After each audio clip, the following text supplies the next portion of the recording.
Howdy. Hey, guys.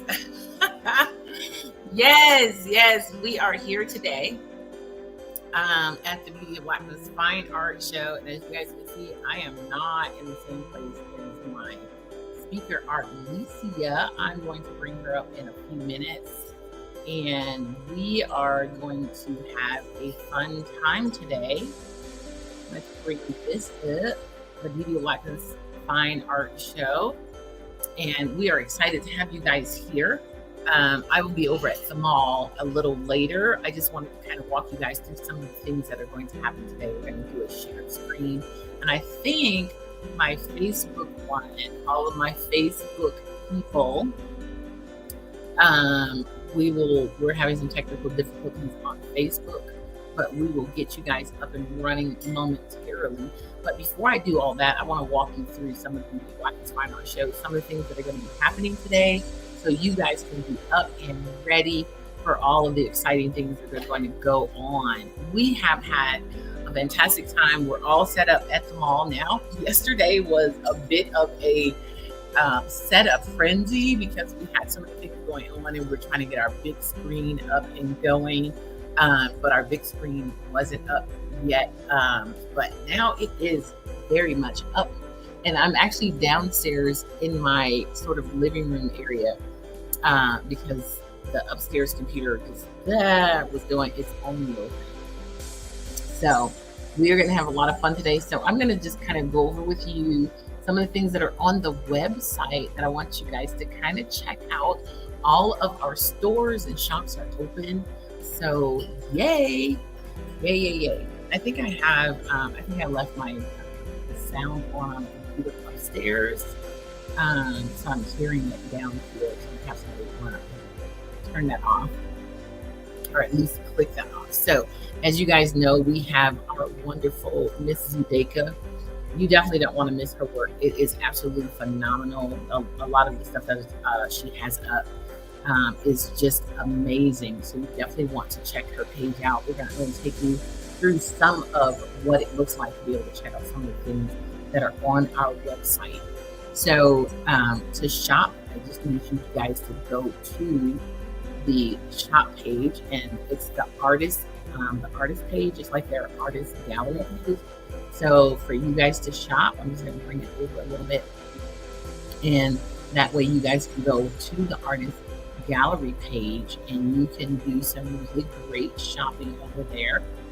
I'm just sharing my screen right now so that I can show you. So the artist gallery page is where you want to go to get some of these really cool items that are part of the Beauty of Blackness Fine Art Show.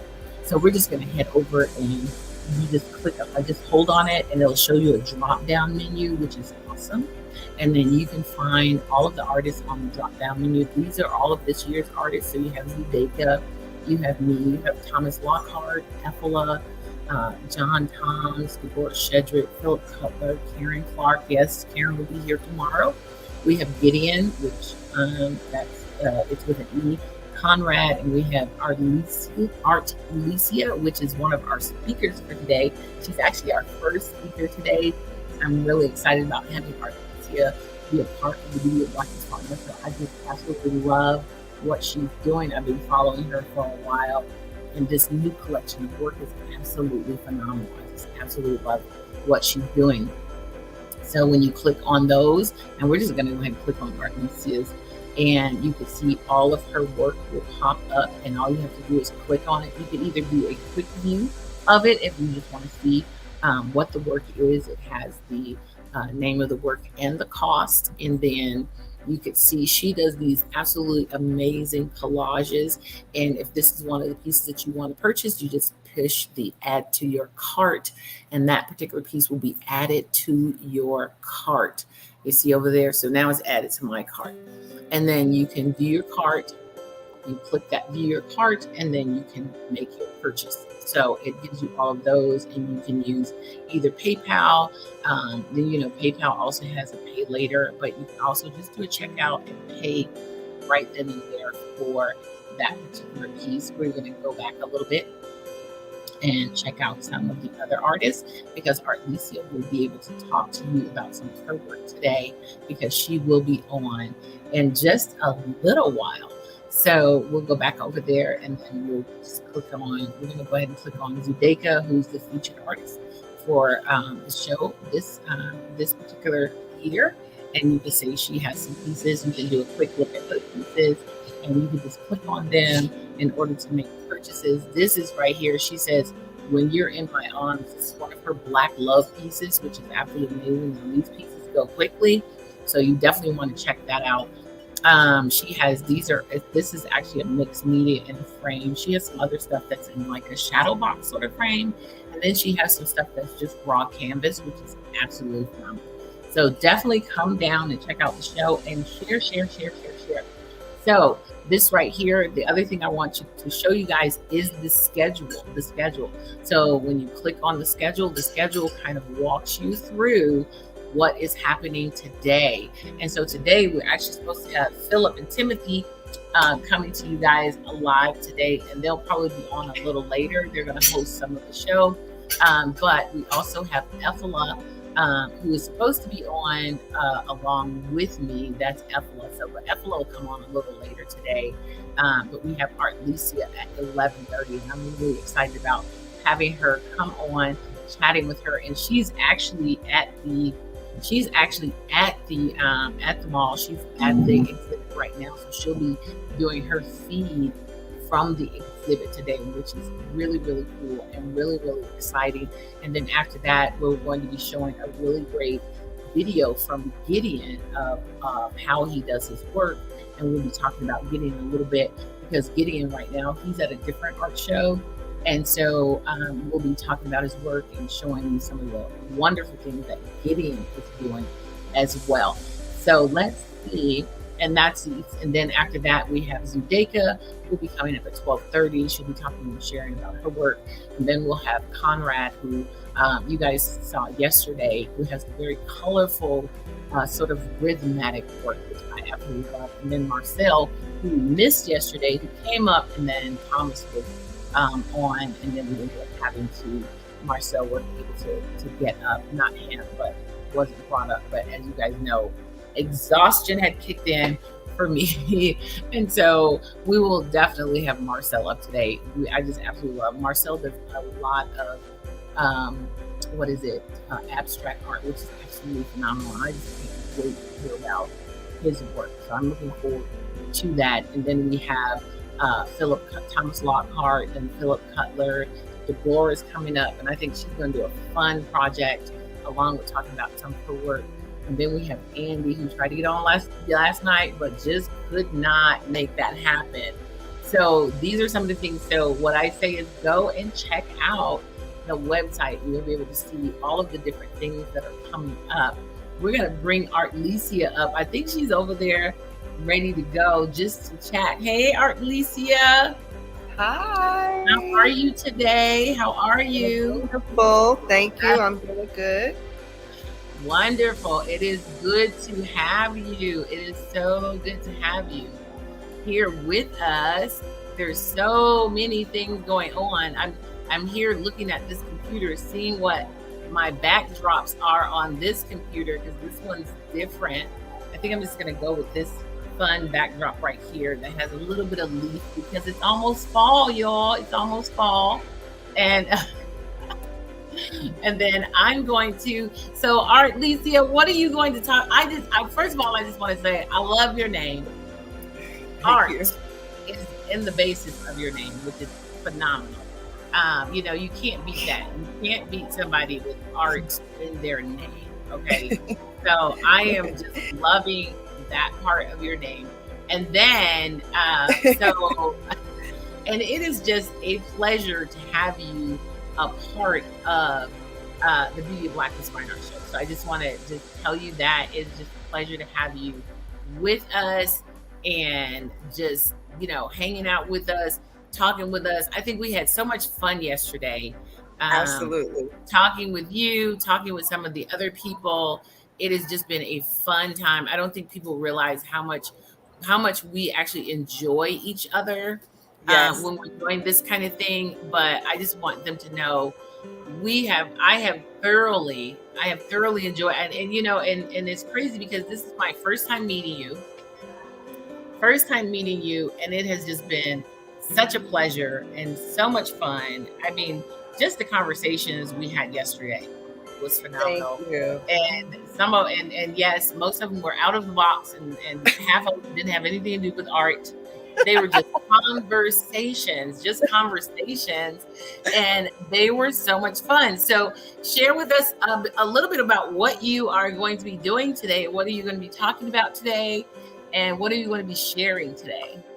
So I really wanted to spend this time kind of introducing this new body of work that I've been working on.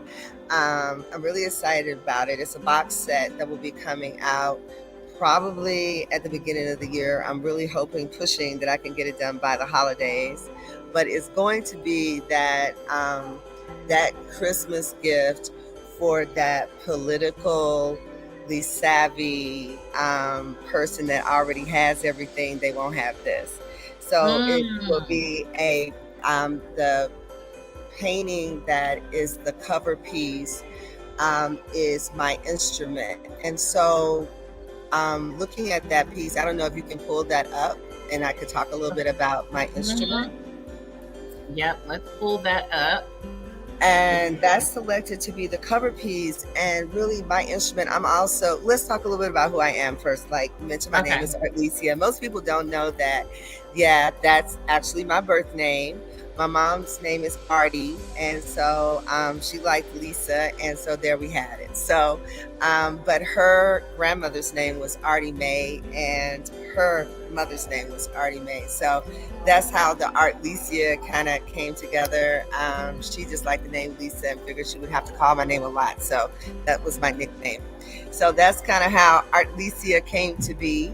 I am a self-taught artist. My mom is also an artist, and so she introduced me to painting and just all kind of craft stuff from like ever since I can remember.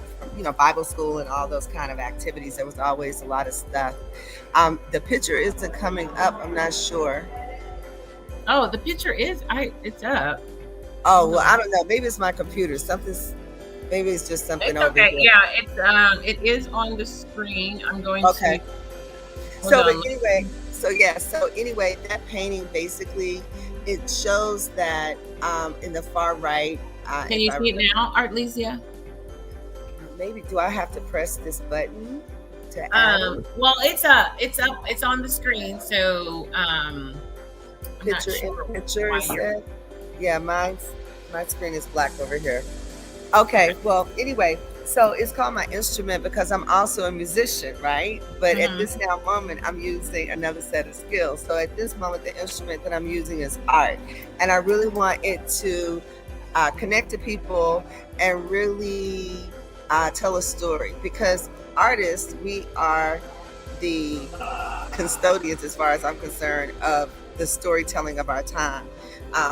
When people look back in history, books will be written about what happened. They may or may not be true, but you can always go back to art, whether it's ancient poetry, whether it's public art from ancient Egypt. Art always has a story to tell. And so this box set has a story to tell. It's post-Trump. It's post January 6th. It's post Roe Wade. And I got my hands on a cache of 1984 Playboy magazines, and I just went crazy. So it's fun. The fact that our former First Lady was a nude model, that is kind of implied in one of the paintings that will be inside the box. That is not illustrated in this work. But this particular painting really kind of speaks to our ancestors coming from the land of the Egyptians, right? That's why you have the Egyptian pyramid, but oftentimes we don't see that pyramid, understanding that is in Africa. So that's why the pyramid is from the top down, because we often have a different view of what that is. And then it has on the far right, if I remember correctly, actual ancestors in ceremony. Like I think those are actual images from people from Ghana that are in a marriage ceremony, but understanding that we have a rich, very old history, and that if you go into the middle of the painting, you'll see a snake kind of coming through the church, and Mm-hmm. that leads to slavery, where you see the bill of sale at the bottom. And then if you look towards the top, you'll see the exploitation of our people. Yet people from all over the world will will walk across borders, sell all kind of stuff to try to get to these shores because of the propaganda that we are.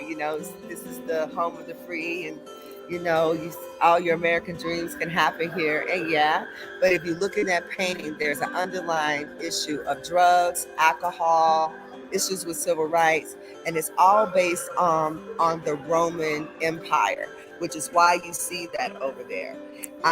But I kind of end the painting with, listen, there are people at this now time that are actually dying for work, right? But I'm not going to do that, and I don't think other people should have to do that.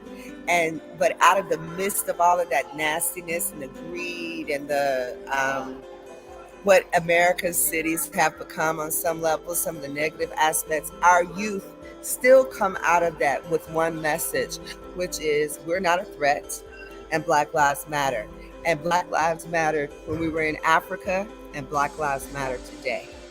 So that's what my instrument is, and that's what this painting is about. And it's for sale. This is the cover box. It will not be this price. I'm sure after the box set goes up, it will going to be an auction when it goes out for that opening night, if it doesn't go in this show. So this is a very important piece. It will be the only one of its kind. I am considering doing some limited editions of it in some other way, but it won't be exactly like this.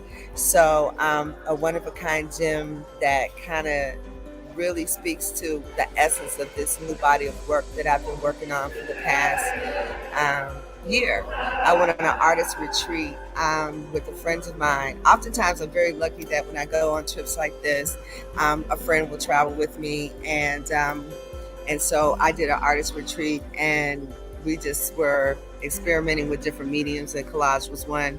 And I love working with collage because when I go into a different area, I love going to the thrift stores. Okay, I got an issue.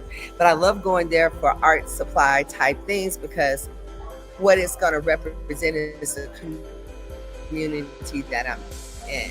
So one of the things I got to do while I'm here is going to look at the magazines and old books and things like that are in the Denver area, and I'll create some pieces while I'm here that kind of speak to the experience that I'm having while I'm here, because it's really been lovely. It's been magical, to say the least. All right, wonderful. Okay. Well, let's look at some more pieces. We're gonna go through some more pieces. What other piece would you like to bring up? We'll go over here and some more. I mean, I don't know. It's up to you. I think you like. Let's talk about Mother Nature, because Mother Nature is here on display here today, right now. Thank you, Mary.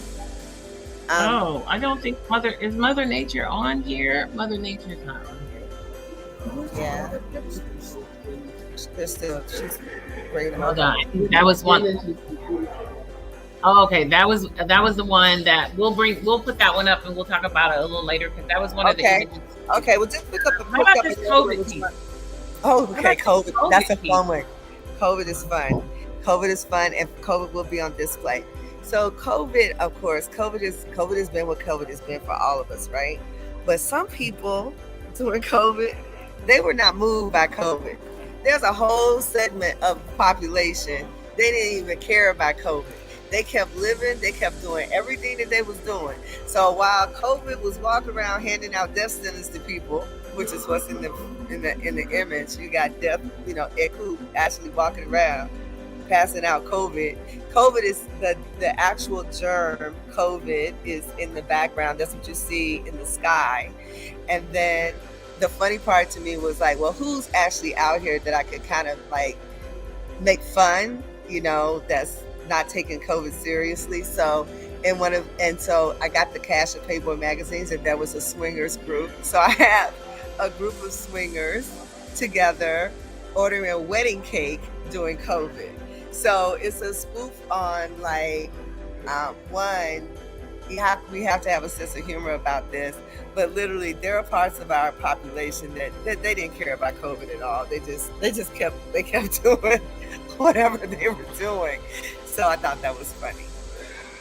The political satire in this body of work, it kind of speaks to my social activism. So that's what that one is. Yeah, you're right. They just kind of was doing, I'll be honest, I was out there doing my own thing. I mean, I was very conscious of COVID. I'm just going to bring it up, the full one with just the image. I was conscious of COVID. So I wasn't like deliberately like ignoring everything. I wore my mask and all of that kind of stuff, but I totally understand. Because I was one of those people that were like, well, let my natural immune system do some of the work that it's programmed to do. I've always been one of those, if I die people. So there you go. So and then listen, and then there's one guy in the painting, and he's like trying to get away from everybody, and then there's a clock that's like time is clicking. So it was just kind of enjoying the fact that very thing was very divisive in our society, right? Exactly. But you gotta have a sense of humor about it. So you really do. You really have to have a sense of humor. You have to understand the scope of it. Yes. And so for people, a lot of times they don't always know, they don't always understand the scope of things. And so it does tend to get a little out of hand when people don't understand the scope of it. And so, and they don't understand how their own bodies work. I think for me, it was more of sometimes people just don't understand how their own bodies work. And so some of it was not allowing our own bodies to do the jobs that they're meant to do. So, but yeah, let's see what else we got here. Because your next, let's look at some of your other work. I really like this one with the pyramids as well. We'll bring that up. This particular follow the path. I think that's pretty amazing. So I think that oftentimes they say if you want to hide something from someone, put it in a book. Okay, you don't have to really read a book anymore. There's like tons of documentaries available for information on anything that you're interested in learning. You just gotta have an interest in learning, right? And I love learning new things. I love having new experiences. And one of the things that I really believe is that recognizing ancient wisdom is really important. And even though we're at a time in our world where the information age has changed our society so rapidly and continues to do so, there's still ancient knowledge that would be well if we understood it. So there are things about the ancient pyramids that we don't really know. We don't even really know we don't even know what they were really used for. There were no bodies found in the pyramids, okay? So why they keep trying to make it sound like they're tombs, I don't know. And they just keep repeating the same things as if we don't know that the bodies are buried someplace else. So, but we need to follow that path. And if we follow that path of ancient knowledge to truth, then we will increase the knowledge base on the planet. Understanding that much of ancient African history, for example, in Egypt and in Timbuktu was destroyed during wars of colonization. You have to understand that people were fighting. They didn't just let people walk in and do stuff. They were burning things down. So if we understood, for example, that in ancient Egypt, the instruments that were used for medical healing are very similar to, or very, very similar to, the types of tools that are used in modern surgery today. I don't think that that's a coincidence, but most people don't even know that that's the truth. So it's us understanding that we need to follow the path. If we follow the path through history, we're going to come to a knowledge of truth that will elevate us. And that's what you see. Those are pharaohs or their children being elevated to God's status. That's what you see on either side of that picture. And that's what that means. In order for us to elevate our consciousness, we need to follow the path.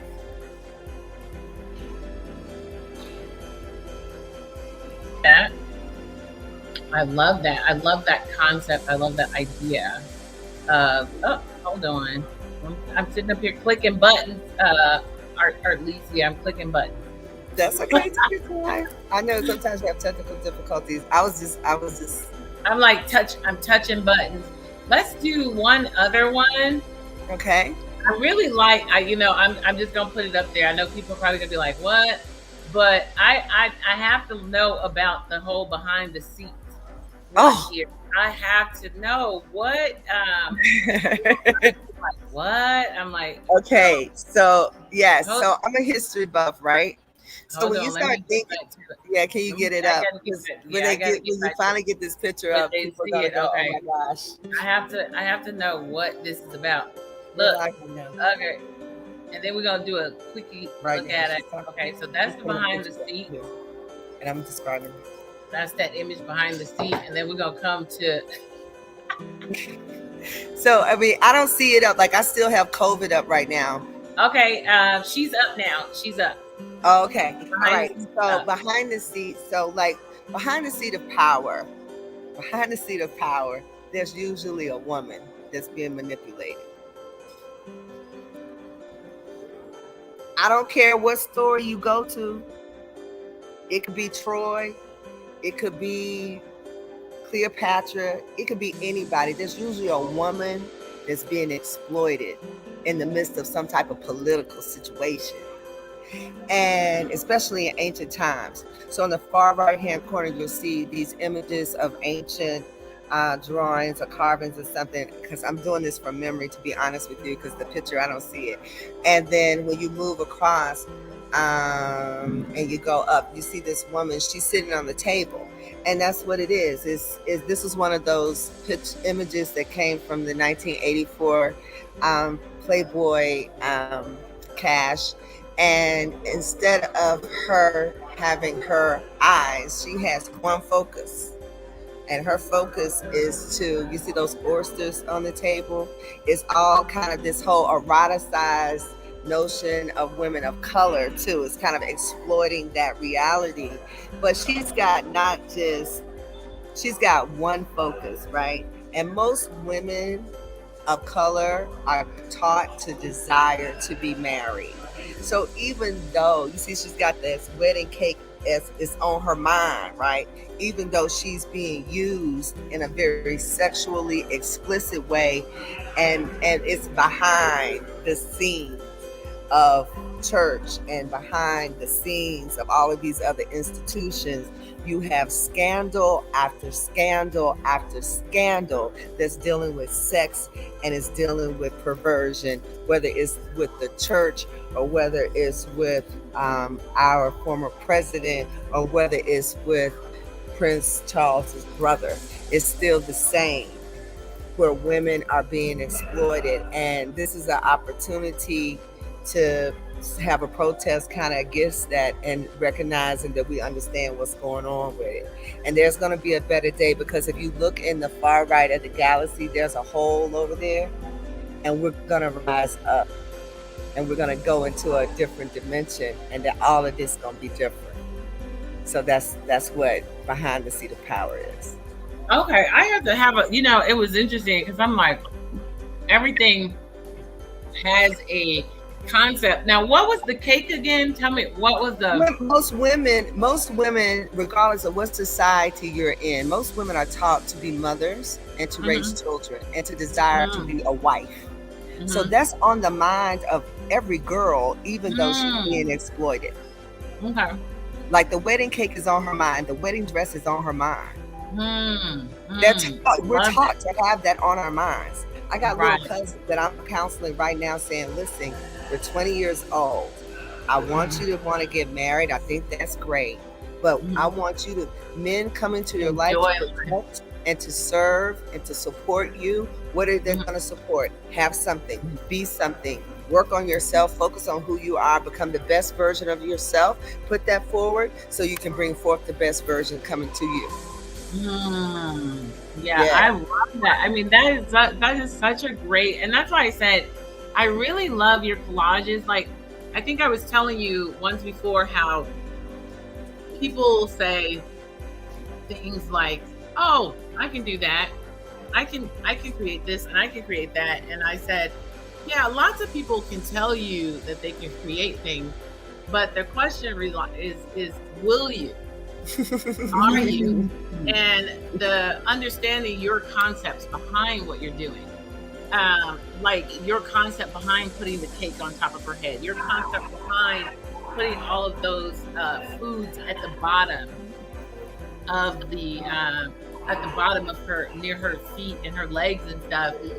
Understanding why things are done, not just how things are done. And that to me, like, people don't understand why things are done. They just understand how they're done. Like, you could teach somebody how to do collage. That's easy. But being able to understand why you created that why you created that collage, that's the key right there. Why was this collage created? Not just, oh, look, Artlesia created a collage, I can do that. No, do it not with the same concept and the mental thought that Artlesia did. Yeah, no. I think that, well, my artwork, I desire for it to tell a story. I desire to connect with people, and I desire for people to seek an opportunity to learn. And so it speaks. My desire is for it to speak. So it's going to connect with certain people on a different level. So it's not just to be something beautiful to observe. It's something to consider. Okay, right. It's something to connect. And I think the board's going to ask you a couple of questions.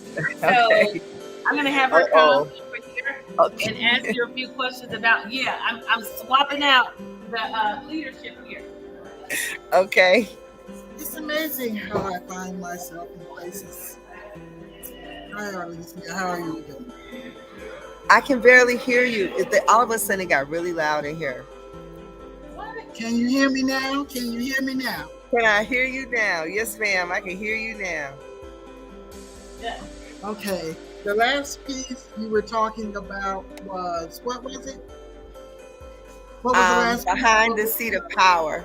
Let me show it to her. That one.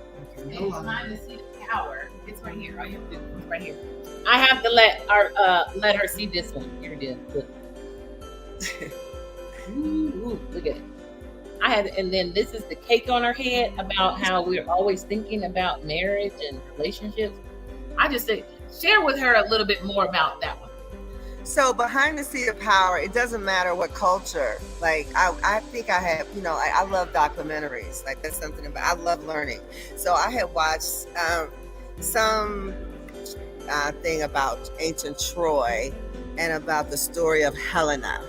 And Helena was supposed to be this beautiful woman, and how this guy came, and then he stole the woman, and then they got this big old war, right? And then they got the Trojan horses and all this. A whole trilogy of shit happened because this dude came and met this woman that was somebody else's person. And the reality is, it doesn't matter if it's that story or whether you're talking about Cleopatra and her experiences with Julius Caesar, and then from there with his friend Mark Antony. Behind the seats of power, there's always a woman being exploited. Whether it's Donald Trump with his beautiful wife, who happens to be a model like this young lady right here. She's just a model, right? So was the former first lady. She was this particular type of model at one point. So, but what are these young ladies thinking about? To think about getting married and having kids and being a mother, that kind of stuff. Nobody's being raised to be a courtesan or somebody, that Putin gets to play with, or what's his name that runs around with the young girls. All of this stuff that these people behind the seats of power do the women have one focus, kind of got like one eye, and that what's on their mind is usually getting married. But what they're used for is erotic. I'm sorry? What I see from what you just said was the women really have the power. They just don't know they have the power. Correct. And if you notice how she's sitting, she's... Okay. Yes. I see.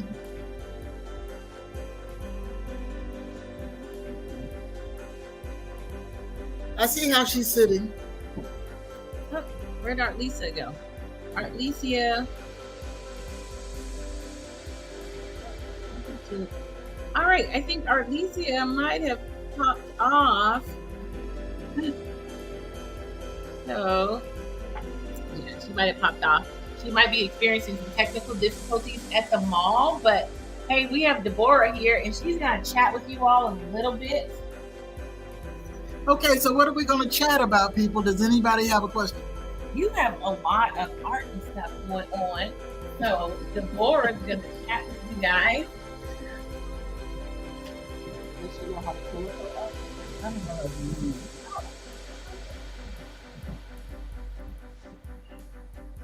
Deborah's going to chat with you guys a little bit about her work.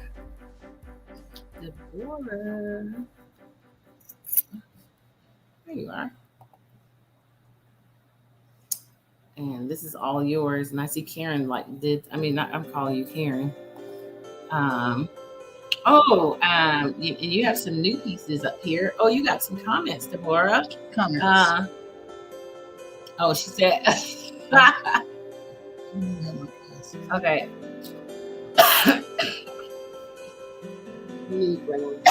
Somebody was supposed to enter. Who's entering the broadcast? Who's that? Not sure.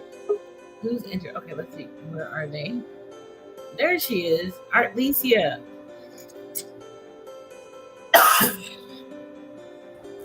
Hey, lady. Artlesia. Yeah. All right, there you go. I know Deborah was like, "What happened to her?" I said she popped out. Okay. Okay. So we can continue from where we left off. Yeah. Is somebody talking to Artlesia? Hold on a second. My friend is gonna take this and go watch. You wanna watch the show? No. Okay. All right. I'm gonna cut my phone off. Okay. There we go.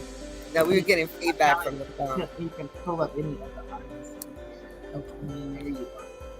Because I still don't know why on my side I can't see you guys. I know, that's just weird. It's so weird. Look at Mary peeking in. This is my friend Mary. I can't see Mary. You didn't see Mary? Come in, Mary. This is my friend Mary. Oh, we met yesterday, right? Yeah. Good message. Okay, so we were talking about the women that they're behind the seat of power. They really have the power. Oftentimes don't know that, right? But if you notice how she's positioned on the table, it's like she might be getting a clue. Okay, all right. But I think that's where we need to come in as the women of knowledge to teach the generations that are coming up. See, if I had been taught that, I think I would be a different woman today. That I had the power all along. But the generation that raised us, they didn't know it either. No, I mean they didn't know. I mean, honey, listen. Everybody's trying to survive.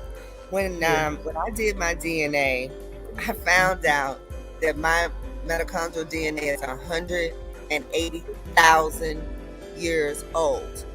Do you know how many women had to survive for me to be? For you to be here, right? For me to just be? Yes. Oh, 180,000 years of women had to survive all kind of stuff in order for me to sit here today. So, it's understanding that as women, we are the creators of life on the planet. We are most like God. We have the No, portal. a man haven't given birth. We give birth to life. We Yeah, have so the much portal. within us that we give to other humans how to become, you know. So it's understanding and harnessing that power. I believe sometimes influence over privilege. I got a new slogan. Influence over privilege is one thing, but harnessing your power and embracing that and walking in it, that's a whole nother scenario. And as Yes. women, we can change the world if we really do that. But we are so pressed down, just so pressed down by society. We give our power away. We give it away. We give it away. And we're taught to give it away. Oh, yes. Oh, yes. We taught to give it away. That's by design. We have a whole society that's established that all women have no voice. And that's fact by Roe versus Wade. Correct. That's fact. And we are the voice. But yeah. So I don't know my protest piece on Roe versus just overthrowing of Roe versus Wade. I haven't done that yet, but I'm working on it. I'm coming up with something right now. It's gonna be juicy. Oh. I'm loving this. I'm loving the political. So like I got into this Dadaism because I was trying to define what my art is. So I love the fact Lisa's like, it's really pop art. And I was like, yeah, that's what it is. Because a lot of, I got some images that are very pop art. But this Dadaism that was in the early 20th century out of Europe. No. Can you explain that too? Can you explain that later, please? Oh, sure. So in the late, the early 20th century in Switzerland and in Germany, there were a group of artists that basically was kind of throwing a little shade at the established art industry, right? And they were protesting. They were very liberal, very left-wing in their politics. And they decided that they wanted to create a body of work that really sent a message to the world that they were in protest against World War I. So they did, and it was like well-known, famous artists from these areas started doing collage. They started doing spoken word with art events, like complete events, which is one of the things that I'm planning next year, is that out of this body of work that I'll have spoken word artists and people like the young lady that that's featured on my piece, have spoken word artists participate in using their voice for protest. And this is my instrument. Use your instrument, and providing a platform for other artists to get their voice heard about how they feel about some of the social change that's happening and how it's impacting their life, because it's impacting everybody. We have a question for you. Hold on just a minute. Yeah, this is Arvetta. I met you at the show yesterday. Yeah. I have a question. You mentioned in Europe there was established artists, or the art industry, so to speak. What types of names for someone who doesn't have a art history background? What types of works would have been considered establishment types of artists? So I'm gonna pull it up because, girl, I'm from Mississippi, honey. And I'm 55, so my mind bad. But hold on, I have it actually on my website, and it's part of my bio. Give me 2 seconds. Okay, thank you. I'm thinking, you said no, it's called Dadaism. Is the name of the movement. It's an art movement, and if you go to bibsfineart.com, and I have a whole write-up about that in my bio. and it gives the names of a few of those particular artists that you can look up, because it's an vanguard group of artists that are coming out of Northern Europe. It didn't get popular in the United States, which was like in New York. It started getting into New York like in 1930, I think, or something like that, late 1920s. So it was all regarding them in protest against World War I. And I loved it, because if you look up some of their work, it's kind of, these were famous artists, and they started doing some kind of cartoon looking things and other things that were kind of poking fun at war and the nonsense of war, right? And making that using humor to communicate the ridiculousness of what the powers that be were implementing in their world. And so that's what the Dadaism was about. Okay. Thank you for that. You're welcome. But go to my website. There are German names there. I can't remember. And then and it did actually, as a movement, become influential in Paris as well. So there's a lot of information that you can just check it out. It's a whole movement that happened, but in the earlier 20th century. And I just thought it was fascinating that artists gathered among themselves. So she's gone.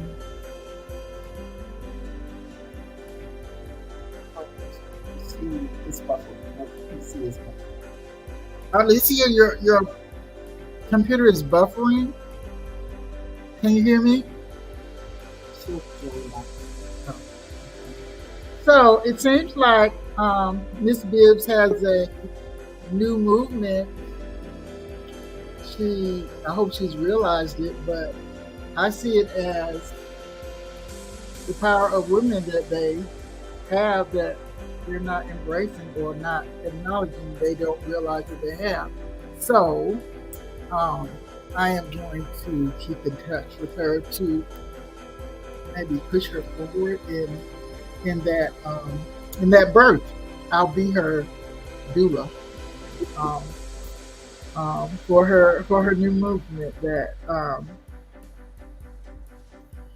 what is it? She's not in labor yet. She's in conception. So I'll help her through that. All right. So what are we going to talk about next? Well, do you have some pieces of yours you'd like to? Can you work the computer? Can I work the computer? Yes. Just tell me. You can stay on the screen and just tell me. Okay. I guess we'll go to my page of the Beauty of Blackness. Why not? So, how about you share a little bit about some of the things you've been working on? Okay. Some of the concepts that you've been thinking through and developing. Okay. So this year, for me, I thought it was the end of COVID, but because of COVID, I went through a lot of personal changes as an artist.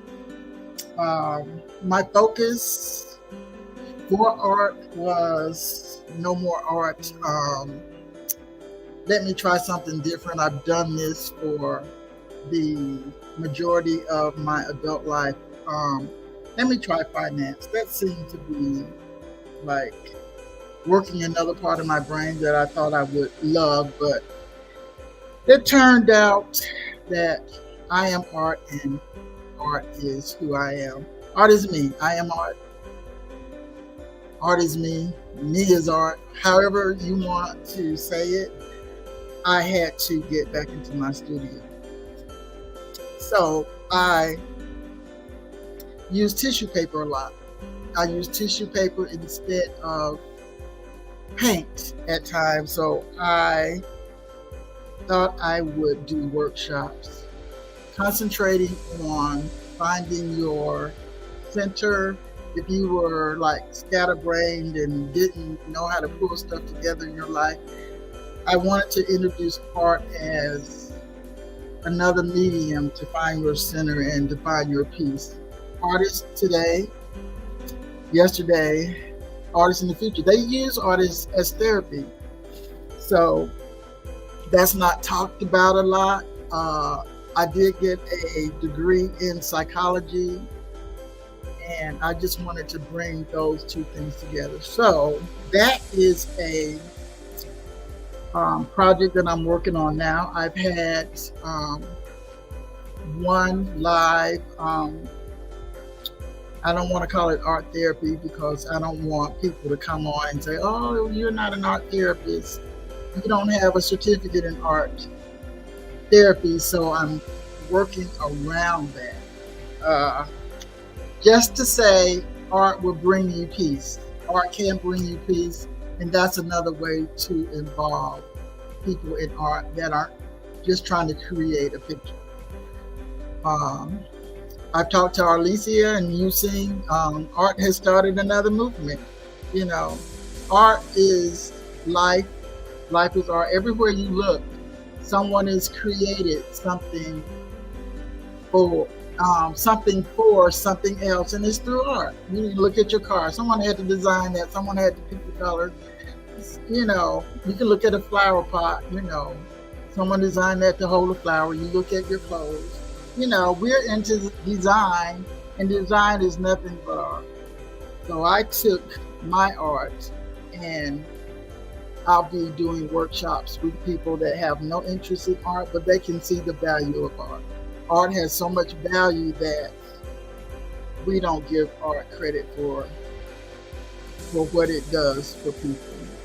It's not just a pretty picture on a wall. It's not just something to make money from in an auction. It's a life centering practice that can help people. So I use this workshop to enhance mental illness, healthy mental illness in people, and it's going to develop into something else, but I have to wait until that is conceived. You know, I try not to have an agenda for a certain thing, but to let it be organic. So I look forward to sharing that with you. Another thing, what have I been doing? I'm working on a women's show with another artist. Her name is Carol Carson. And we want to bring women together to showcase women issues in the world. Our first showing may be 2023, but it's in the conception stage. I'll talk more about it when we're in the, what is it, when you carry your baby, what's that stage? Is it gestation? Is it gestation period? Whatever period that is. Yeah, so I guess when we put on the first show, that'll be the labor pains. Everything is about going through labor pains before it's born. So that's another project I'll be working on. I have something coming out that will showcase most of my work that I had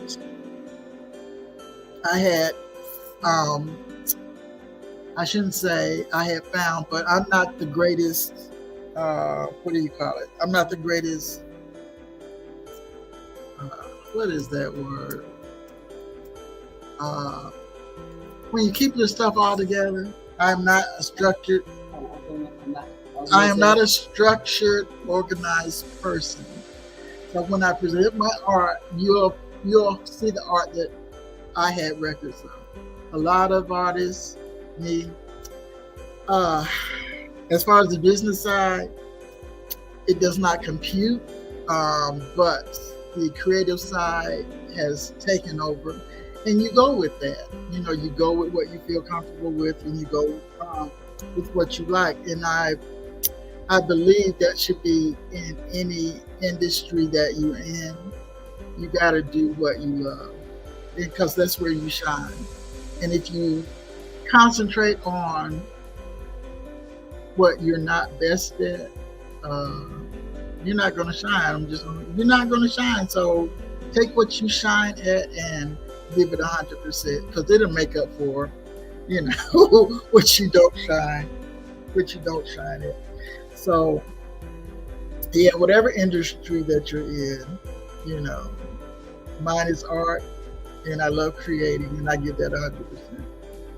And at least when they look at the art, they're not looking for my organization or my structure. They're looking at my passion, and they're looking at my relationship with how I present the art. So anyway, I'm tired of talking about me. Let me find something else to talk about. Louise is giving me this. I'm going to have to talk about this with my therapist. Because this is not my comfort zone. So I see Sandra Davis. You mentioned using Let's get in there. There we go. Oh, there she is. Yay. Your host is back. So what are you doing, Louise? Hey, Deborah. Hey. Girl, I was in the wrong broadcast for a minute, just talking my butt off, right? I'm like, hey, everybody, how you doing? And I'm like, oh, okay, wrong broadcast. Let me pop out. Okay, all right, take over. Oh, now I got to take over. Hold on, let me open this up. So if I'm making you guys dizzy, I'm sorry. But I gotta open the stand up. Woohoo! There we go. We are here live. There we go. You mentioned that. Oh, somebody, did they tell you you had mentioned using your little Playboy magazine? Hold on. Let me get this one hooked up. You guys get to go in circles with me. There we go. We are here live at the exhibit, people.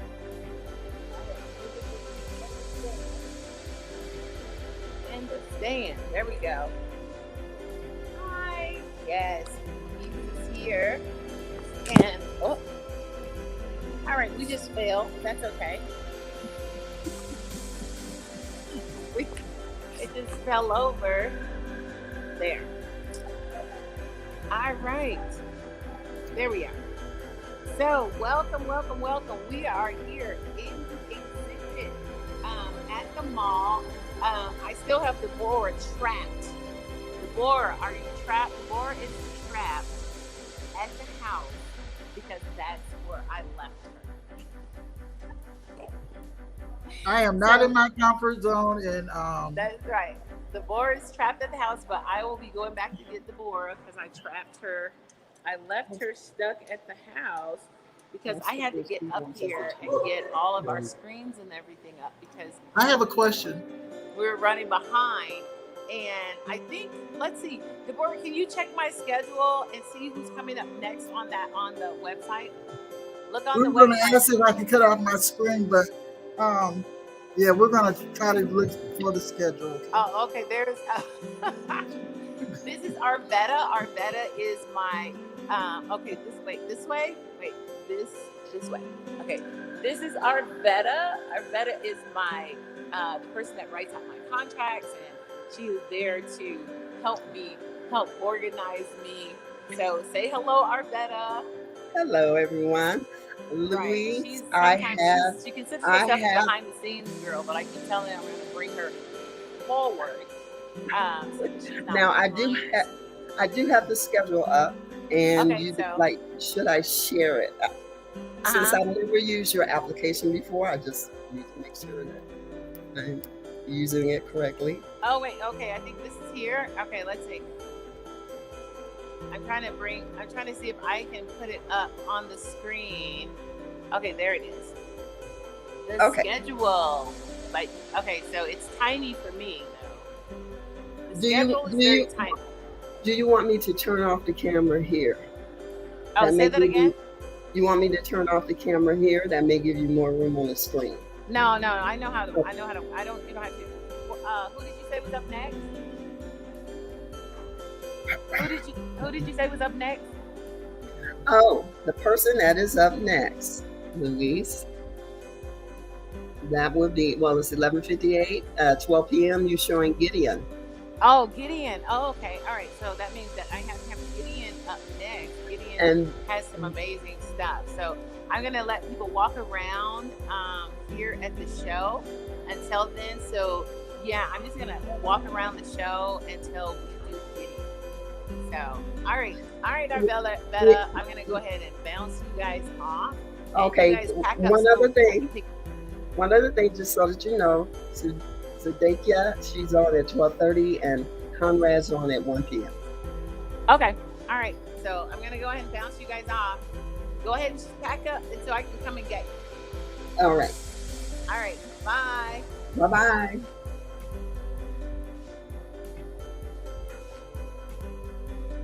Hey, we're gonna tour around the show. Jake is over here unpackaging some really cool work. So you guys, this is exciting. Judeka. We're gonna pull over here and watch Judeka unpack that big old roll. And she might want to talk to you a little bit while she does that. No, well, she doesn't want to talk to you, so just watch her.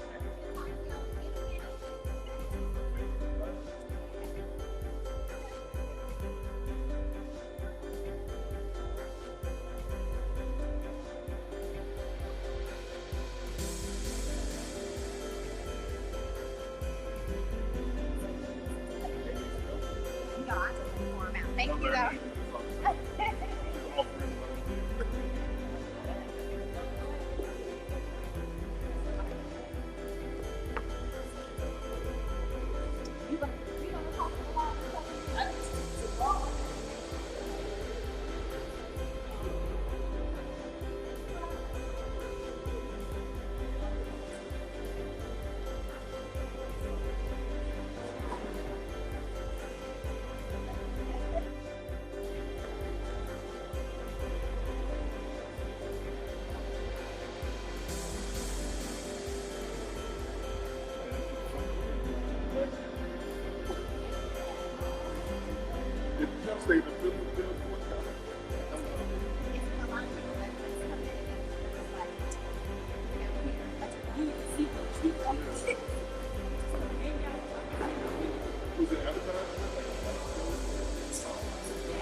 Oh, okay.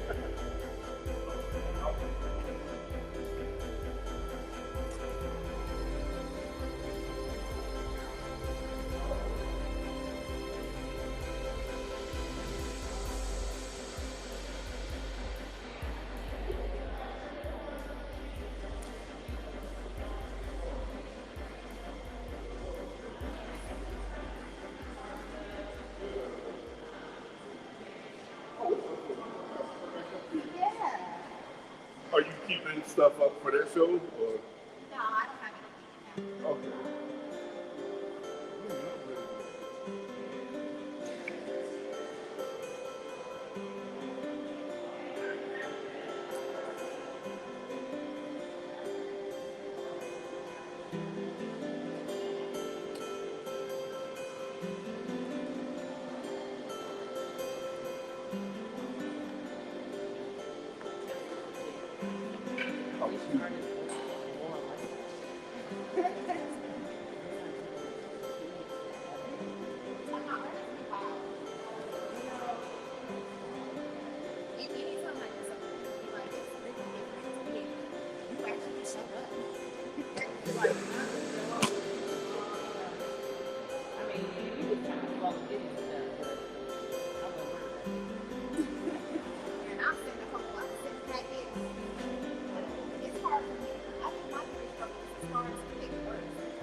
Oh, okay.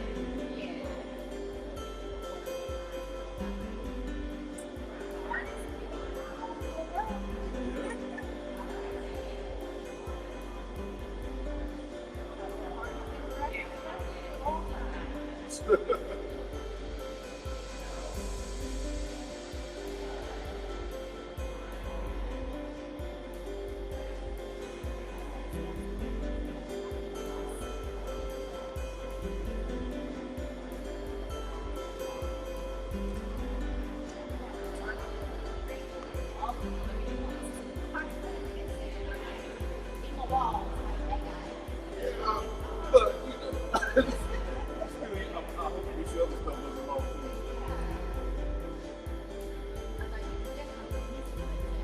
Yeah.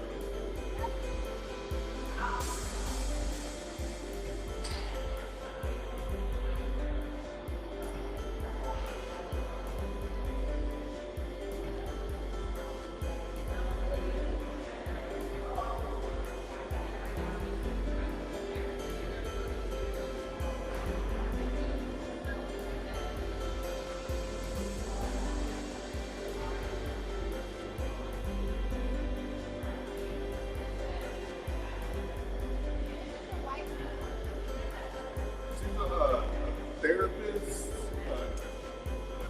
Yeah, so she works for the jails now, and so she's like a victim advocate of people who are like sexually victims of therapy, counseling, and stuff.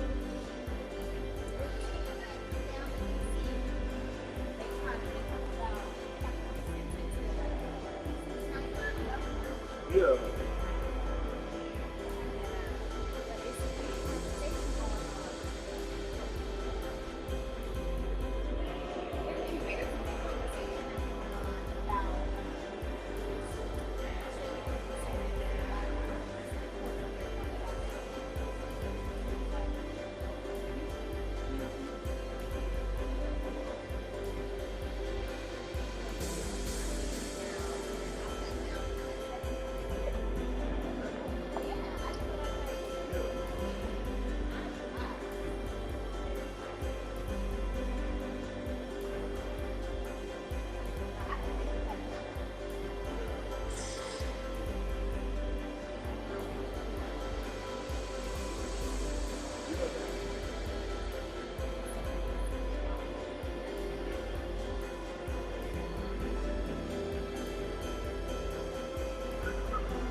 Yes. Okay. Oh my God. Okay, I was like, I feel like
How you doing? Oh, absolutely. Thanks, Tom.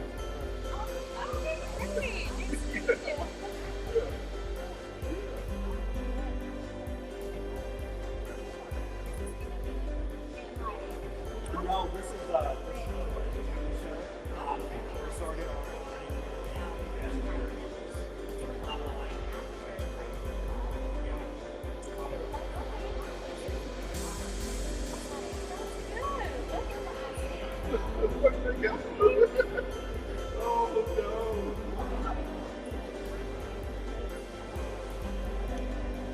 I do. I try.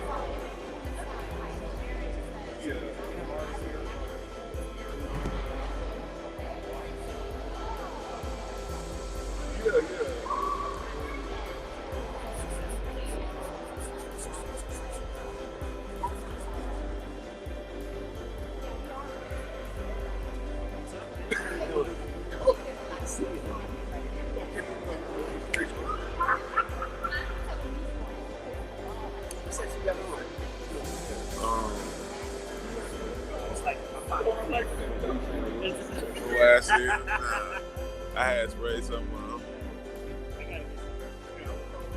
Yeah.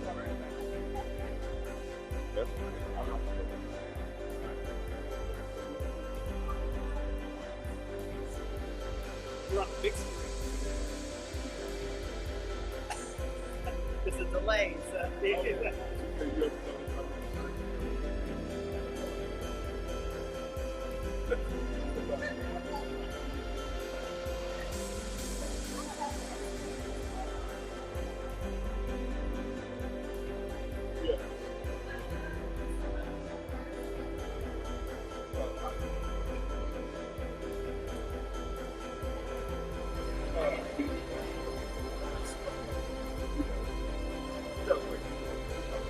Ooh, I love that one.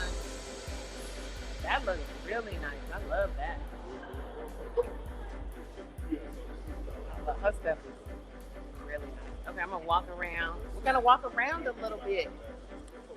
Oh, what? Somebody said something beautiful. Somebody said beautiful to you, Duzeka. I'll be like, no, it's not. No, it's not. Sharon's not.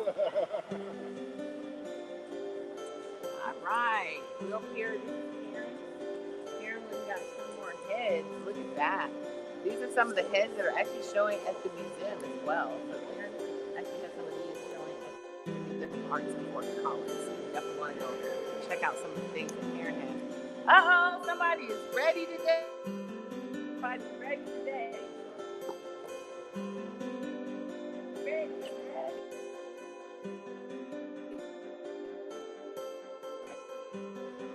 Come on out here. Come on out. My stuff. I love it.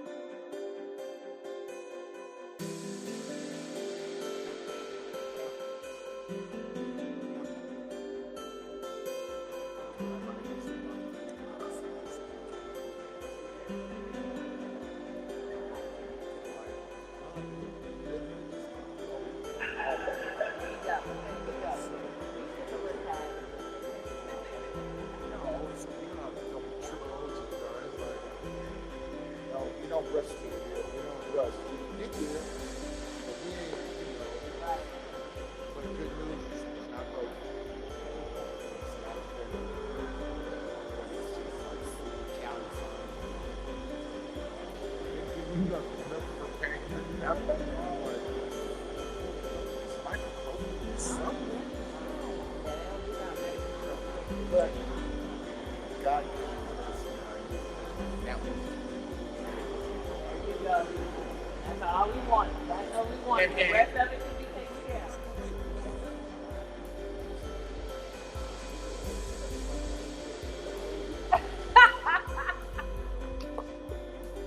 Go now. Go now.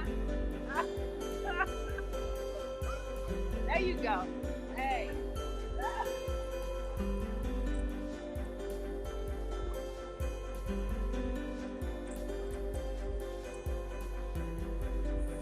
Coming over to see Conrad. Hey, how are you?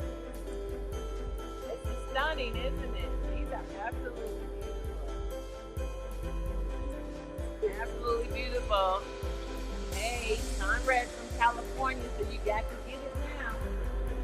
Get it now. Barnes. Are you coming back for it? Right. And we're having a reception tonight. Yeah, back tonight. Make sure you let people know. 6 to 9, we're having an art reception. Best time to buy art. Best time to buy art.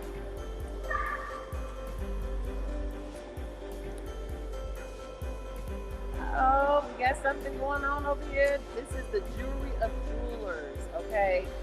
The jeweler, this is, okay?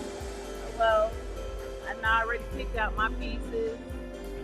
Still trying to make the decision on my necklace. I got my ring. Making the decision on my necklace.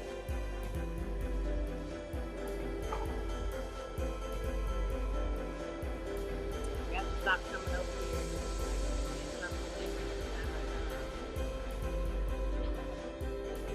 Something different every time I come, so I got to stop coming over here.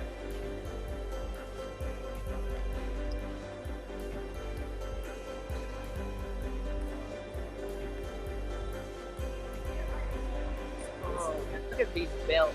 Look at these belts. Look at these belts. Okay, this. I gotta make this. Oh, look at this belt. Okay, I got to get slim so I can wear this belt. Hold on. Let me bring this back a little bit. I gotta slim up because he makes belts for little women. Look at this. Okay, got to set these belts up. Isn't that gorgeous? Look at that.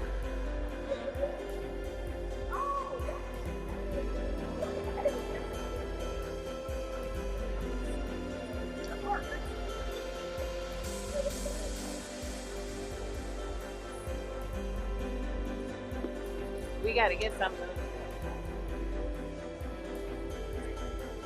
Oh.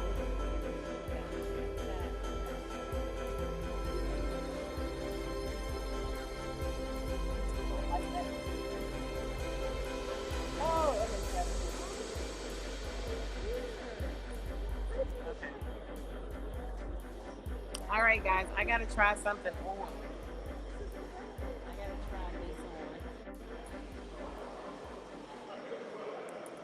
Gotta try this on and see what this looks like on me.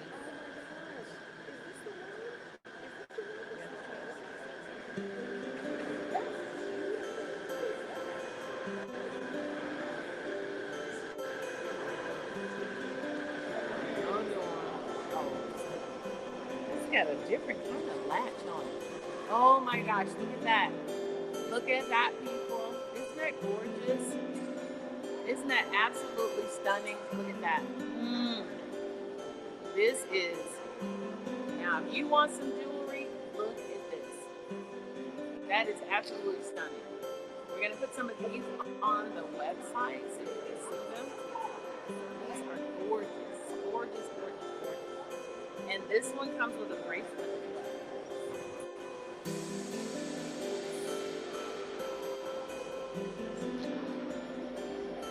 That is absolutely gorgeous. I have to try on another one. I got another one. I want to try this one. Look at this one. Okay, so this comes around. Look at that.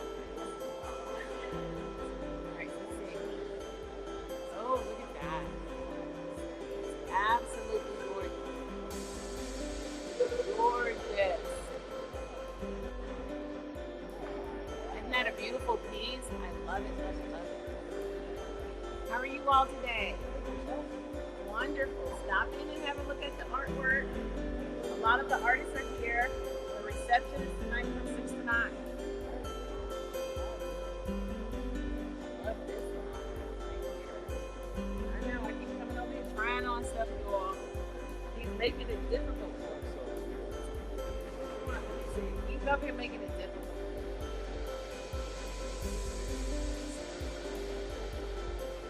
Oh, come on now. Come on, we gotta do it on the screen. Look at that. Oh, look at how. Look at that. I love, and I like the little things. Oh goodness. That's red.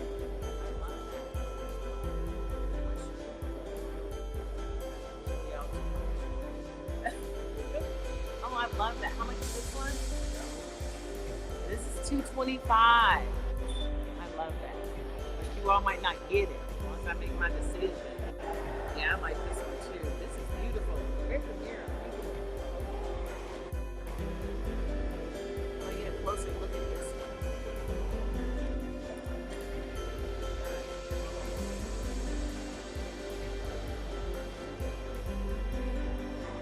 Oh, that is really nice. Okay, I'm drawing. I'm getting close to making that decision. I'm getting close. I think I should do a what you call it today, later today. I'm gonna see if you guys can pick out which one I'm going to choose. I'm gonna see if I'm gonna come back over. That's right. I'm gonna come back over later today, and we're gonna try on some stuff. I'm gonna see if you guys can pick out which one that I'm going to end up with. How about that? How about that? Because I got several. I have at least, what, 3? Is it 3 or 4? I think I have at least 3 that I'm loving. Yeah. Because I know this is one. This one. Yeah, because I know this is one. Yeah, this one is definitely. Yeah, that black one. Oh. Yeah, I love that one. I love that one. So definitely, I have at least 4 in the running for me.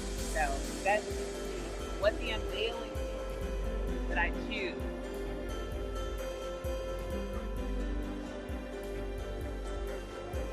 All right.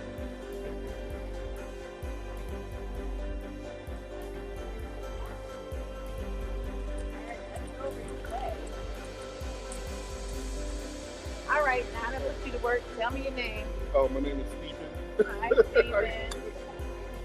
Oh, you're a writer. Right. What is poetry? What? No.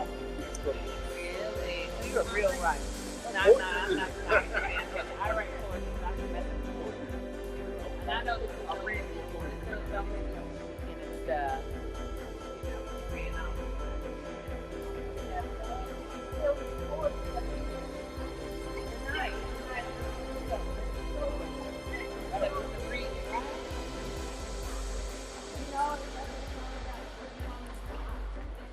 There you go. How are you today?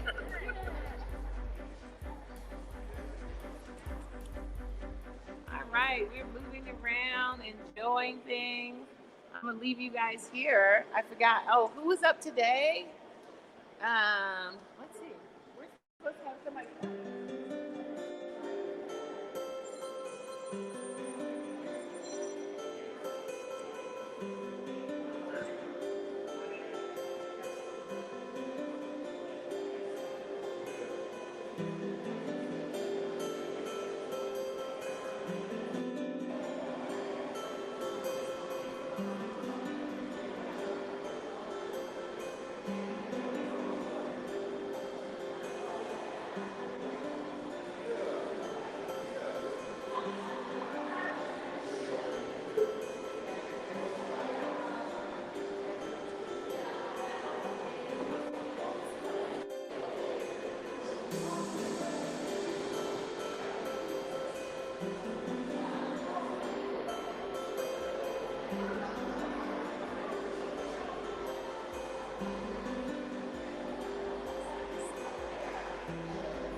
didn't know that you lived here until she told me. I was like, oh, Yeah. cool.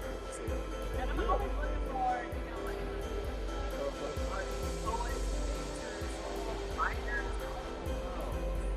Okay. Yeah, I do the firehouse. Like, I live Oh, yeah. Look at yeah. Yeah, I always think what you got out. I have two films out. One called Body Me. So it's about being like Muslim. Oh, okay. Like, I told you, let's do an interview. I do Black art culture interviews. oh, really? So, Oh, yeah, okay. let's do an interview. Wow, yeah, wow, thanks.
Hey guys, look what I have.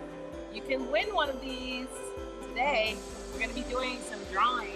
We have these really cool, ta-da! We have these really cool things that you can win. I have this nice little tote bag from the Video Blackness Fine Art Show. This has all of the artists on it, so make sure you tune back in later because we're going to have like the drawing and a contest, and you can win either this really cool cup or this really cool tote bag.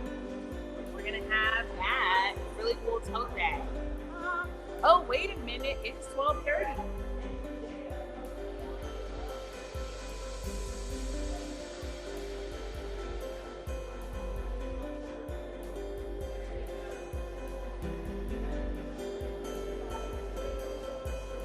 I'm gonna grab it. Yeah. Right, I got you. You're gonna be here for a minute. But remember, you're gonna order yours online because you're gonna ship it. Remember, I said I ship it. You order online with shipping. Unless you want to do it. I'm okay with that.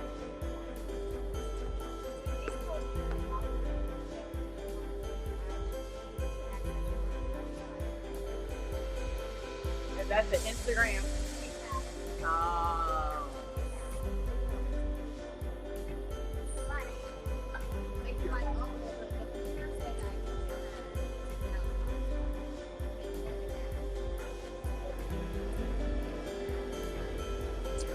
They're over here having a deep conversation. I know our Alicia is supposed, ridiculous talking to you all right now, but you're talking to somebody. That's all right. The artist over here. This is her moment. We just go, or Alicia, she's go, oh no, you gonna do it from here. We'll do it from here. So we're gonna just bring it down a little bit because she's a little short, y'all. So we're gonna bring it down. We're gonna bring it down a little bit. This is for all of you all that have watched New Day and know she's taller.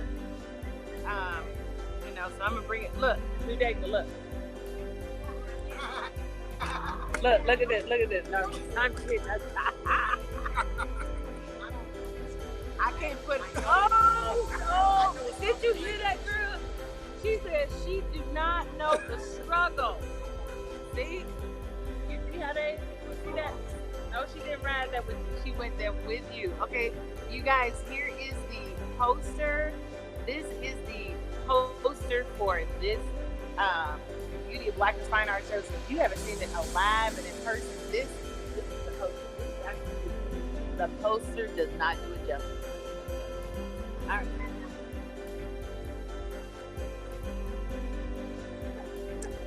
Absolutely.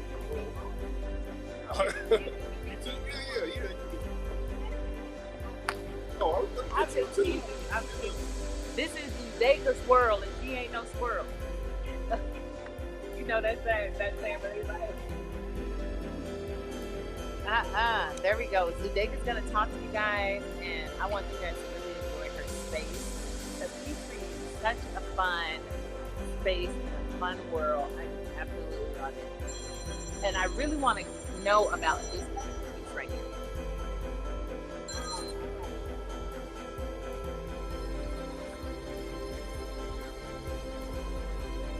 Giving her a hard time. Take your time, girl. Take your time.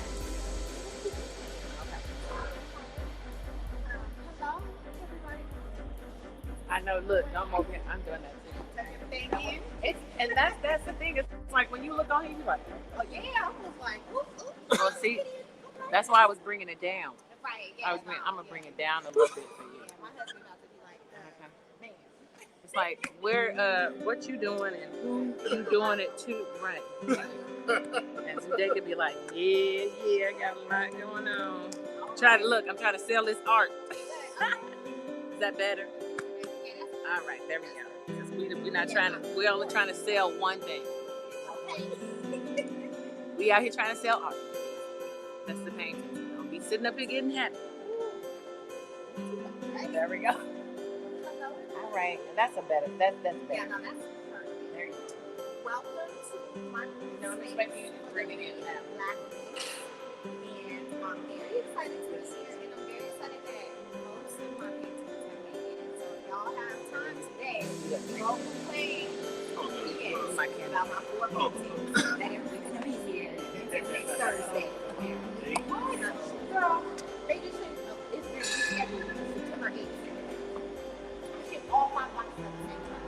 It should be like, oh no, when I get back to the hotel, money is going back on my card.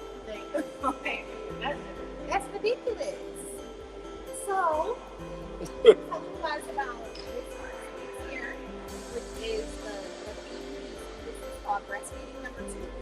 And it is my ode to motherhood, particularly with a focus on Black motherhood. We just finished Black Breastfeeding Week, so I have a series of pieces that address the power and importance of breastfeeding. I know that like they want us to always say that fed is best, but breast is best, and it is a possibility. A lot of times women just don't breastfeed because they don't have enough support at the beginning to get through the initial process. I know it's a lot in the beginning because I did it, and I know that it's hard to maintain long-term breastfeeding if you're not staying at home mom. So I want to be fair about that. But this is a piece that is really near and dear to my heart. It's all paper, so the whole hair is woven out of paper, and the hair is fabric woven into the canvas. So I have a couple of pieces from this era. This is either 2018 or 2019, but I'm doing a lot of weaving into canvas. And you can see another one that took place during that time back here. And this piece called Shantae. And this piece of Shantae is actually based on a photograph and a couple of these pieces are based on photographs. that I'll have these ideas, and then other people who have similar ideas just naturally will post a picture, and I'm like, that's the one. And so I wanted to do a nude holding a mask in front of their face, and I was searching for a source photo, and then I saw one of my Facebook friends posted her photo shoot with the Kim photography, who also did all of my photos and my husband's photos. He just left to go back to his home country, so I want to send him a lot of love. I'm so sad because I'm having to find a new photographer. He does such good work. And he posted this picture, which is exactly what I wanted. It's a new figure sitting on a drum holding a mask on her face. And so I licensed the rights from him so that I reproduce this painting. And my husband licensed another piece of his to reproduce this series of shoes with Shantae. So I love the way that this piece came out. And this one is also all paper and fabric. It's even like the shading on it is paper. And so like, we'll walk real close and you can kind of see the texture of it and how it's woven. And again, like it's woven into the canvas. So this is another one that's based on pictures that my friends on Facebook posted. So this is one of my girls' daughters. And as soon as I saw this picture, I love the interaction that the two girls are having. And it's the type of interaction that makes you wonder, like, what are they talking about? So I love when people like walk in and walk up to it and they really get a chance to look at it and be like, oh my gosh, you know, like, what are they talking about? What is going on? Like, she got her mask on, so you know that we're in the pandemic era.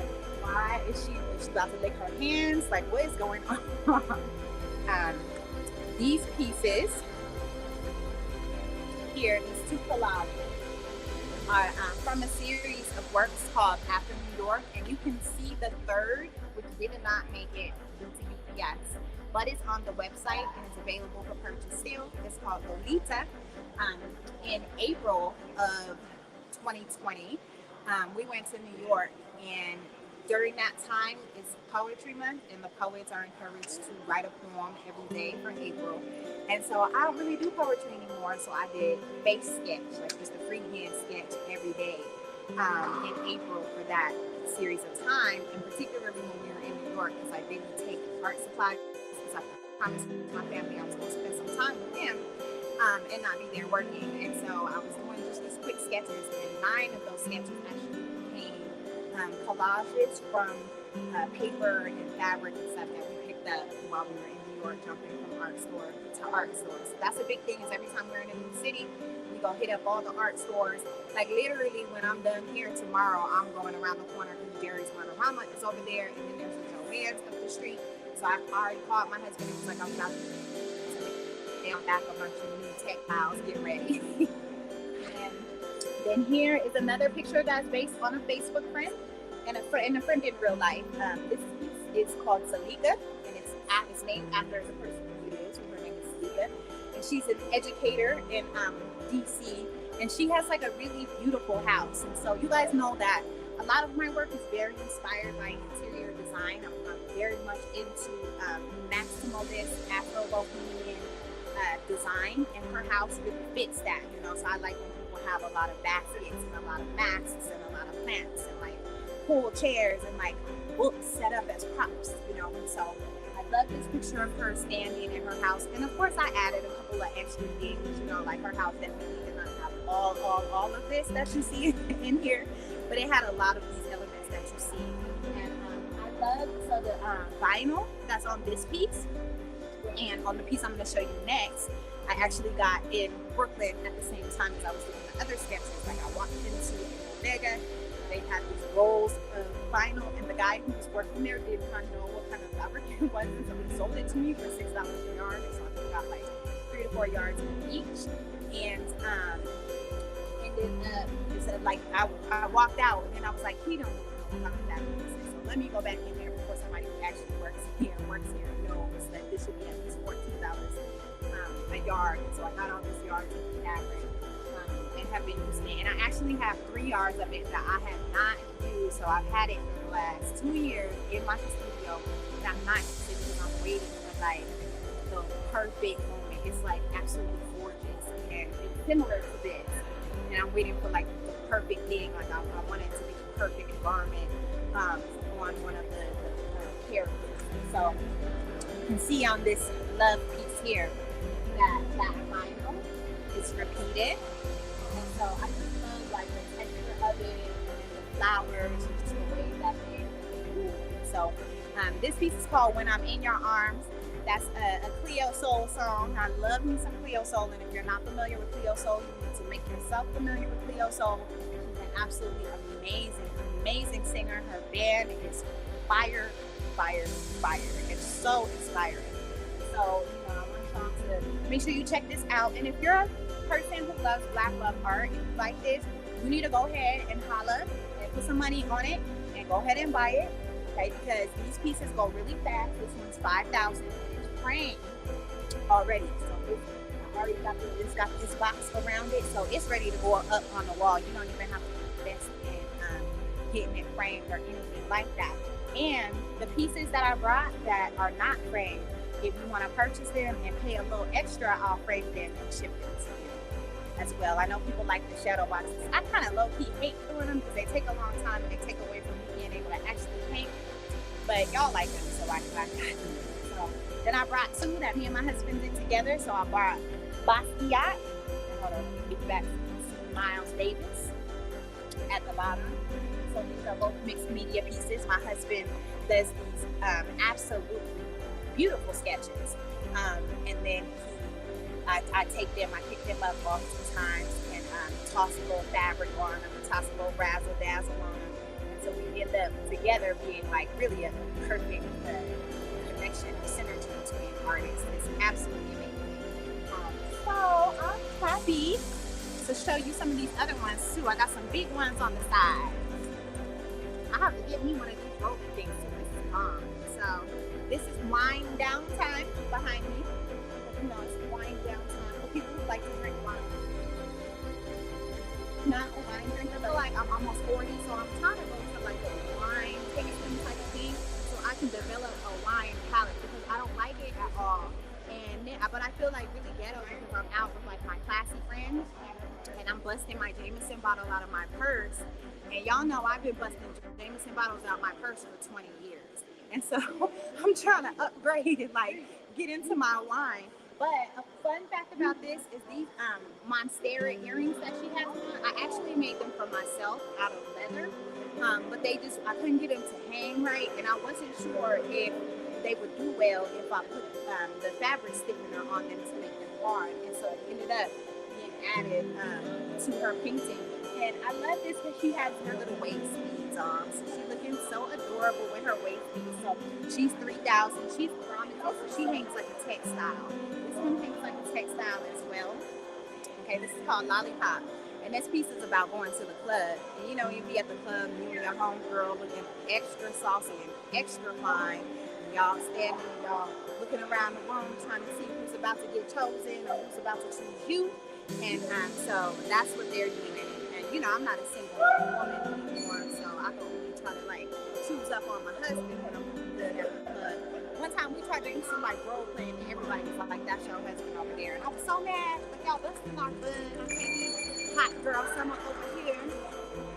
Ooh, I look like a white woman in this sunlight walking that way. All right, and last one I'm gonna show y'all. This one is called Jazz. And so, it's also a textile. And this is actually 3 layers of canvas. And so, the women figures happen first. Like I saw the pose and I drew it out, and then I cut them out and kind of tossed them aside. So they got done. And I ran them through the sewing machine. So let me see if I can bring you up close. So you can see the line work is done on the sewing machine. It's stitched in. And so I sat them aside. I wasn't quite sure what they were going to be like, but then I was working on this couch that they're sitting on, which is another piece of canvas, and that's made out of paper and ink. I lined and cut stamps, a carbon design, a floral design, and I stamped this paper that I had sitting aside. And so I was like, well, let me put them on this couch because I really like this couch.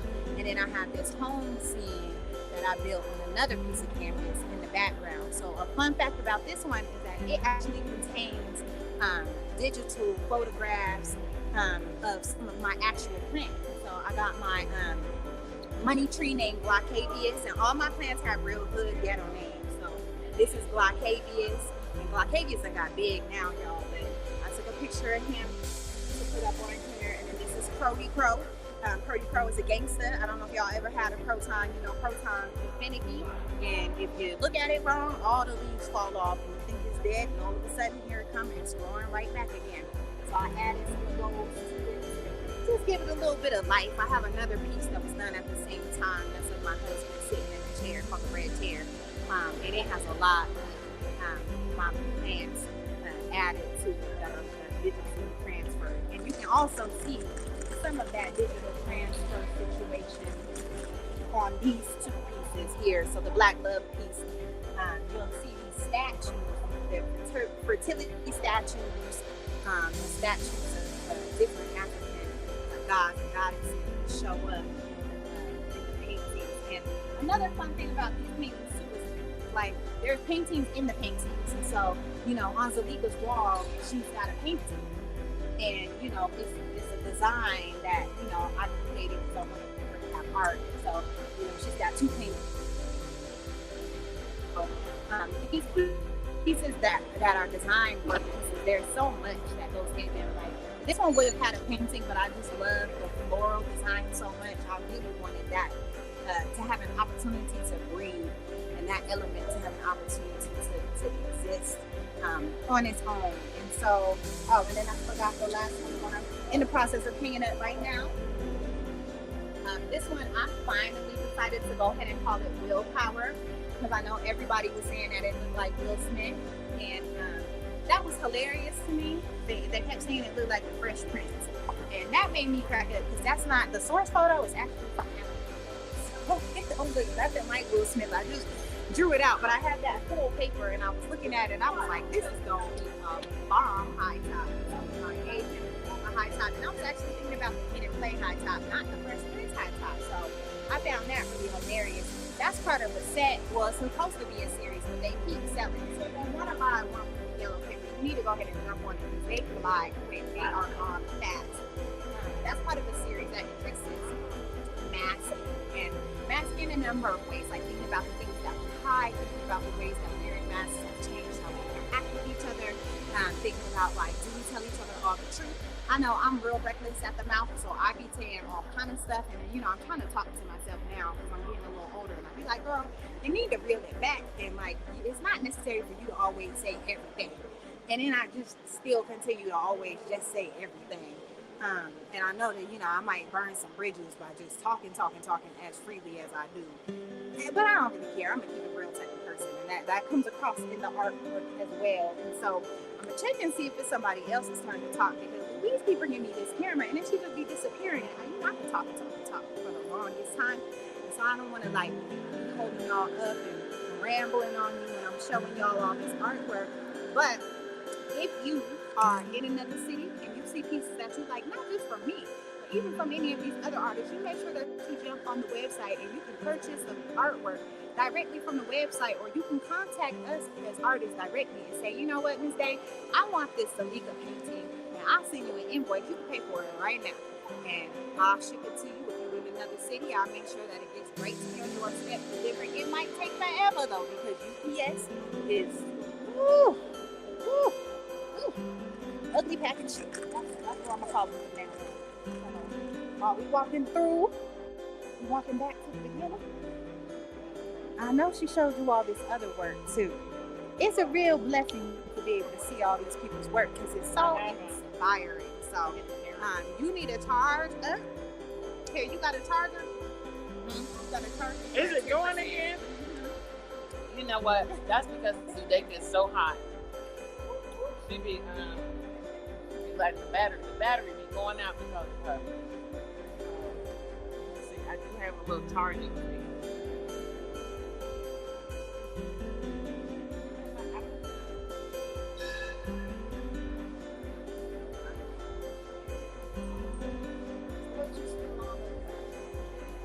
That's because it's on a delay. Now, do you have any way on your broadcast that you want to go back to yesterday's or go back to yesterday's and see it? Yeah, they're all recordings. It's on YouTube and Facebook. I'm not. I'm gonna ask you to see it.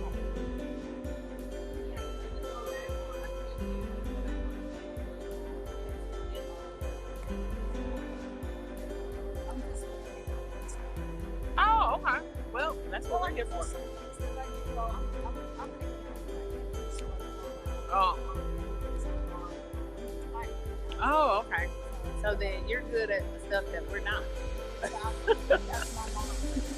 So some of this, this is all learning, but I have gotten so much better. I had to when I was going to a job and I hopped up. Right. Lost my work for everything's online. Actually, it's Steamboat Springs. Oh, okay.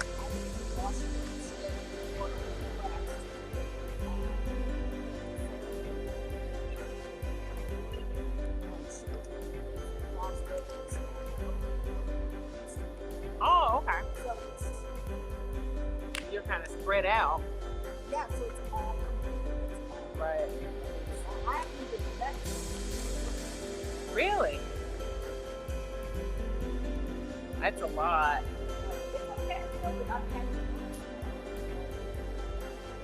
Different things. Yeah, it's, it takes a minute especially for the technology parts of it.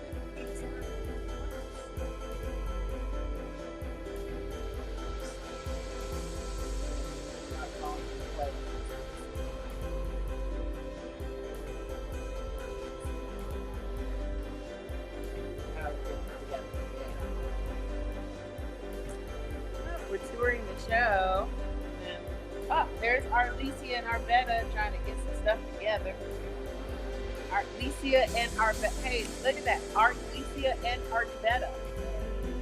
The R and the R. The R and the R.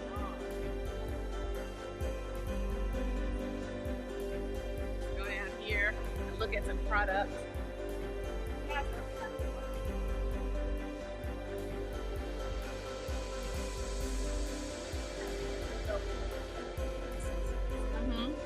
That's quite cool. All right, let's come over this way. Look at some products. We have some t-shirts too, Tommy. Let's look at some product. This is our product table. You guys can purchase all of this line. And you guys know, this is our here. Five. We have them once again in small, and the large coasters. Sometimes you might not have the giant room, but you have the smaller space. So we have them in both sizes. And like I said, we're gonna have a free giveaway later today if you win one. And as usual, we have our really cool t-shirts right here that we have every year. You are beautiful, I am beautiful, we are beautiful. So you'll be able to pick up a really nice t-shirt, tell your friends, all come hang out with us.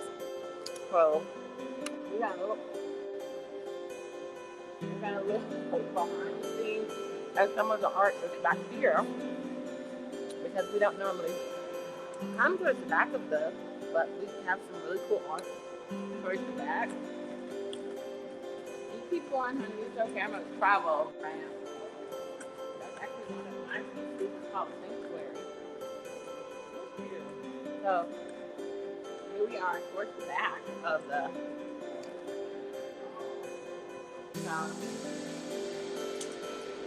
keep going. Okay, by Arlesia. Okay, taking up all of Karen's time when she's supposed to be making the tags. But it's all about Arlesia today. So I can't be tripping. Because Arlesia don't look at me funny. All about Arlesia today. Keep it moving. Yep, we're here talking about she just trying to get a stroke. And if you weren't here yesterday, we got to hear the board talk about these amazing abstract pieces. I absolutely love them. These are amazing. You can find these online. So go online and check these out. Really, really nice pieces. So you can go online and check it out. And over here we have Ephala. Love, love, love. Ephala is actually going to come up and talk some about his art. Just waiting for him to come up. He's going to talk about his art with us today. Ephala is also a part of the exhibit at the Museum of Cultural Reserve in the Black Experience. So can't wait to hear him talk about it.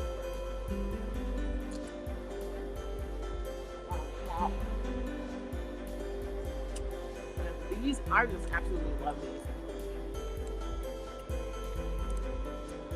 These are done by E.P. Frazier. These are wall hanging.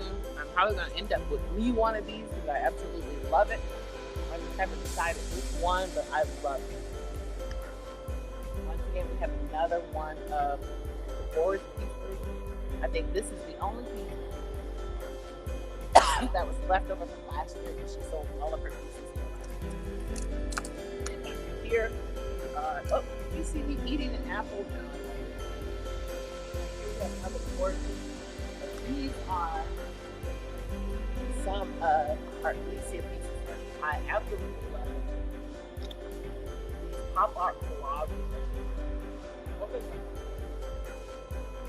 This is the one she was talking about earlier today online, the COVID piece. Really.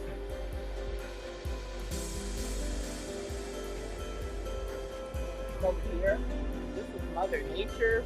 This is the one we had wanted to show, but it wasn't up on the website, but it's going to be on the website today.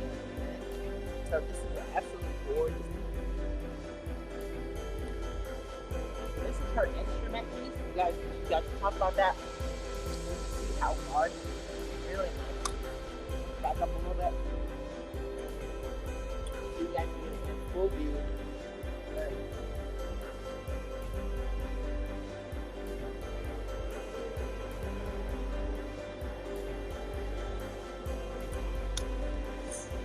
Over here.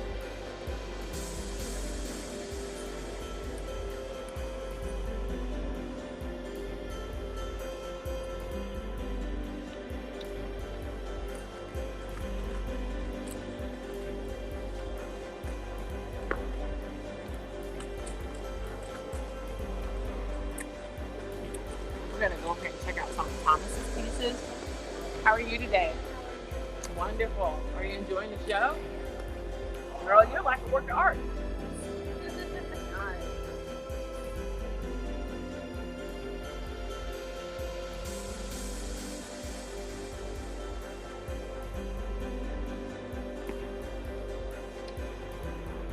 We're gonna have the art reception tonight.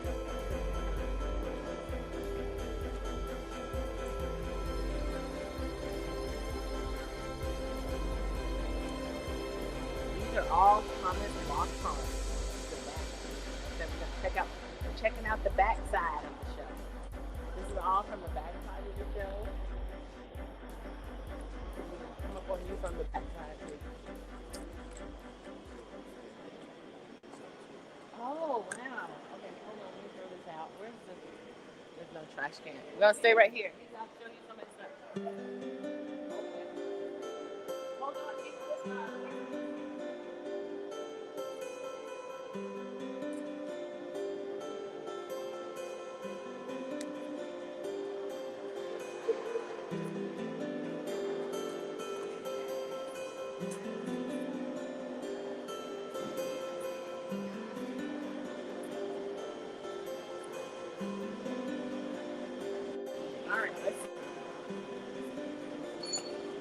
All right, you guys.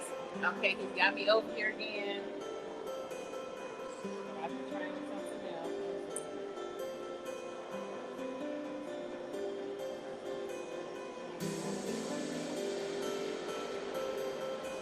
Oh no, I'm glad it sticks because it fell off from there.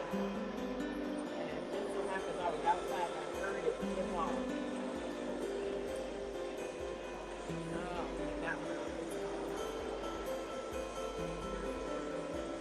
That thing. Oh, look. Ah.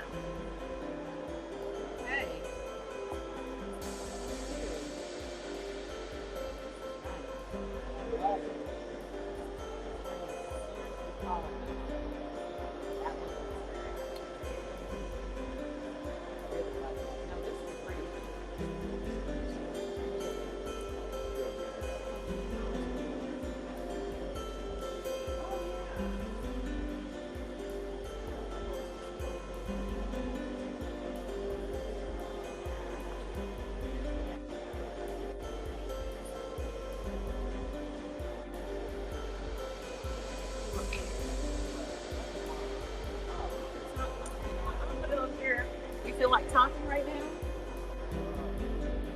A few minutes. Okay, we're gonna give him a few minutes, and he's gonna talk to you guys about some of the stories. What did I do with my necklace? Oh, I left mine over there.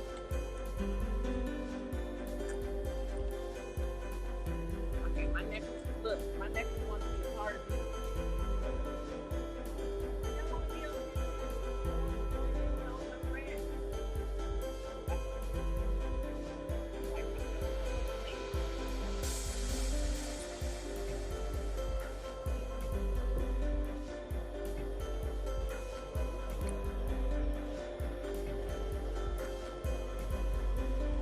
All right, I have to bring you guys over here to John Tom. His work is absolutely fabulous. Look at this piece. Look at this magnificent piece of artwork. Look at that. Isn't that phenomenal? That is absolutely phenomenal. I love it, love it, love it.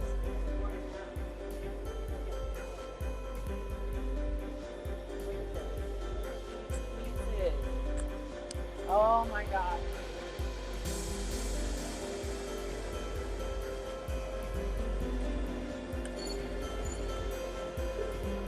Look at these pieces. Now, what is this piece called? What's the name of it? Two sides of the trio.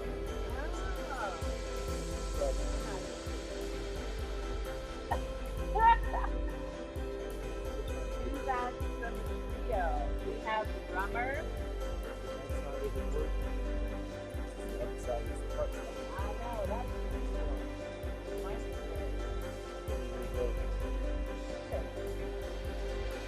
Yeah, with the commission for like big regular AC. So this is actually set 12 feet. Oh, wow. Walk over the field, Oh, wow. inspired from the floor to the ceiling with sandstone.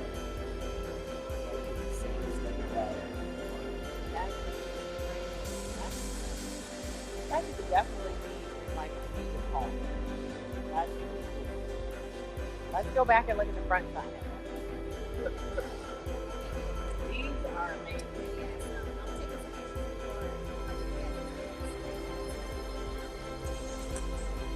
Here's the front side. That's pretty cool.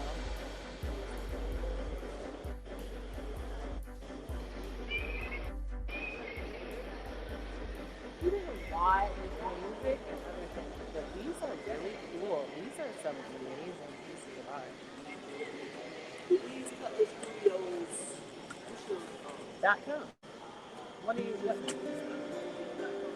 do you what? Looking at my website? No, I need to send that at Gmail. At Gmail.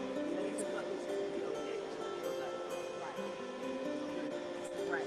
You're supposed to send it to me. Right. So send it to me and then I'll send it to you. Yeah, and I'll send it to you. Right. Well, because actually you guys were supposed to send everything to the Be Watch and Fine Art Show at Gmail, but I'll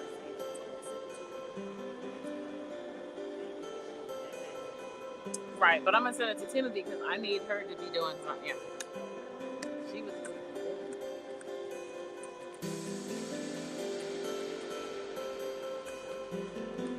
All right, Lisa, I'm gonna have to pick you off now because I need my label finished. Because I'm about to head over to the house and I better go.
I need to charge my phone.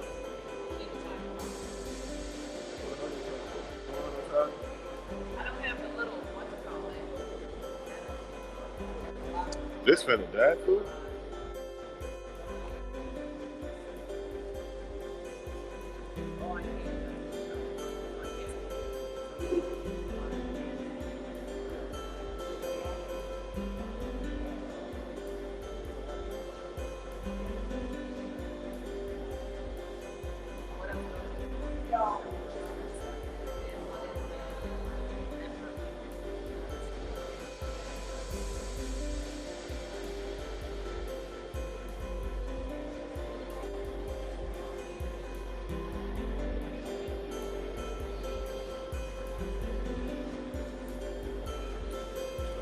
Yeah.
today. Hey guys. Hold on.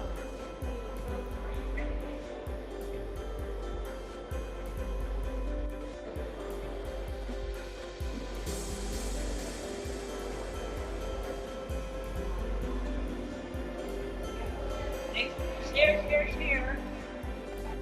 Are you ready? Come on there, Deborah. Let's get you set up. Come on.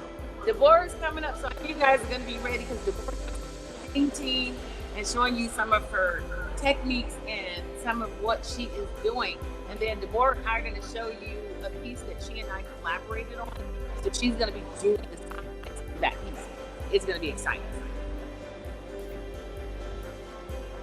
Let me get Deborah set up. Deborah. Get Deborah set up over here.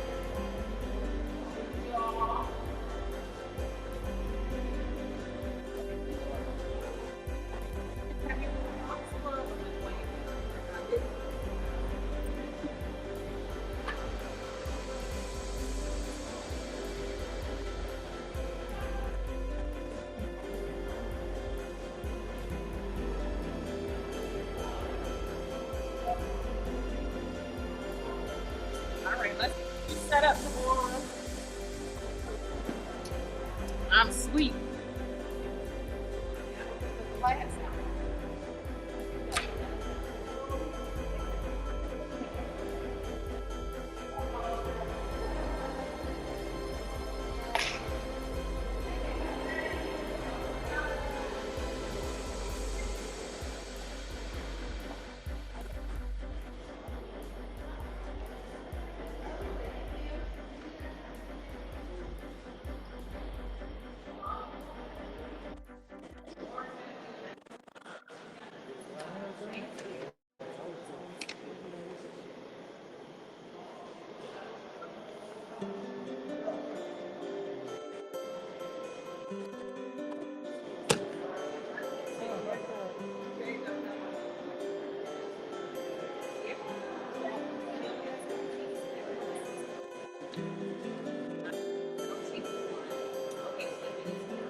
going?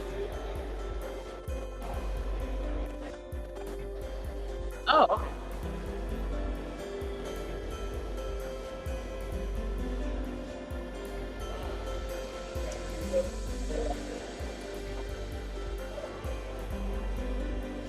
You gotta leave it up like this. Huh?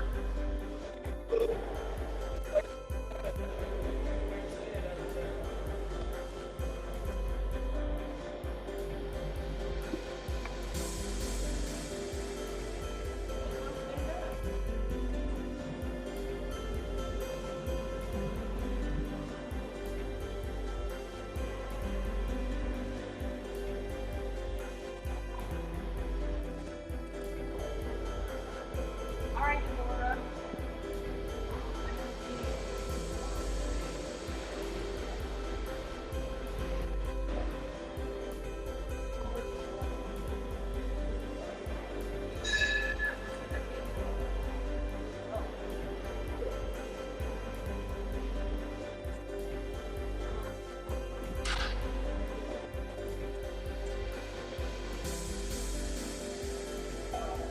We're about to watch the board do some fun work, guys. So stay tuned. Deborah's going to be working on a piece right here. Got it nice and angled for Deborah. And she's actually going to be working on this piece. This is a collaborative piece between me and Deborah. We actually started this.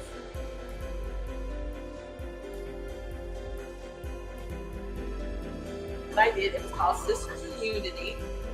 And so she's going to, and then I sent it to Deborah, and then she did all of this fun pattern type stuff on the Sisters in Unity piece, which is really cool. And today she's going to do all the sides and the edges, so you get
shoes because I don't know where mine are.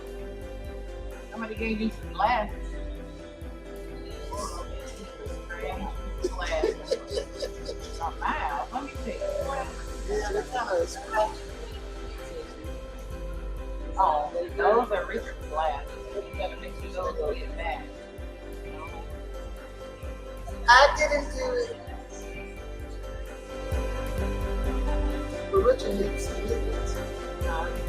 He needs some movements. Those are the worst ones. Those I'm prepared to make it.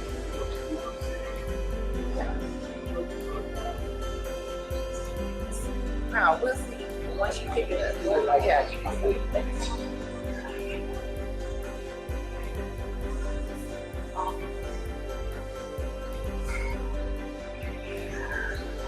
This is perfect.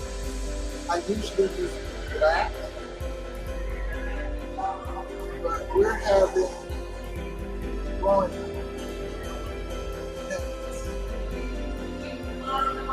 By this time next year, we'll have new growing pains. We don't have this same learning curves. You guys learn about learning curves in high school or college. When I'm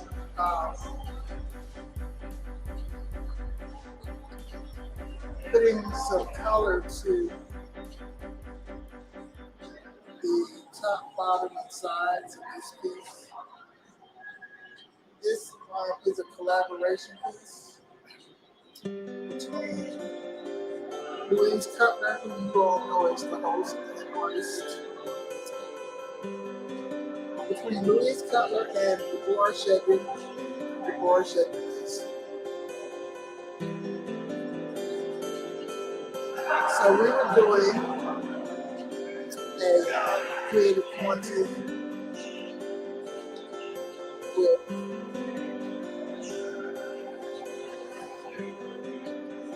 I guess 6 or 7 different artists, and Louise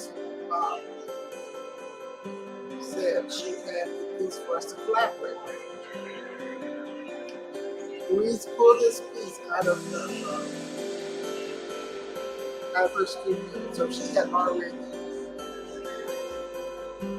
just done the background, so she wanted me to do what I did on top of what she had already done.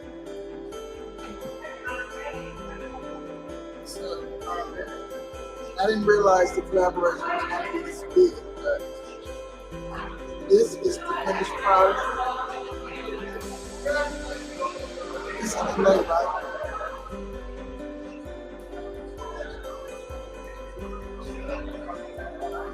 And it was titled, she had already titled it Unity in Women. So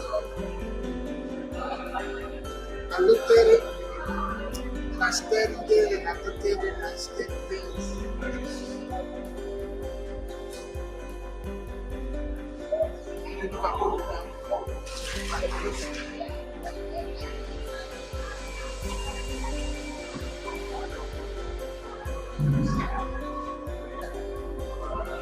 So basically, she had already done the lines,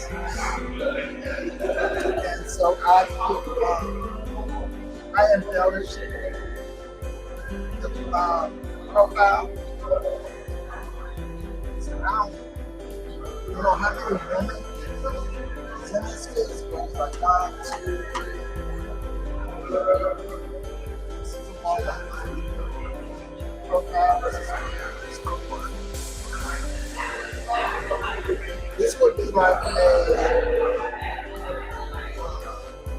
probably a 3D piece of sculpture if we decided to take this further. There's a woman's profile. How many is it? 5, 6, 7, 8. So if you can study it, you'll see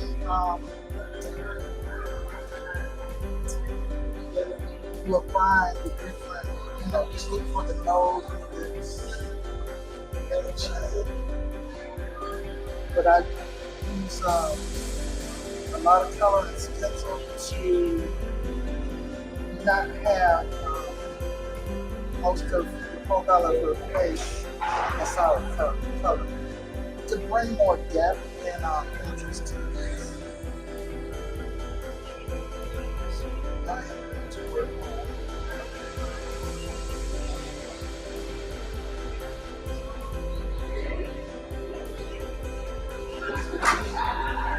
So right now this piece will be showing what's the day, Friday, Saturday, and Sunday.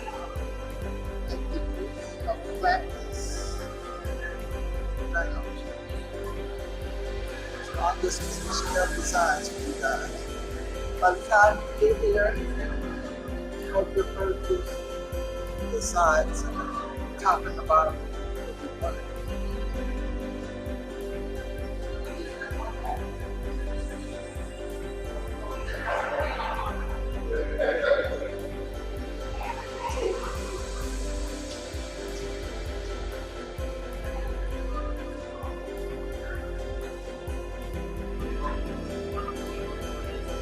I really cut the sides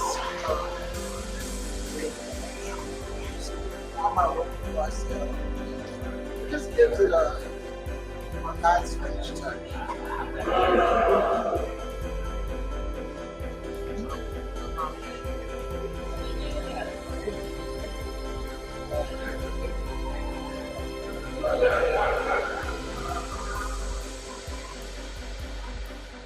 So I'm going to have Louise come up in a minute and explain what she was thinking when she started this piece.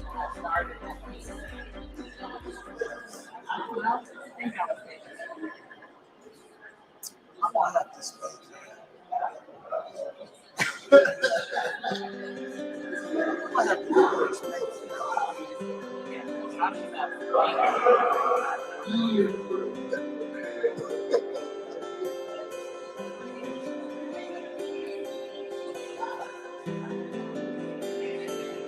But I found it interesting that all the women's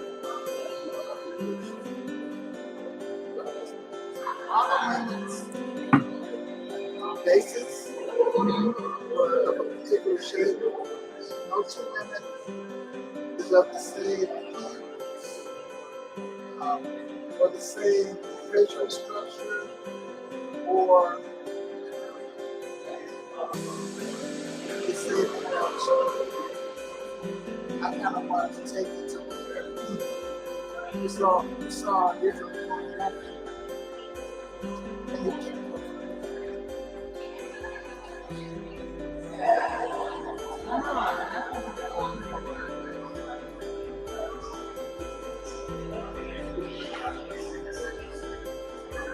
It was kind of important to take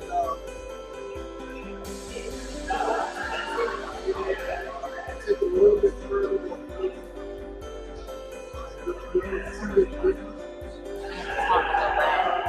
to include my movement.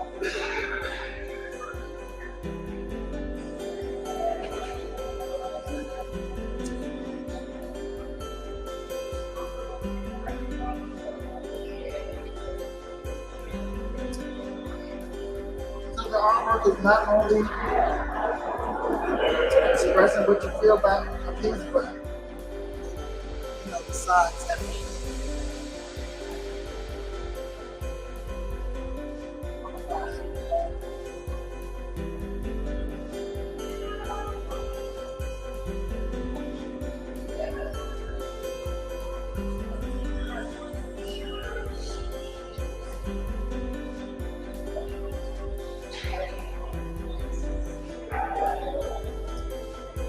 So if you guys can type in the comments what was your first impression looking at this piece, I'll have someone read your comments.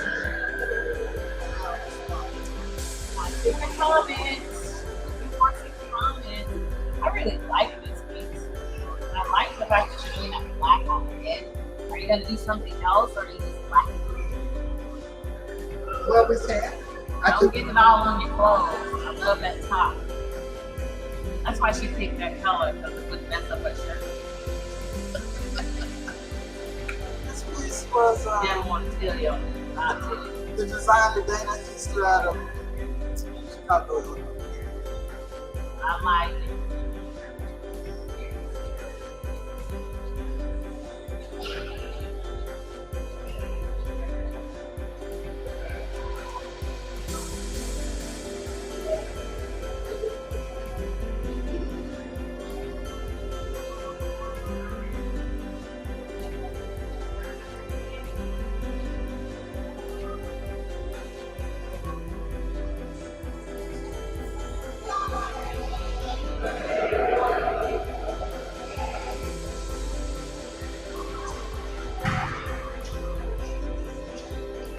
Artists have artist assistants to do things that really don't need to be done by the artist. So if any artist is looking for an artist assistant, freely, I'm looking for an artist. and they do things like this. They'll paint the sides for you, so you can stay in your creative mode to do another piece. But Louise Clapper says she is looking for an artist assistant. She is in Colorado, I think I'm Fort Collins, Colorado.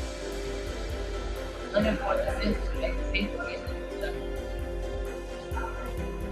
So if you want one-on-one learning possibilities, become an artist assistant because you're working in the artist community.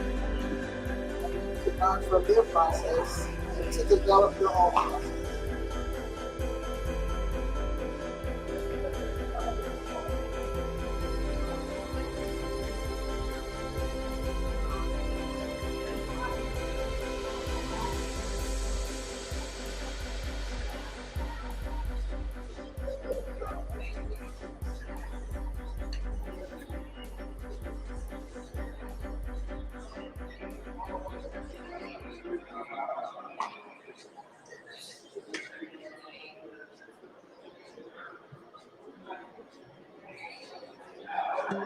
I'm not the neatest person when it comes to things, so if I mess up this mall's tables, I'm a bit sad. I'm trying to be careful.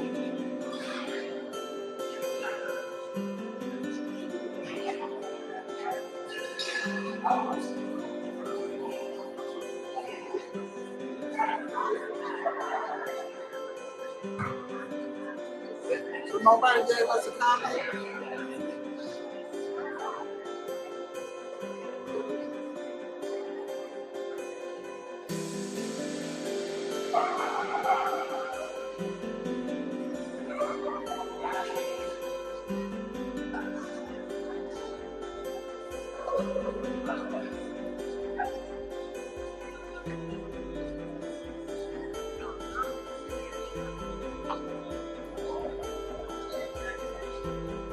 So you see how I hold my brush.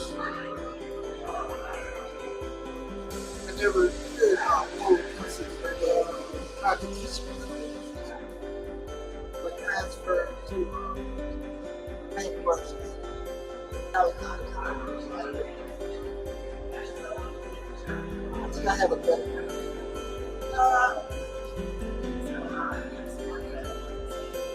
one of my sons paints also. He holds his too, so it's the same way that I would what's preferred about doing this. Alright. You want me to talk about it? Yes, I have the bottles here. So we're going to talk about. Alright, so I'm going to talk a little bit about why this piece, or over here, that's what furniture is. Nice enough with all this really nice furniture. And I asked the florist when he put something down. She said no.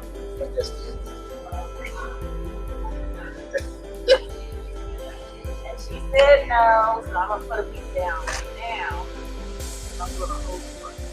She can lay it down right there. Down. I was supposed to have some plastic. We didn't get any. So I'm just gonna talk a little bit about that performance work. And like I said, this is a collaborative piece. And the fun thing about this is we did this during the quarantine. That was it last year or the year before? It was last year. We did this last year in January, from January to February. And we did this last year with Concho's pre-quarantine. And we had a show at the, what was it? Art and Soul Gallery. We had the show, was that in March, May? What was it? We all went down to Springfield, Massachusetts, and did the Art with Soul show. And that was really fun. And Deborah and I had a collaboration, but we kind of never got it finished. So I sent this piece to Deborah, but I think we got it off. This was a little late when we got it off, and we finished up the creative quarantine, but we hadn't done this, and so I said, Deborah, get this done for the Zim exhibit. But we still got it a little late for the Zim exhibit, but it turned out fantastic. Because Deborah had a lot of, she had so many projects going on, but she did it. She got it done. She got it sent to me, and then I had the panel and everything put on. So this is actually watercolor, acrylic. What else? Did you just use acrylic for, or use other stuff? So I just use acrylic, and I probably use acrylic. Mm-hmm. Okay, so you're looking at this, right? Acrylic pens, stencils, acrylic paint, and I think there was some ink on here as well. So just tons and tons of, different. So it's a mixed media piece, and it's on watercolor paper. And then it was mounted when she sent it back. I mounted it on a wood panel, which is really nice. And what she's doing right now is she's painting the wood panel and just the edges, because the edges weren't painted, so she's painting those. But the basis of this piece is called Sisters in Unity, and that's basically what it is. To me, it's very self-explanatory, and it's just like she said. It was all of these young people. I created a stint, not necessarily a stencil, but I created an outline, cut it out so that I could repeat this image. And actually, whether or not you see it or not, there are 6 different female images in this piece. And so what Deborah did was, because I had all these similar, and then they were all of different color pieces, then Deborah went in different colors, and then Deborah went in, and she was like, hey, you know what? She began to give the whole character, altering the color. And then there's these wonderful rings on here, because they're unity rings, and, they're infinite, so because rings don't have an end. And so I put all these really cool rings because I wanted to show the unity between women. I feel that there's such a great unity between women, and that's what this piece is created about. It's called Sisters in Unity. We have these lovely rings that connect us, and how we are all bonded together as women. That's what this piece is about, the bonding of women together. I feel like Deborah and I have bonded, so this is a great piece of her. And to have her come down has been amazing. So to have her come down and be a part of this change. So that's what this piece is about. Creating that unity, that shared community. Take it from there, Deborah. Okay, so we're going to take this outside to let it dry so I can get it mine. I don't want to take a chance of messing up their carpet or the table. That will help. All right, so we should be able to sit it out. We're going to sit this outside. Get this bottom.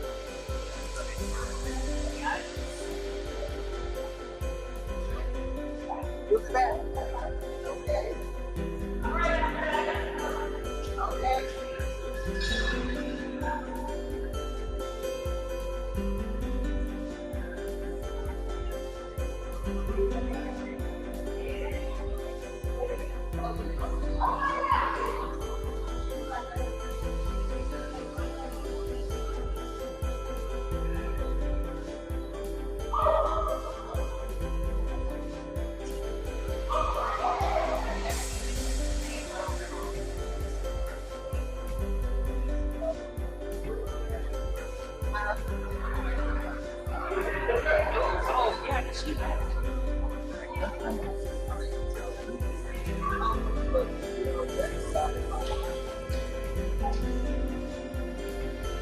Everything's buffering. Oh, there's.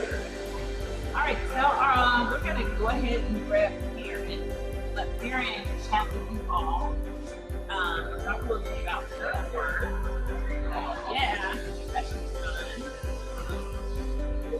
Looking for my mic. So we're gonna bring Karen on. Make sure you guys are sharing the love and letting people know that you're here and having fun. Oh, we had a comment. Beautiful, beautiful. Thank you. Beautiful, beautiful. Lots of beautiful. Oh, Sandra. Miss Beautiful. What are you? Oh, that's for art. She's done a lot. She thinks a lot of things for her. She's going to get here. So, alright, let me see. Right here.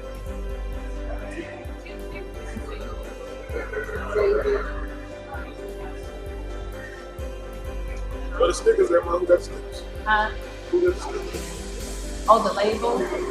I don't know if I gotta get your labels. These labels. You don't know who's are they? Alright, so how many of these did you get this right here? This set. And then this set. Is it just one set or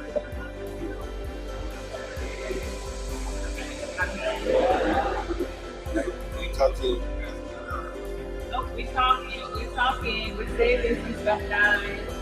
We got some people over there. Hey, make sure you share, make comments. They're looking at you. Say hi. Hi. But you're on screen. They're playing. He's rubbing his belly. Hey, rubbing his belly.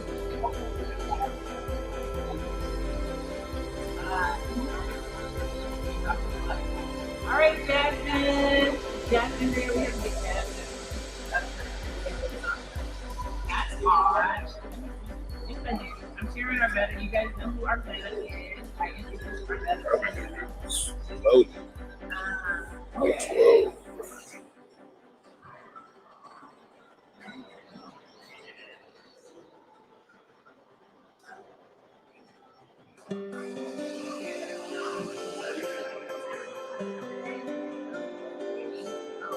Oh, these are all.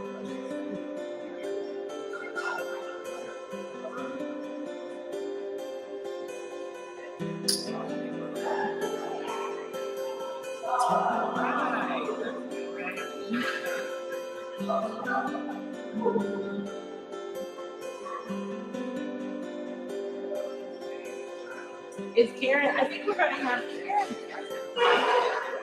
chat with us. You about to leave, Ma? I'm just going Who? Hey, hi. Oh, we got, okay, make sure you share. We're having a lot of fun here. Hi, how are you today? I'm fine. I hope you're enjoying the show. Yes, I am. I so much enjoyed the talk the other evening. Oh, nice. Yes. We're also going to have, actually, our featured artist will be here tomorrow. She's talking at 12. She's coming out. Today is going to be talk, but we're also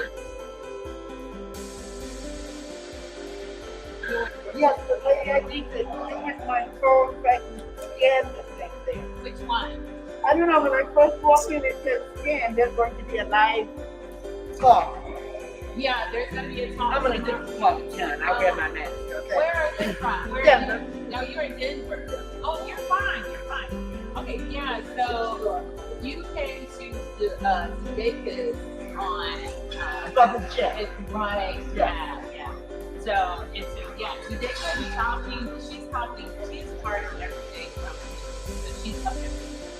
And she's mostly online everything. So she's part of live stream. So she has conversations online everything as well.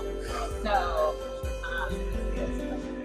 today we'll be talking tonight. All right, opening. So are you coming for this is Karen. She's about to talk about her head and all those kind of things.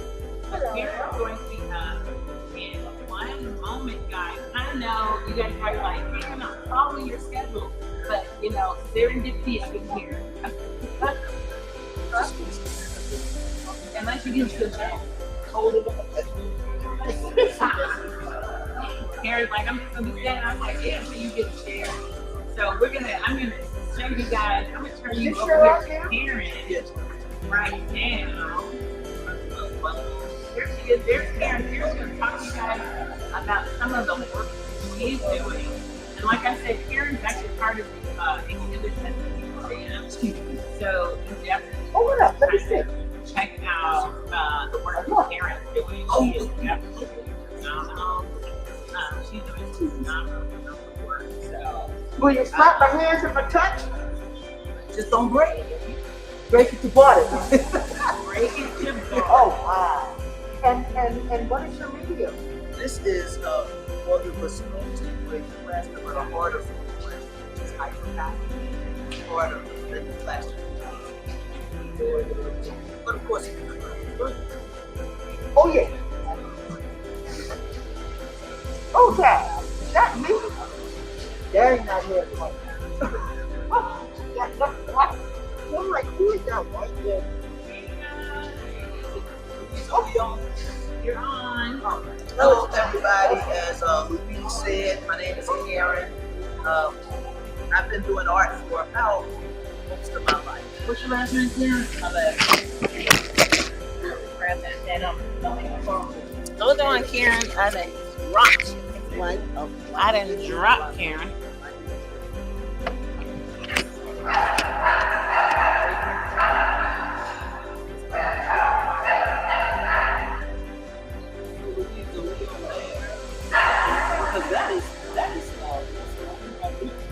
But anyways, as Louise said, my name is Karen. I'm an artist coming from Wisconsin, and I've been doing art most of my life. So I'm here at the Blackness Fine Art Show. This is my second year participating. Glad to be here. Coming into Colorado, meeting a lot of good artists, learning a lot from other artists. But today I want to just talk about some of the art that I decided to bring today. As you see, I have these faces. They're my face. My face. Cast on your face. Nice. It's perfect. Come up some, Karen, so they can hear you a little better. Let me know if you guys are out there. And Somebody said they can't find the schedule. Is there an art talk tomorrow? Yes. I just wanted to say, hello is just asking.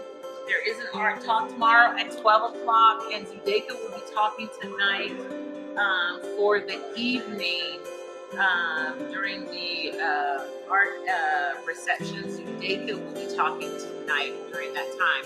The schedule is up. The schedule only goes till 5.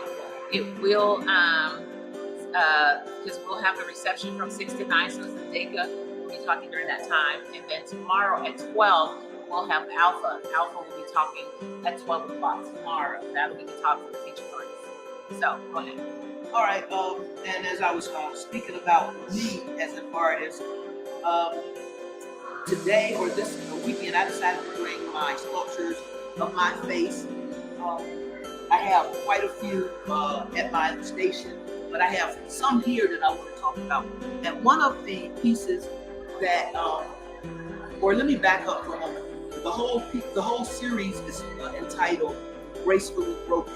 You will find that a lot of these faces have broken pieces, and they reference like the brokenness of women. And although we've been broken, we are still beautiful. We're whole, and we can bounce back. Some of the pieces that I have here, for instance, these two pieces. Some of the work that I do, it deals with the social, political, and cultural constructs that surround racism, sexism, and socioeconomics and mental health. These two pieces that I have in my hand, this piece is entitled Code Switching. And I don't know if you all know what code switching is, but most people think because they see these ones and zeros that they are related to machine code in terms of binary digits, and they are. But there's a deeper meaning to this. Code switching is when we try to change up and fit ourselves into other environments, other cultures, other work environments, and so forth. So I chose to use a black and white face because that's the most contrasting colors. What I have here is one of the broken, gracefully broken pieces, and I chose to use a lot of different textures. This texture on this face, it has a more rough texture, and it kind of gives the appearance of granite or stone or so forth. I chose to use different textures because, as I said before, even though sometimes in our lives things happen and we are broken, but when our Creator or our higher power breaks us, it's not for to hurt us or harm us. It is because something is coming better thereafter. And I think all of them are beautiful, even though they're my face. They're beautiful. They're beautiful because they are. Oh, look at you. Yes. I'm sorry. On this This one, is such a delay. I can't tell. You're fine, hun. keep the face completely black, and I have another face that is completely white, and also I chose to do a little some things different, like as you said, with the hair. Keep everything solid color, and then add a little texture with the hair. The piece over here that Deborah is holding, this is a piece I chose to do, and what I did with this mask, it's broken on the right side of her face.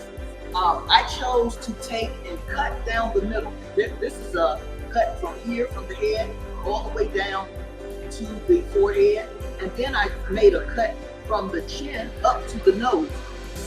And I decided to leave this part here solid. From there, I chose to do two sides and make one more of a smooth side and one a textured side. And I chose to do that because I wanted to go back and think about my ancestors. Okay, I kind of wanted to look a little rustic and old and so forth. But we don't oftentimes think about a lot of the gifts and talents that we have come from our ancestors. It's nothing that we have just earned because we're who we are. It's because of our ancestors, our parents, grandparents, and so forth. And so I chose to do this piece in honor of my ancestors. What I would like to do is also continue doing sculpture. I'm learning a lot since I've been here. I've learned some things from Louise at her studio, Howard for resin. What I did, like with these faces, as I said, these are done in like more of a plaster, and if you drop them, they break. Whereas with the resin, Louise showed me how to do that, and I poured actually these faces in resin. And with the resin, they're more durable. And also, I can experiment more with the resin. I can do color in resin and so forth. I'm just here trying to learn all I can learn. I'm here meeting a lot of other artists like Deborah. I'm expecting Deborah to show me some things later on about her painting and her style. I'm expecting her name to be on the screen. One of the other things that I'm doing here is I decided to this time bring some of my painting work. I have much more painting work that I'm going to show you, but I chose to do these plein air paintings. This is a 5x5, and this is a scene which is like near my house. Going across a little bridge, I decided to stop the bridge. I decided to paint them. I have some that are 11 by 14 larger paintings that I've done. All of them are actually pieces. I enjoy working with different mediums. What is here? How does your brain function?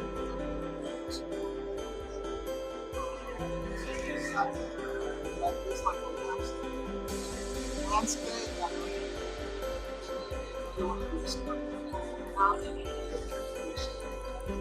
Okay, I'm glad you asked that question because one thing that I didn't say was that I do art because it's therapeutic for me. I'm a veteran who has been diagnosed with PTSD from the war, and so the way my brain works is I once I learn something, I get really involved in it, and I want to do it, and I want to do it, and you know, and if I really like it, I really do like it. But then there comes a time when I get overwhelmed with doing one thing. So to take a break and to, you know, calm the brain down, I'll just switch over to paint because that's very soothing.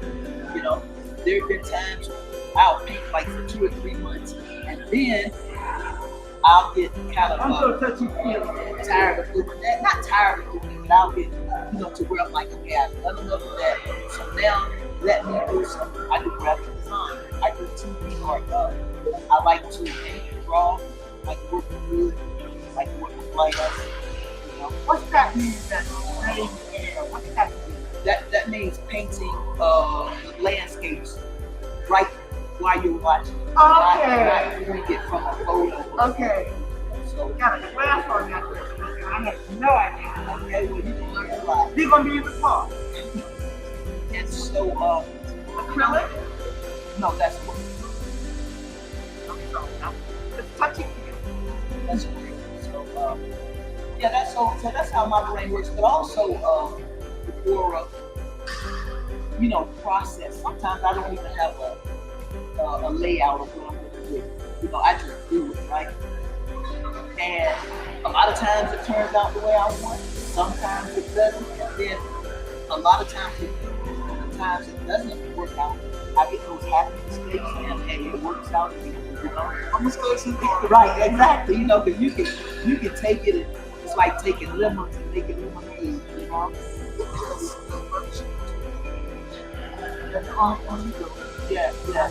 Yes. I agree with that. I agree with that. It's just like when I was doing these faces and painting these numbers on them. I was thinking to myself, boy, that's going to be a lot of work because you know you're trying to it and so forth. But I found ways, like you said, I found a way to make it so much easier and very straightforward. You know, because when I first painted this one, I was saying to myself, whoa, that's a lot of work, you know. And then you put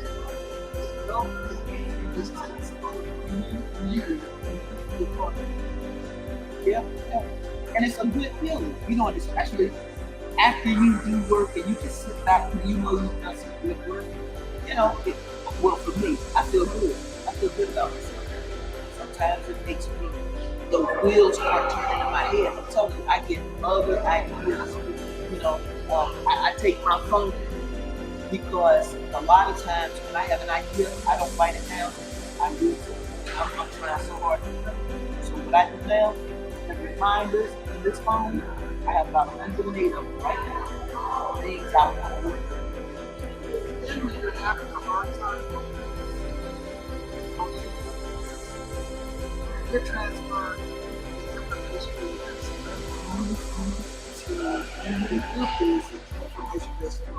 yeah, I've had those moments.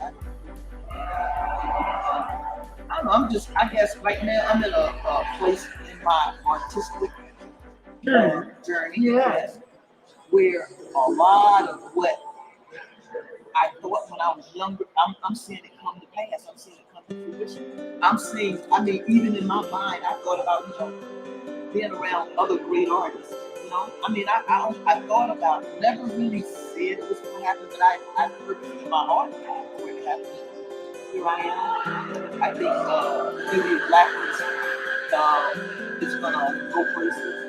I think it's definitely being magical, it's going to work, and even possibly go to the video. I think that the caliber of artists that participate in this, it's amazing work. Me as an artist, I'm amazed. You know, I'm looking at my art. I want to go see other people's work. You know,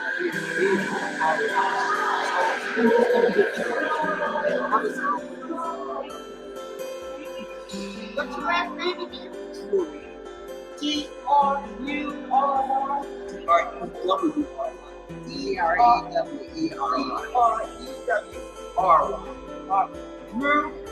Drew. Thank you, man. Drew. Yeah, well, and added the R-Y. I love it.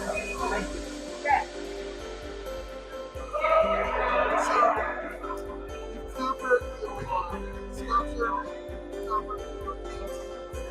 someone asked me about your participation in basketball and how that participation in playing basketball is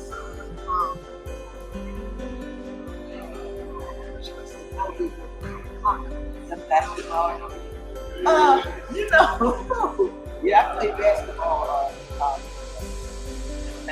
With Hampton University, Hampton Institute, a shout out.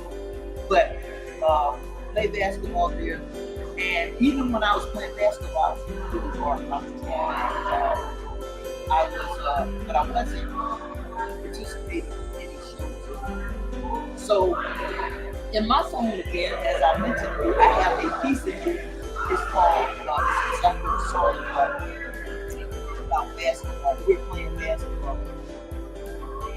Yeah, so I have in my mind, I have an idea of all the girls that I play with because we won the national championship.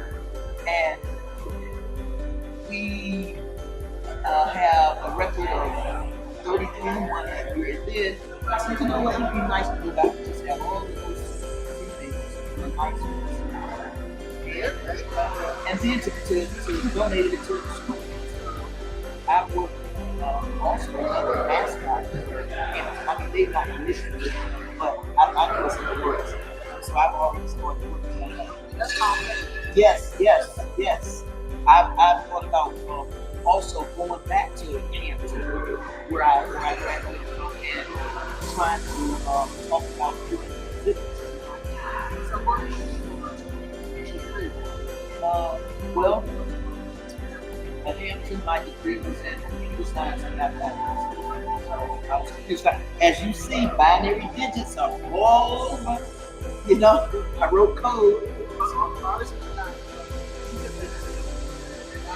Mm-hmm. Yes. The brain sequence of putting these together. Golden ratios, yes, Fibonacci series, repetitions, transformations, all like you said, it's in art everywhere, and it's mathematically impact. I mean, it includes math and science.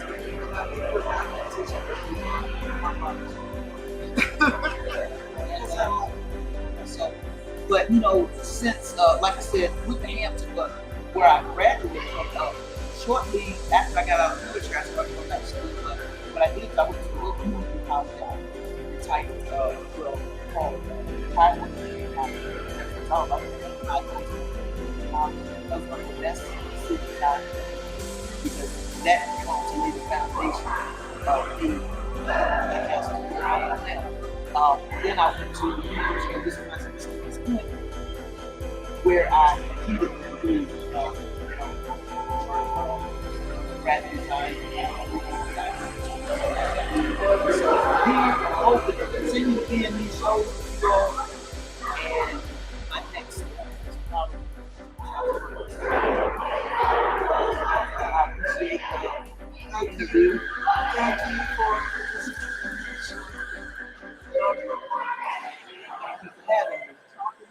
Now, all you all folks that are watching need to do is come on down and bring your dollars and purchase some of this beautiful artwork. Your participation as a patron will greatly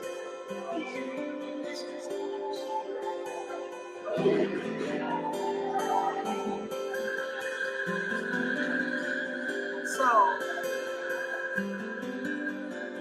Arvetta. yes. We're going to take this to the back to the also.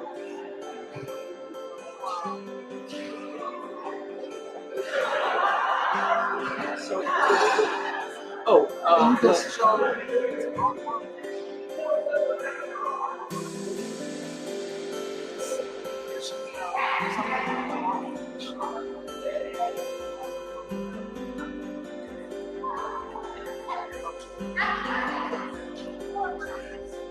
we'll be back.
Hey guys, it is me.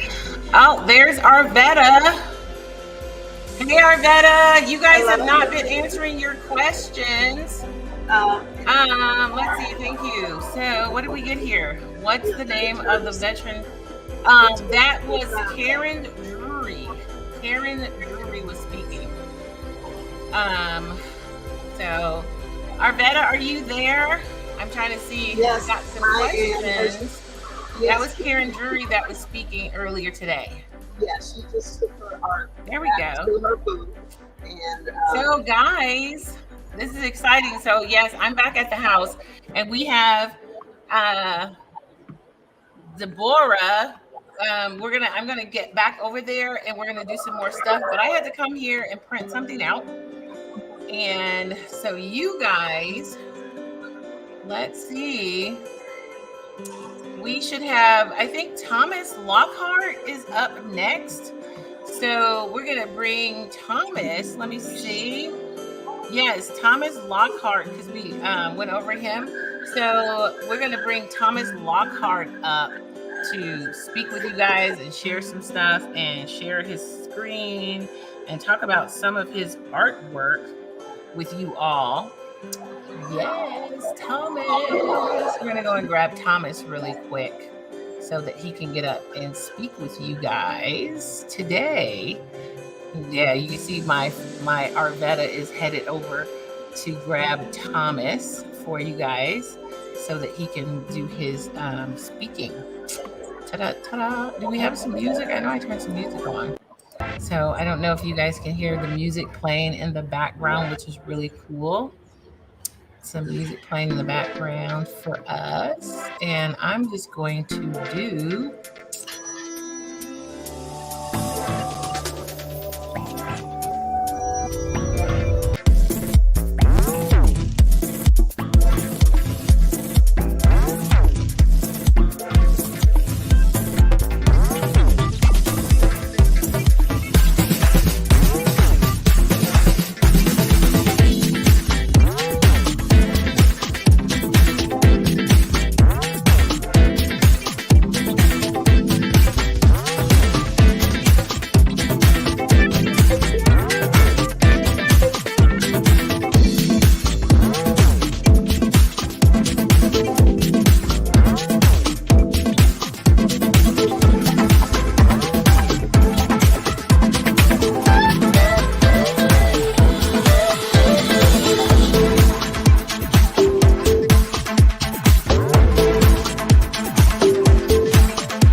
This is question muted.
Hey guys, so as you know, we are in this, we are at the at the show, and some of our artists are chatting with other people. So Thomas was supposed to be up, but I guess he'll be up soon. And right now we are looking at Deborah. Deborah's creating, she's working on another one of her paintings.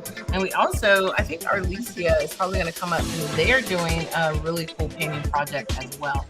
So that should be really fun. And then Phil will be coming up, and he and Tony will be coming up. So definitely be looking out for that, because they're a fun group of guys. So is Deborah, are you over there having a conversation? Hi, Deborah. Hi. Hi. Deborah's over there listening. Can you hear me? How are you working? I'm working on this thing. Arvetta, can you hear me? Arvetta doesn't like, she's not going to do a lot of talking. Arvetta.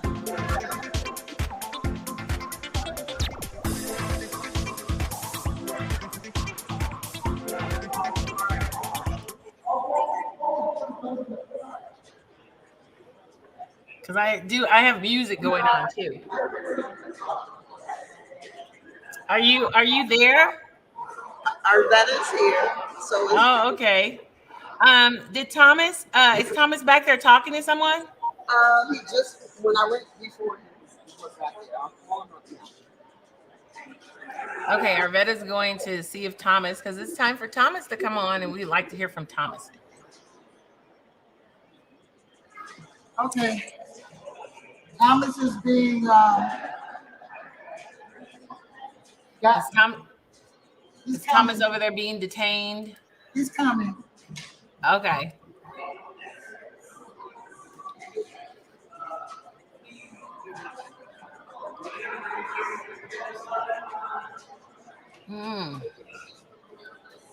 Look at that coconut water. I actually started liking coconut. I didn't used to like coconut water, but I've kind of started liking coconut water. It is not my favorite, but now they always say that you can kind of like anything, but I don't know if that's true, but I actually like coconut water now. It's never been my favorite. But I'm starting to like coconut water now. I don't know. It's kind of good. So I'm enjoying it. So it looks like we have Thomas. Hey, Thomas went out and got some food.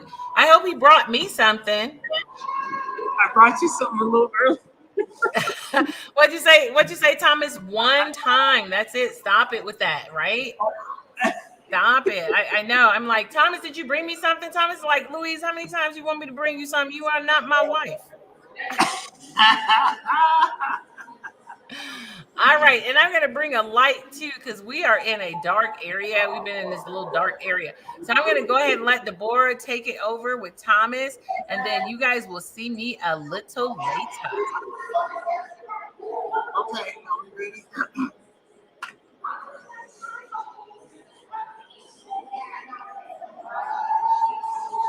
And we're off.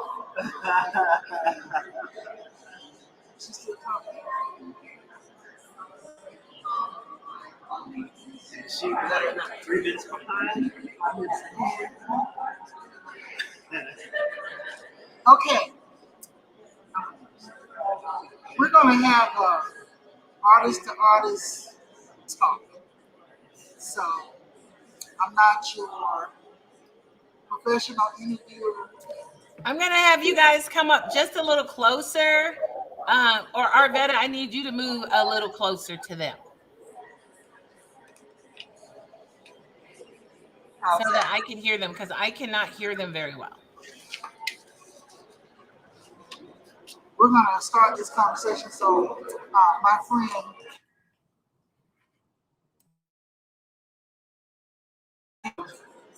what is your name? Yes, my name is Thomas Lockhart. I use my whole name, Thomas Elias Lockhart. So look for that name, Thomas Lockhart, on his artwork. All right? When you come in here, look for Thomas Lockhart. Yes. Okay? Yes. Tell Louise she can hear. Yes. Can she hear it? She hears it pretty good. I see you moving your lips, but I don't hear you. All right. When was your first inkling that you want to be an artist? Was it in childhood? It was definitely a childhood. And I tell people I have a cousin. Her name is Sheila, and she lives in Colorado.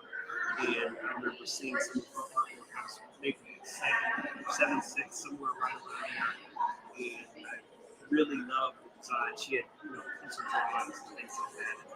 I think that was one of the things that got me interested. That's the thing that I can look back and say that was something that really kind of sparked in my head. And I'm glad that it was a family. Yeah, family member. Yeah, it was at my grandmother's house. We got some drawings in the back room, and I was like, wow, this is awesome stuff. So I remember from there, just sketching. Kids they do cartoons and those types of things. So I read where an artist is a child that never lost their ability to think as a child, explore as a child. Yeah. Most people that are not artists do. Yes. So they lost their, I'm going to call it their nature. You kept it. Yes. They lose their toys or else. And they think they have to follow societal measures of growing up with it, which is a cage for most of us as artists. So, can you remember like the first piece that you, as a child, can you relate that to what you do now? Oh my goodness. 15 years ago, that would have been, in memory, would have been in the early 80s. And you would have had to deal with, like I said, cartoons. Those are the things that we initially kind of play around with. And it's so funny when I hear people say, I can't even draw a stick figure. And I'm like, well, everybody can draw. Yeah, been drawing stick figures. Yeah, we just extravagance with the stick figures. So yeah, it was probably some type of cartoon or something. I remember a friend of mine coming over and seeing some of my work, and he was like, "Oh man, you traced that." I said, "No, I didn't trace it. I actually really drew it." And so from there, some of my teachers in middle school and high school, took a liking to my work, and they would talk to me and introduce me to different things, and then a little bit of high school art history, because that was really the extension of my art. Because when I went to college, I went for graphic design, but after I got out of college, it was like the art club really grabbed me. It's like I like doing the graphics, but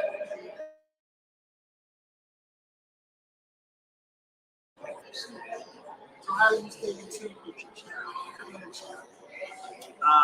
I think one of the things is, they say art is very therapeutic, and it's kind of like, when a kid goes outside and they get ready to play and have fun.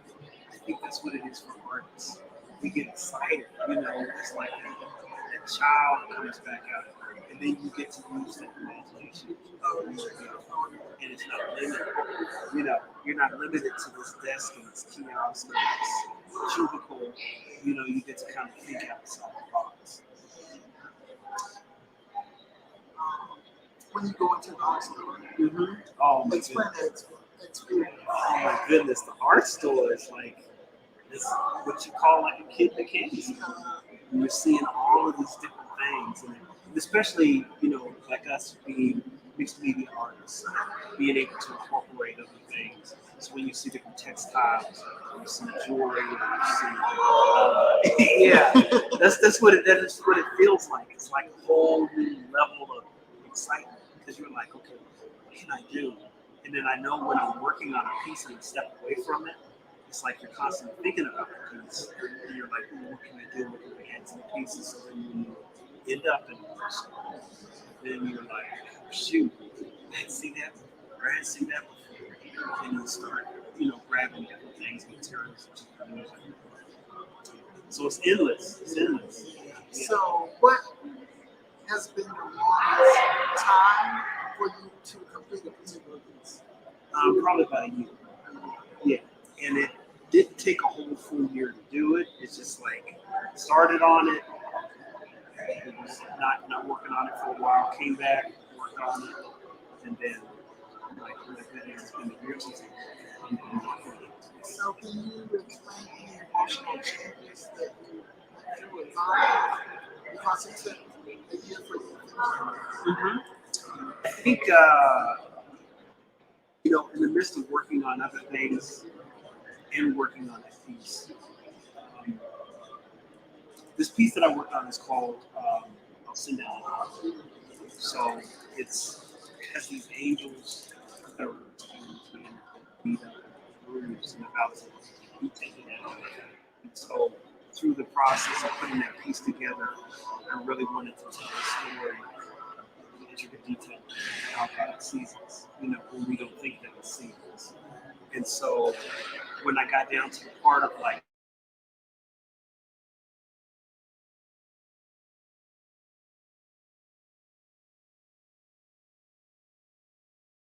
I had all these little the image that I had to put in. Finished the piece, 2020, New Year's Day, about 1:30 finally. So, I mean, it felt good being done, over that course of the year. But I'm telling you, the story is don't concentrate on the product. You got to embrace the journey because that is your journey. Embracing that journey. yes. Not only the finished piece, but the journey is like so that was good. Yeah, absolutely. As they say, life is like a marathon.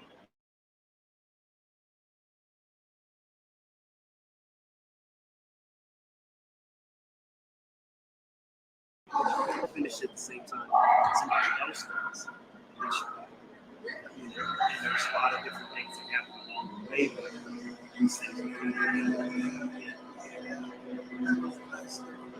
So, do you have any encouraging words for inspiring people that want to think about the journey of an artist and they have actually stepped out with it? Yeah. I think that one of the things that you should do, and I think that will keep you motivated, especially at the beginning, is paint names that you inspire, right? If you're an inspiring artist, paint some things that you inspire. When you go into the line of those things, then you can venture out within that inspiration of those things that you do, and you can keep adding on to it. You don't have to just get stuck. Because I know sometimes some artists they will stay right in one space and they never move out. Yeah, they feel safe. Yeah, sometimes you gotta. And I don't really even think it's like, I gotta get out of my comfort zone. It's just really about trying other things within your space. You can add something else to your space. And then when your space gets too full, then now you're starting to move into other different spaces. It doesn't stop. There's no limit of what the mind can do and create. That's what I look at as, being in a job and you're doing things repetitively. And there's no knock to as well, but I think us as humans, we get bored very quickly. And if we're not constantly creating something, moving into a different space with creativity, or learning from somebody else, or being inspired by something, we do get bored. Experimentation.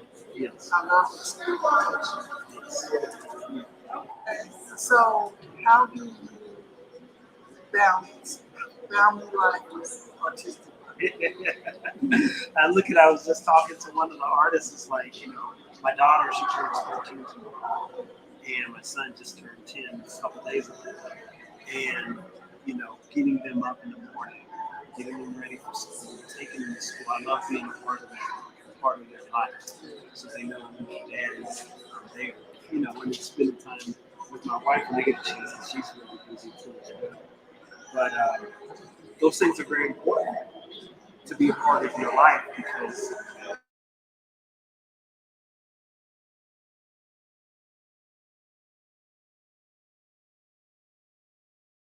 then time is always not on our side, especially as artists, especially when you get involved in something. Oh my goodness, I need to slow down.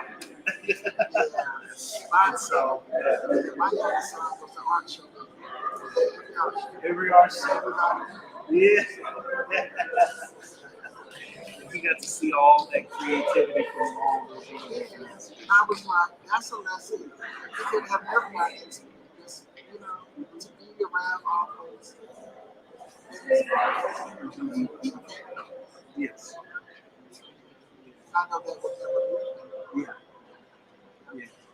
You always be inspired by that. And I believe even just the beginning of art with a lot of children, just getting involved in it.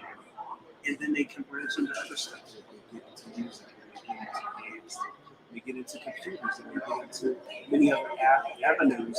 And they're getting away from, other things that may distract them and put them in a bad place. Because they know they can always step out of this because, so many people get into drugs and other types of things because they're bored, and it's important for them to have happiness. Yeah.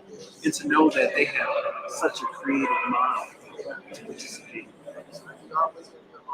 Yes. Try again. Yeah. So what do you think about this show? I love it because it's promoting us. It's speaking to us. We get to talk about the trials and tribulations that we go through in life. We get to express our victories. We get to show other people about us as a culture. And we get to meet people where they're at and let them see other different things that they haven't seen without, especially as being black. And seeing that, hey, they're creative. They have some amazing abilities. Yeah. Creativity, my favorite. Yeah. Yeah. Because we're not on fire time. Yeah. It's what is the word? It's an experience that you just get one on one with other art. They did a one on one with the remember that. Yes. What's the connection? So I know you are ready to move on to the next level. Oh no, but I like this being able to have the conversation. It's important for us to vibe off with each other too as well. And for you, I mean, being like almost either a mentor or just seeing your work for many years, over 20 years span, seeing your work, seeing the posters, seeing the all those different types of things, and then now having a relationship with you that's just absolutely amazing. I love that connection. Yeah. And the connection artists have with other artists is just you get no other relationship. Yes. Yeah. It's like brothers and sisters, cousins and aunts and everything. And, you get to talk about, okay, this is what I do, this is what I don't do, this is how you conversate and figure out, okay, you're traveling, do this, all those different types of things, and it helps your journey, your art journey, to get a little easier. And I've seen you mature. I've seen your art escalate. I've seen it transform. And that's just so great to see. the young artists who choose to do these artists. So has there been any artists who are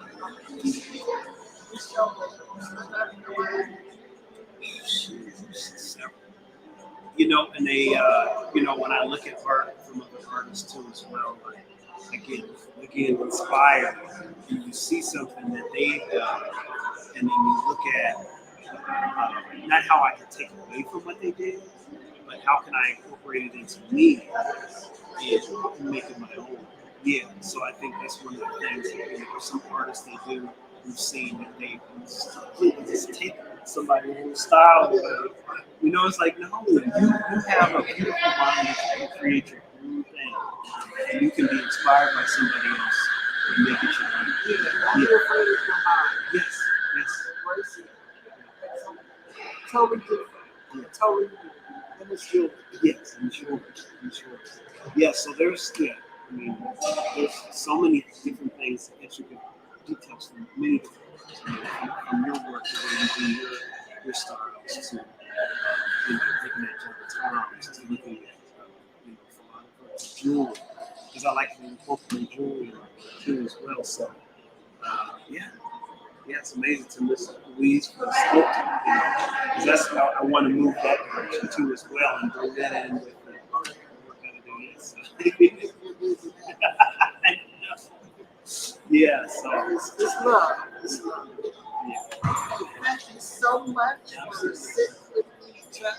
No, thank you for allowing me to spend this time in your life. And then you see the real Mr. Art. Mr. Art.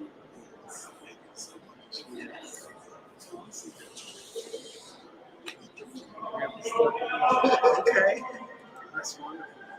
So were you all going to be able to go to some of the pieces or most of I can do that whenever they're okay.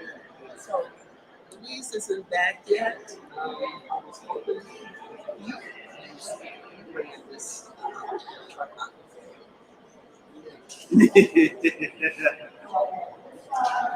I guess what I can do is see if I can transfer the stream. Yeah, I miss that.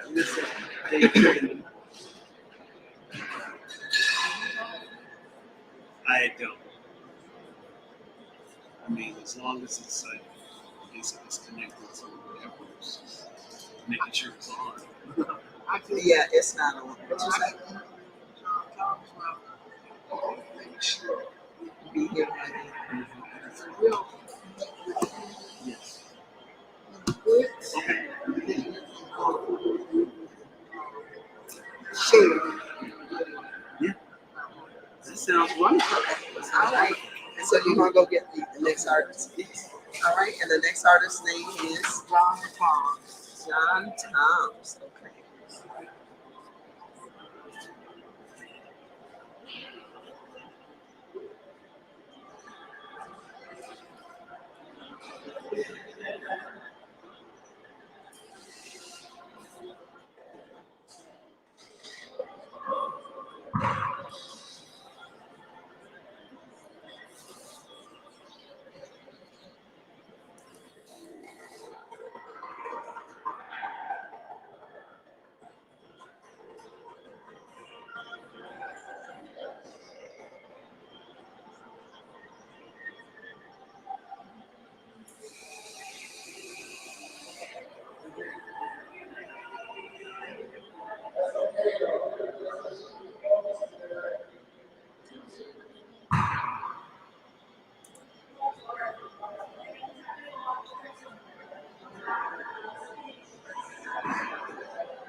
Hello, everyone. This is our Arnella Parrott in the background. Our interviewer, Deborah, has gone to get the next artist that's up.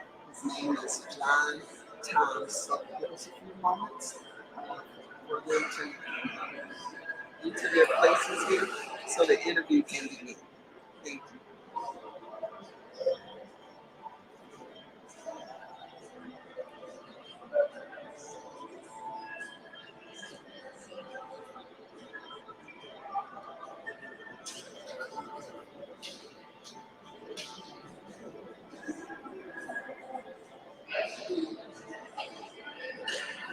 And Mr. Thomas is with a customer. Well, he's with two, and he will be with us shortly.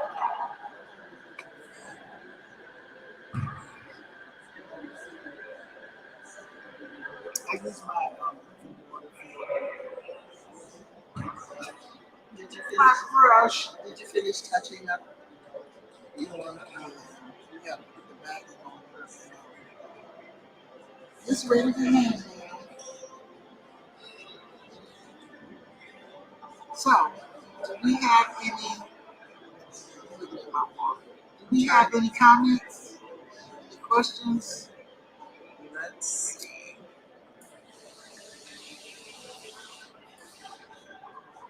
What's the name of the veteran artist speaking, please? And that would have been from earlier. That would have been Karen. Karen Drury, Yes, Drury. that's correct. She did the up the heads. She had a couple of masters.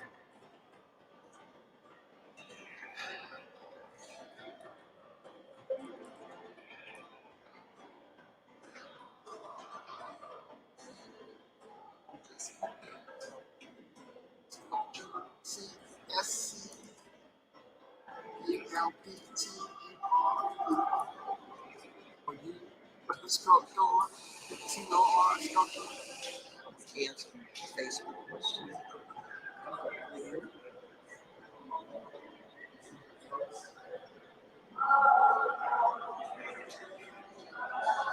So this is my first day interviewing everybody. So it's the first for everything at the beauty of Blackness Financial.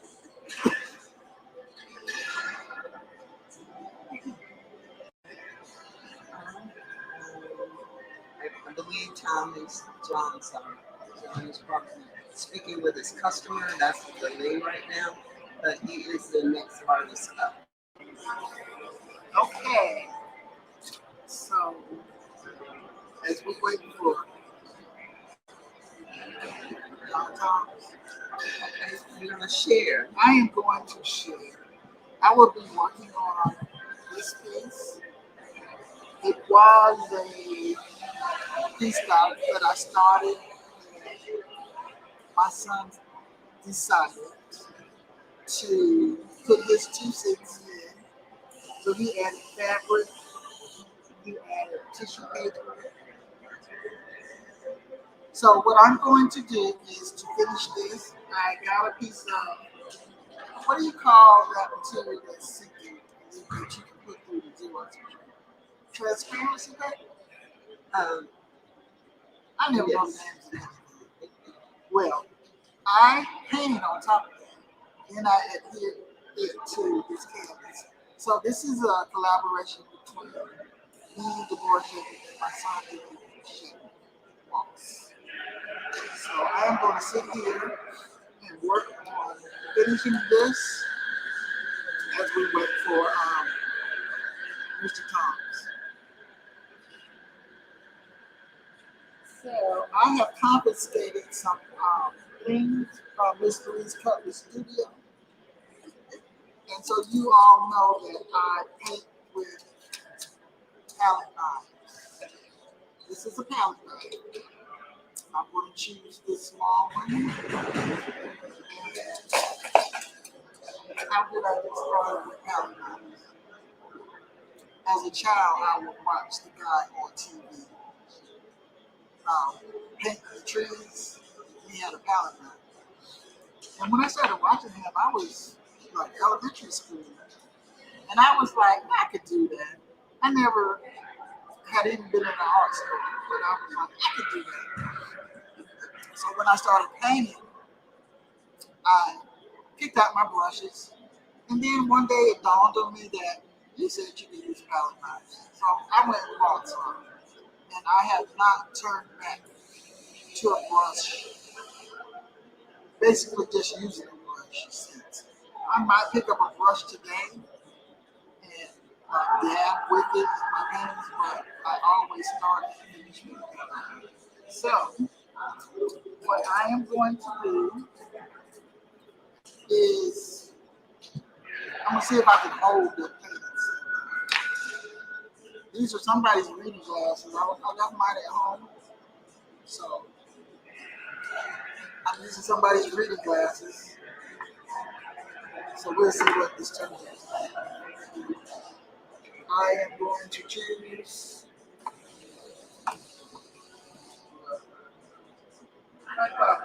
Just choose. I'm going to use this purple.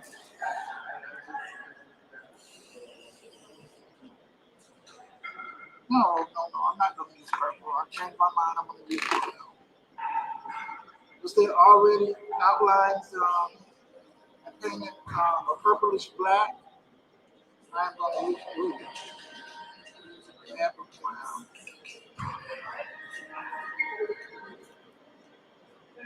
And see what I come up with. Nothing is set in stone. I just, figure I want to use it, then go for it. I don't know if it's going to work or if it's not going to work, but you can't be afraid of making a decision and it not coming out the way you want. So if you don't like follow your mind, how are you going to know what you like and what you don't?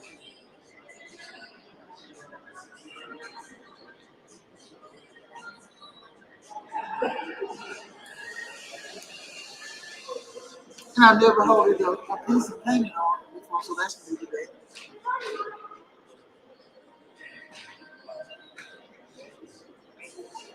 It used to be when I, first started as an artist, I would never paint in front of people. That was like for my eyes only. But now,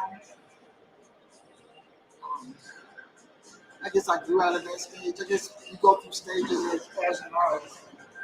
So I don't care if you see what I perceive as a mistake or not.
So it's really not that bad painting on, I guess, the raw material is just plastic.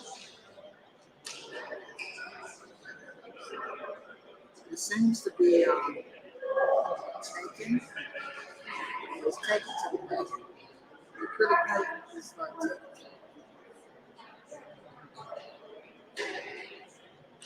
But I have a lot of elongated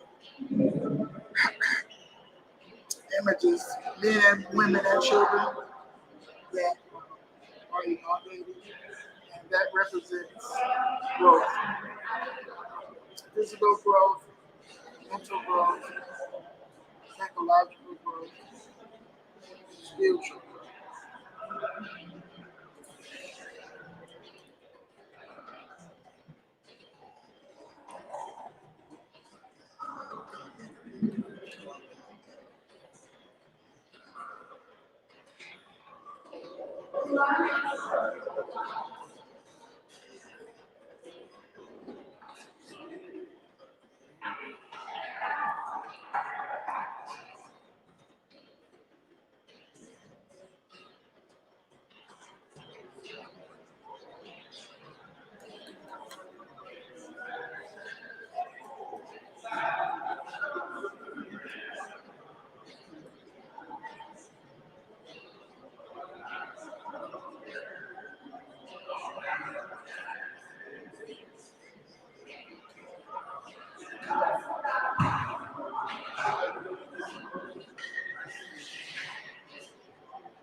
We're trying to.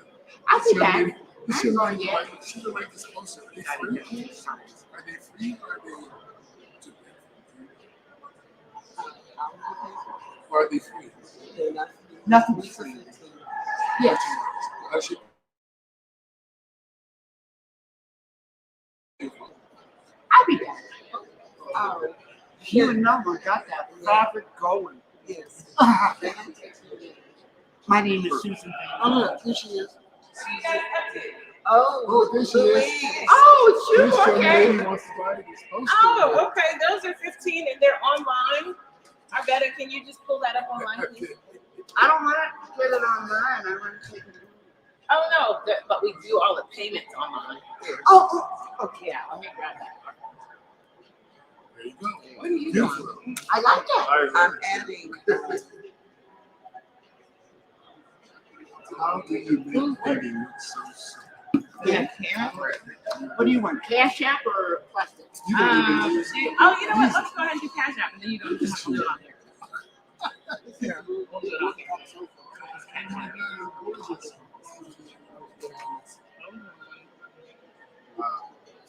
I got so much of that fabric. It never goes bad. What does- Okay. So I'm gonna treat you like my guy did me. I'm gonna go there.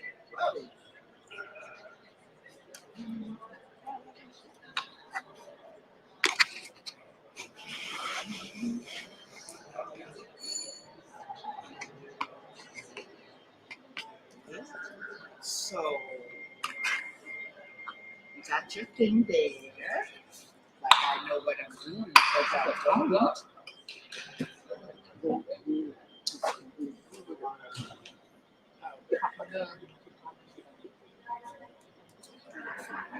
I need it to. Okay, and just put in El Cutler Studio. Studio. It just got El Cutler Studio. No wonder nobody find it. It's El Cutler Studio. Studio.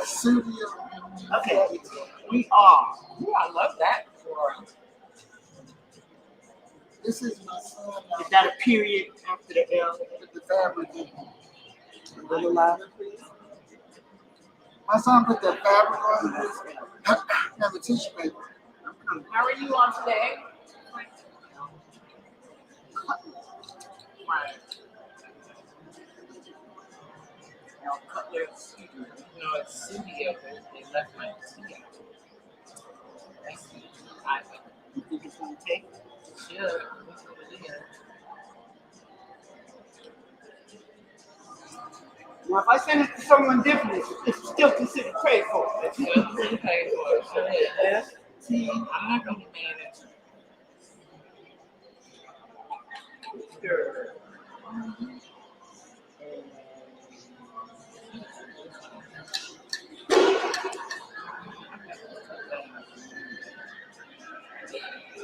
No, you don't need to be in the conference.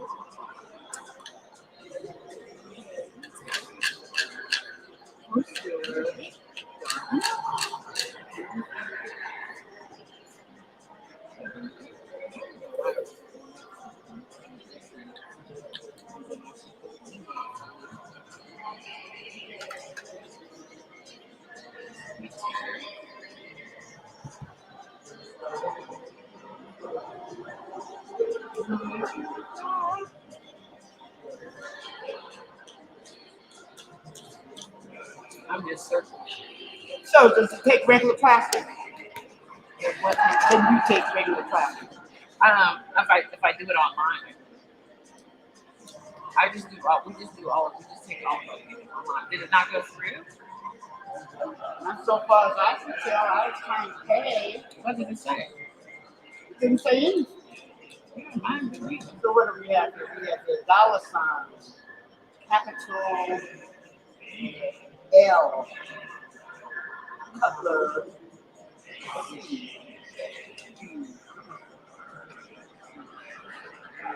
I don't know why it's not. My whole thing is not doing anything. Let's see. Let me go over here. I don't understand. well, maybe I'll just get some Cash American and catch you on the way back. No, it worked. I used it just over there and it worked. So I'm gonna put this back. I'm gonna give you some Bad Daddy burger. Okay. And I'll be back. All right. Thank you. Okay.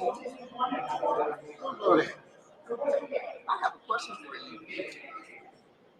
The question is more so using the, I'm going to call it acrylic or transparency paper. It's not paper, but the media that you're using. So what are some of the things you do that will cause it to blend into the background and not? It won't blend into the background. To adhere it, I use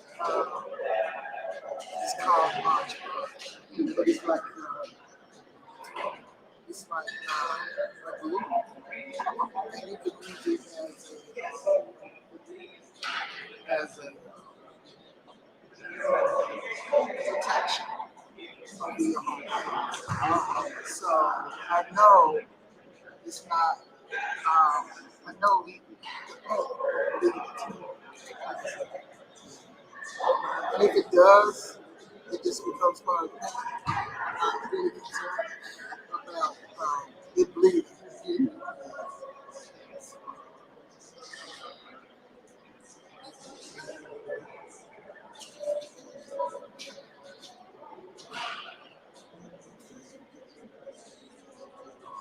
And the thing is, if you use something that isn't working, you really want to propagate something. And you can try to make it work for you, or you should just not. I'm not taking you. Yeah, you know, you find another way for it to work. So you really, What do you put in it?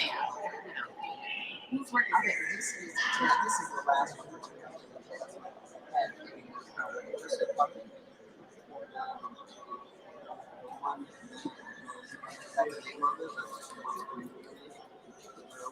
She had a what?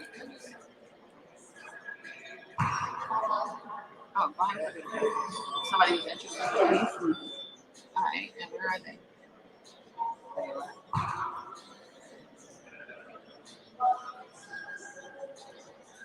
Are they coming back? Okay.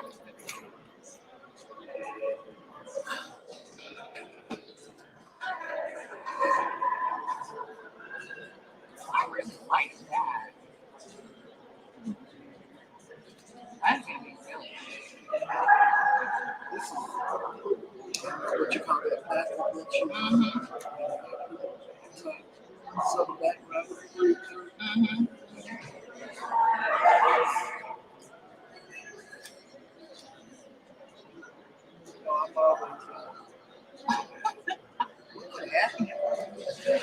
use this. I like the little lines you put in it. So did you pick that up in my car? I did. It's in the car. So I just started working on it. I need prices for gloves. Yeah, I'm not gonna order that. Yeah, I want to put this right here because it's hard to hear. And I'm gonna bring that down lower because it's hard to hear. It's hard to hear, y'all. So,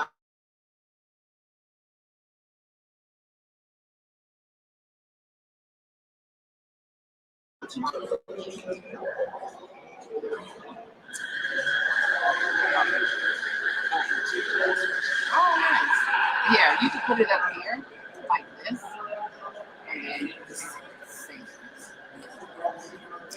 Karen Jury, yes. Let me grab that one. Can you grab that? All right, Andy's gonna come on in a minute, and we'll have Andy here. Sorry, guys, we're spinning you around. I know. We're gonna come down here a little bit where Deborah is, and we're gonna bring it that way so we can actually get a nice little close up of it. Now Deborah put it down. Get a little close up of that piece. There we go.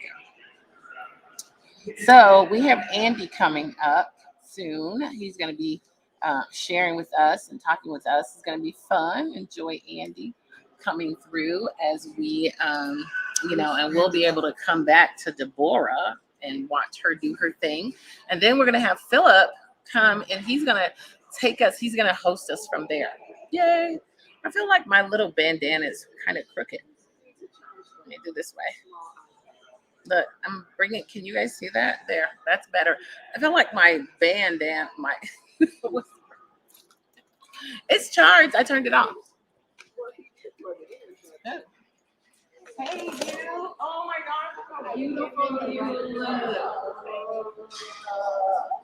This is Eleanor. Hey, Eleanor. Eleanor assisted you. Did I meet you at her house? Yeah. No, this is Deborah. You've always lived the here in one this that state? everybody Yeah. loved her. Oh, okay. Oh, lots of seems like I met Everybody you. loved you. I loved Deborah. Well, nice to meet you.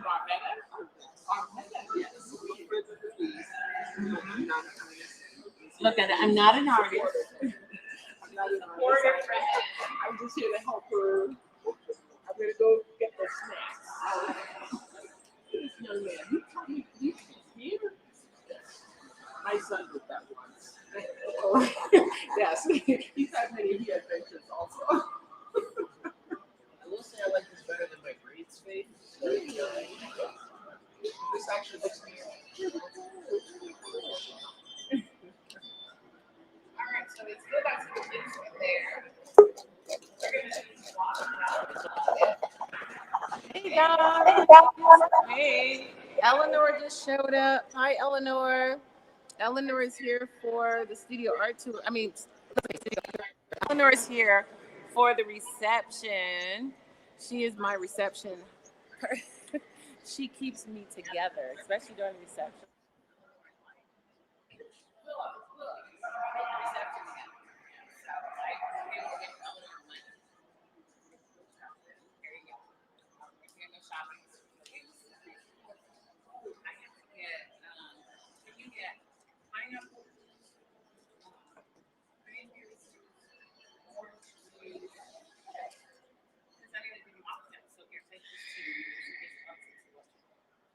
So blueberry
you're gonna go get the stuff that meets the trays and stuff.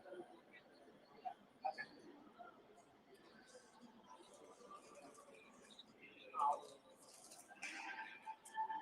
Anything else? Oh, I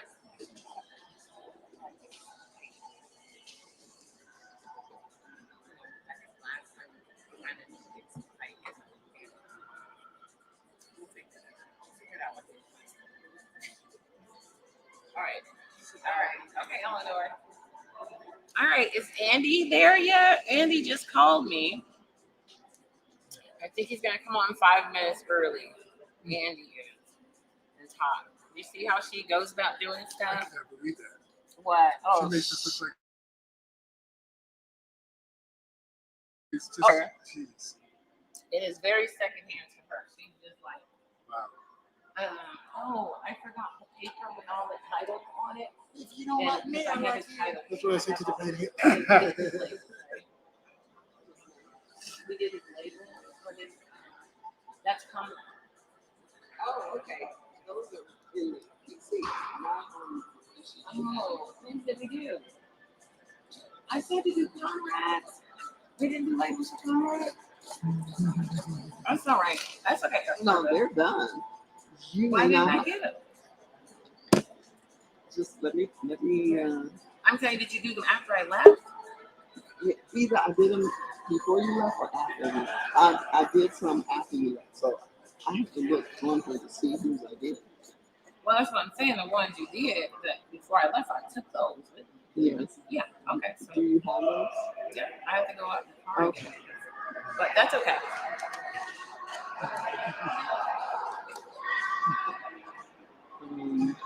Yeah, because it's on the PC, I can't look at it. So I can't tell you whether they're in the PC, ready to be printed, or if she's already printed. Because we didn't do it all in one shot. Let me put it that way. I did some, she left, went home and printed them, picked up the same, came back. While she was gone, I did others. So, because the camera is here, I can't. But I did do this. Okay.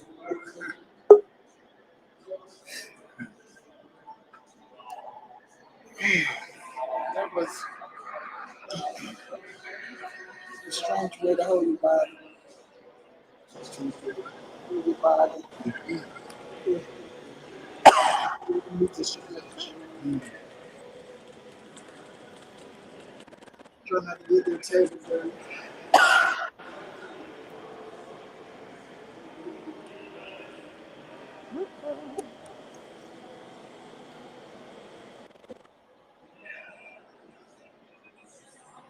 At home, I never put my tops up. Oh, really? Just leave it. Just keep going. That's a distraction. I see.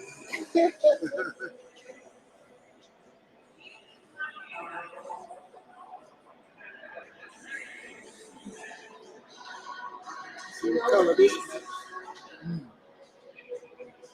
You're not sure yet, huh? Wow. That's awesome.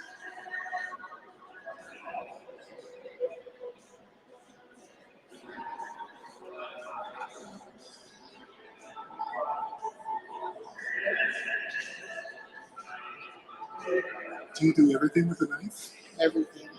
Wow. Wow. Yes, sir.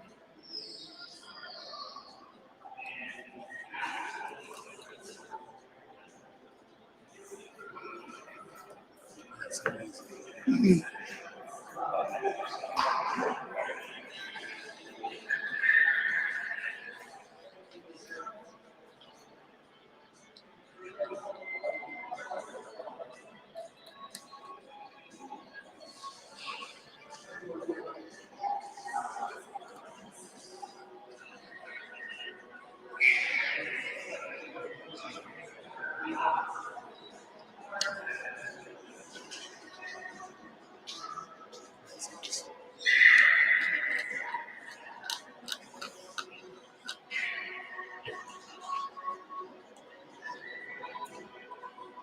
It's beautiful.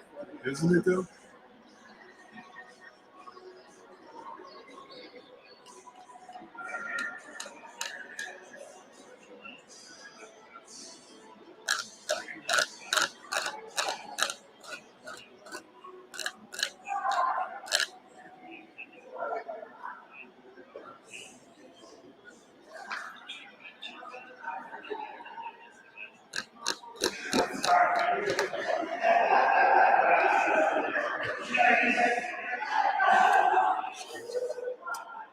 Okay. That could pass. I think it can. Well, it's gonna pass. Ta-da.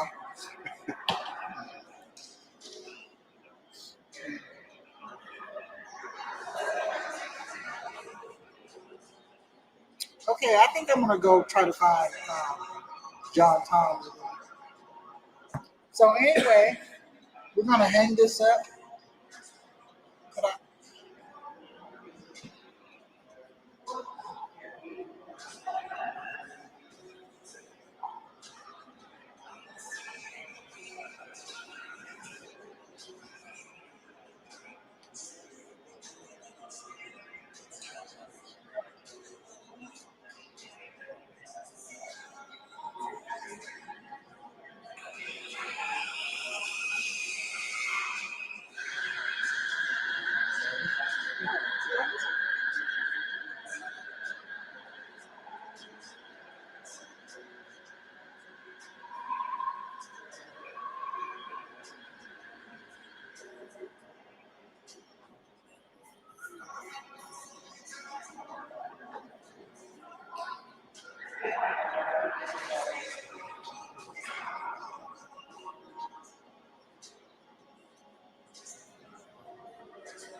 Well, Philip, come on, fill some glass. Sorry, we're cutting through on our daily walk.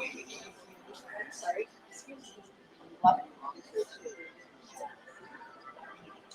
All right, did Andy come up? Andy was supposed to come up. Hi, guys. Okay, so we will have Andy coming up soon. So Andy should be coming up soon. I'm actually going to give Andy a call because, oh, there he is. I'm like, Andy should be coming up soon. And then he popped right up.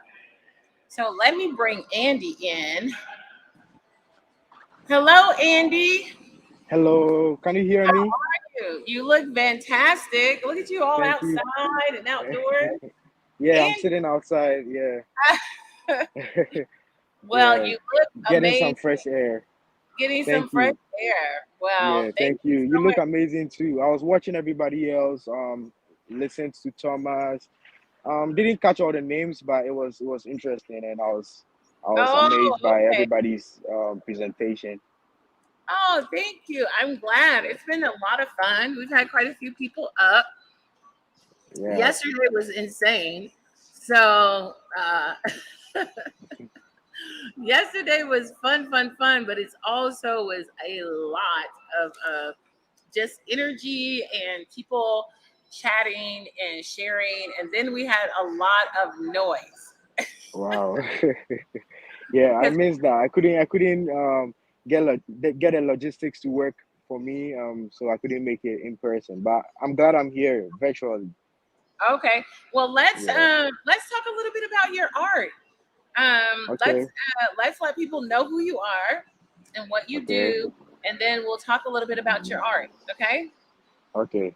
All Yeah. right. Go ahead. I'm Um. giving um, you the floor. Yeah. I'm happy. I'm happy to share about myself and my art, of course. So my name is Andy Aivo. Born in Ghana, West Africa. Um. I currently live in Seattle.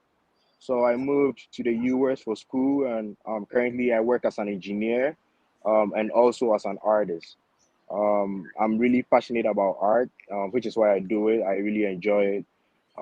It's my safe space. It's my way of communicating how I feel, memories that pops up in my mind, just anything about life and my experiences.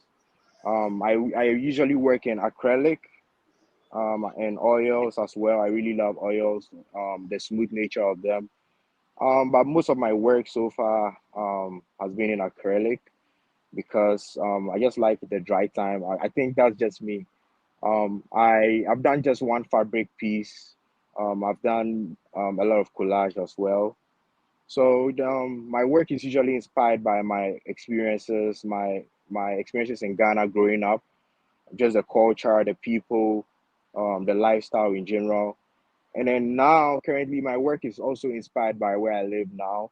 So it's basically a combination of where I grew up and where I live now, just to blend the two cultures and to see the difference and identify the difference between both cultures and let it speak through my work. And I always hope my work inspires people in different ways, just in simple ways. It could be the colors I use, it could be the message my art tells, just the style of my art. It could be anything, but mostly I want my work to inspire people and also entertain people.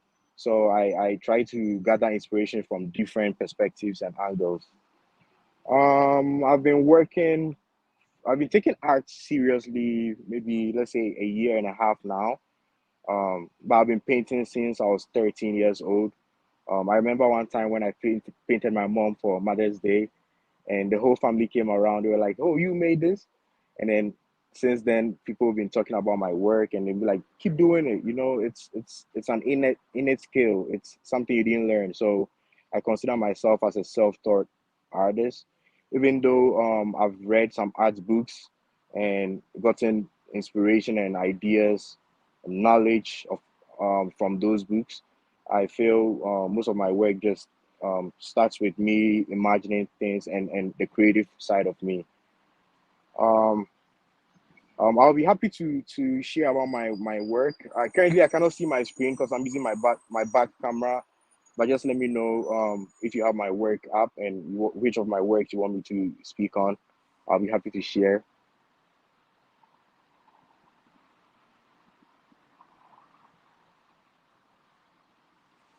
All right, I'm gonna bring your work up. I'll Okay, bring your work. I really love your work. I was thank you. hoping, I was hoping that we'd be able to do. I still love the little boy. You know, I love the little boy with the horse, but you didn't Oh send me yeah, that. But yeah, yeah. So I did what use to happened measure was background. I used to measure background. okay.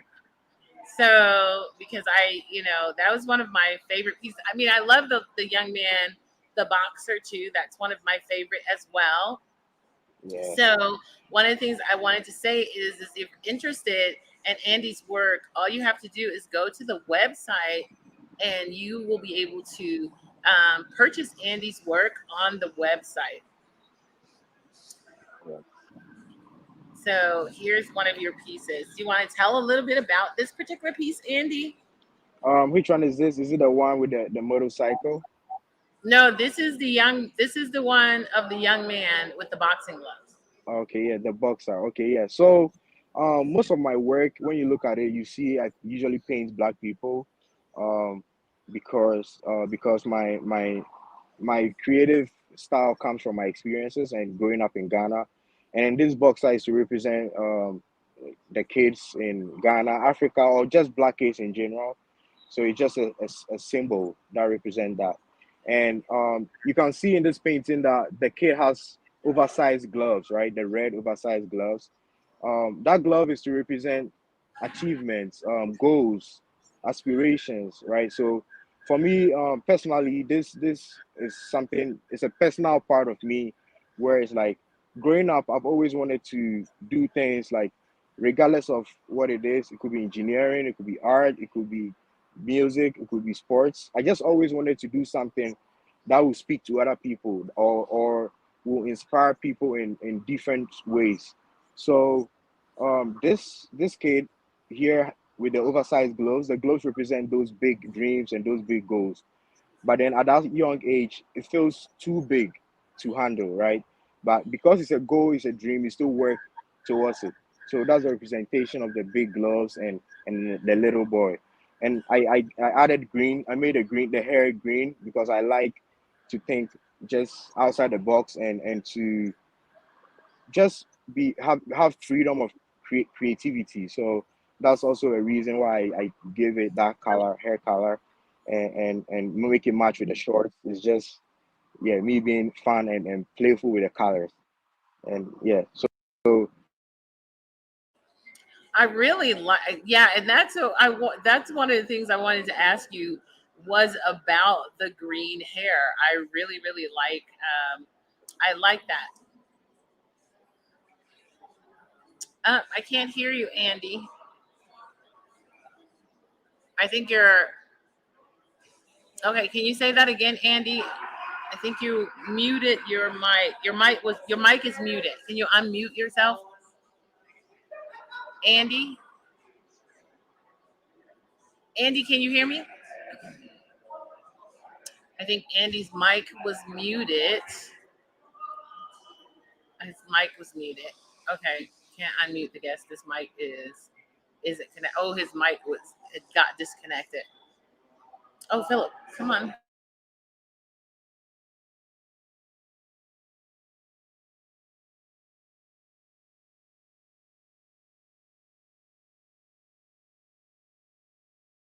All right, Andy, can you hear me? Andy, I think it says your mic is muted. It says I can't unmute your mic. Your mic isn't connected. Hold on. Hold on. Let me call you. I have no idea. Okay, hold on. All right, guys. I'm going to see if I can contact Andy. If you're on there, can you let me know if you can hear Andy? Those that are watching, just let me yeah, know. I'm back. Yeah, I'm Oh, back online. Can you hear me? I can hear you. I'm like, oh my gosh, I can't hear Andy. Yeah. So I had connection issues. Yeah. Oh, okay, no problem. All right, so Um, I'm I don't actually know what you doing heard, and my I don't know what you didn't hear. right. No, we heard everything up to the point where we were talking about the artwork. We heard all of the talk about the artwork, and then it was after the conversation, then everything just kind of muted, which was weird. It got Oh, disconnected. It oh, said that you were disconnected, but that's okay. That's okay. actually one of my. What I was saying is I was curious about the green hair, and so that really you explained about it. That really helped to Yeah, understand, and that's amazing because I would have never thought that the reason for the large gloves were his aspirations. I would have never thought that. yeah, So it's always great to hear how artists sees their work, And I've been joined by Philip. Philip is one of my co-hosts, and I was supposed to pick him up earlier to be one of the okay. co-hosts, but I didn't get him until later. So Philip will be one of the co-hosts today, Hi, going Philip. Nice to meet you. Nice to meet you too. So one of the other pieces that I'll bring up, um, let's see. So we're going to bring up your next piece, and this one right here. I know this is one that you sent a little later and added to your collection. Yeah, You were like, it's going to be done. And so I was yeah, like, okay, we'll send it. And that's a really interesting piece. And I would love to hear more about it. yeah. So that piece I made purposely for this show. Um, and it's also about my experiences growing up in Ghana. And in this painting, you could see a motorcycle, you could see two people on the cycle, and you could see one person's head is replaced with a TV, right? So usually on a motorcycle, you should see a helmet, and but the helmet this time is a TV. And then this TV is to represent visuals. It could represent memories, right? Memories you could imagine, or that could even be shown on a TV, like as a show or a movie. Anything it could be in a visual form is what the TV represents. And as I titled it, "Follow Who Know Road." So it's like maybe a slang of saying follow who knows the path or who knows direction to where you guys are going to, right? But I wrote it in that way, um, just in a way a Ghanaian person would say it in a jovial way, and just with freedom of creativity, I decided to title it that way. Um, and so on that motorcycle, you could see the one person on the back and then another person on the front with a TV. The person on the back is gonna follow the directions and the lead of the person in front, since they have visual memories. And this TV is like a vintage TV. You don't really find this TV around everywhere like lately. And the reason I use that TV is to recall memories from the era when that TV was most popular, right? Right, like the late 2000s, 2001 to 2006, around that time. And but around that time, I was in Ghana. I was a little boy, and I remember I really loved those motorbikes, and I always wanted one. I always wanted to ride it, but my cousins would always say, "Hey, you are too young to ride this bike." And so it's a way of recalling such memories from that era, and then the way to represent that time, to hold that time, is to use a figure or an image that was present and can be recalled from that era. That's why I use that vintage TV to remember that era, and then also to tell a story, a personal story from my own experience in this form, to also portray follow who know road. That's follow who knows more than you do, like a mentor. Follow your leaders, people who know the way which you don't know. So that's how I got inspired by this and then and created this beautiful painting.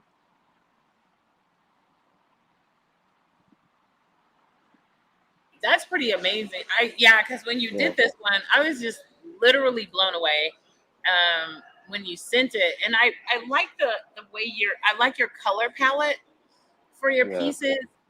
And when Thank you you. did the color palette, I was thinking it has this nice roughness about it, and Yeah, texture. It's like, even though I don't know if there is texture, but it just has a textured feeling to it.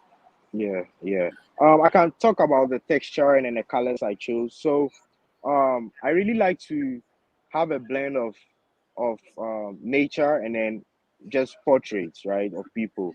So I represented the skies in really bright blue, and then made it blend with the open sign on the top, like looking Hmm. like a gas station. Um, and then you see the graffiti wall. That's where most of my texture is. So it's basically collage, acrylic, Oh, okay. some oil paints as well, and then pastel. So the Mm, pastel is what gave me the texture. And after the painting, I coated the surface of the whole canvas.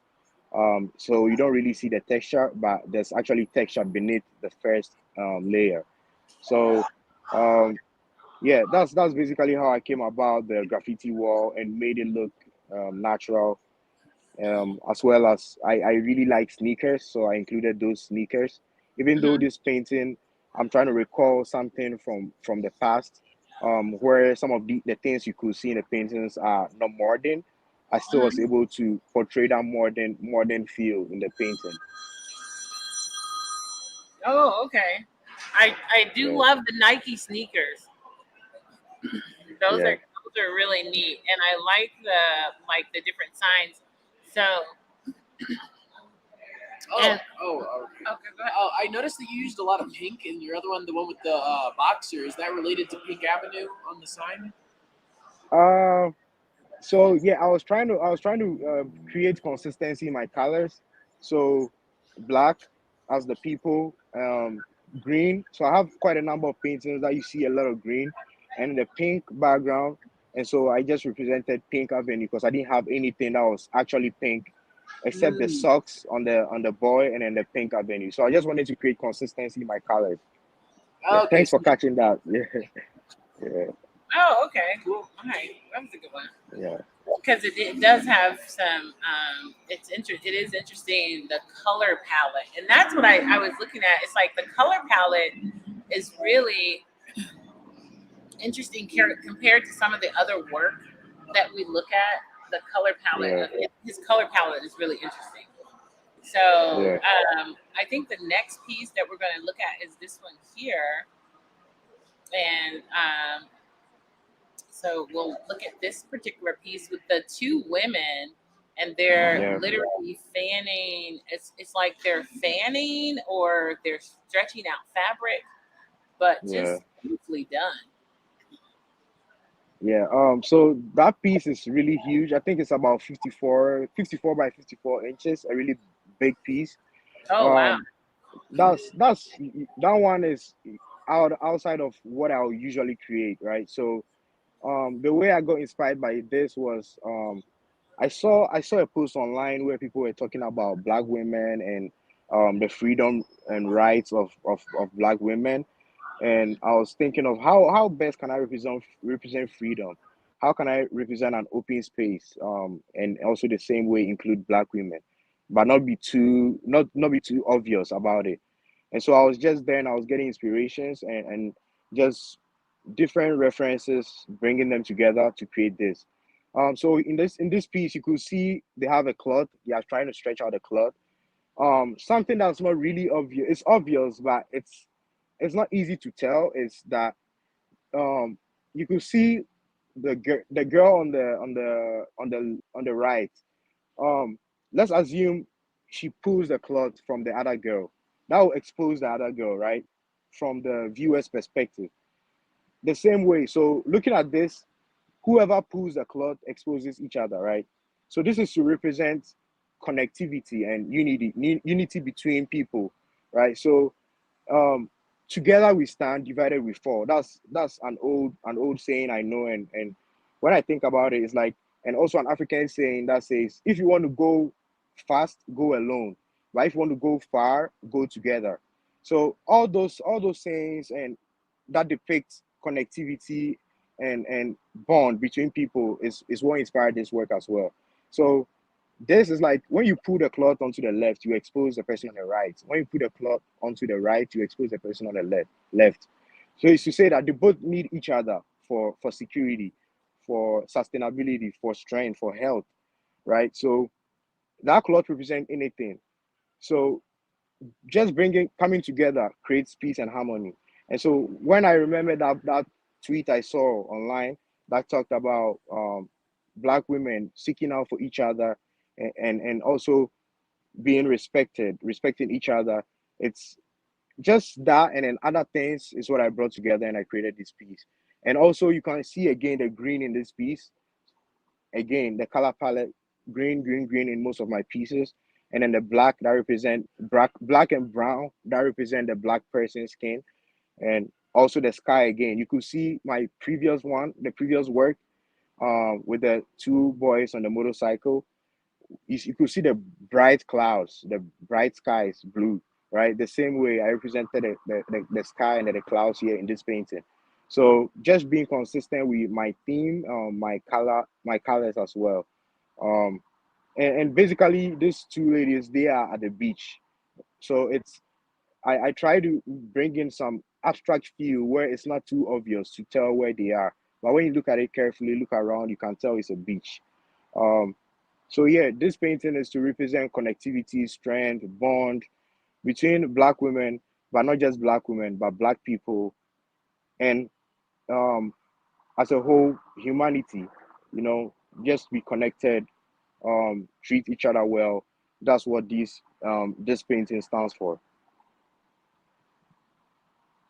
I like that. And so the green doesn't necessarily represent a particular aspect. It's just that's something that you usually use within your color palette is the greens and the blues and Um, things like that. Also, yeah. So also, when I started painting, right, I was seeing growth in my work.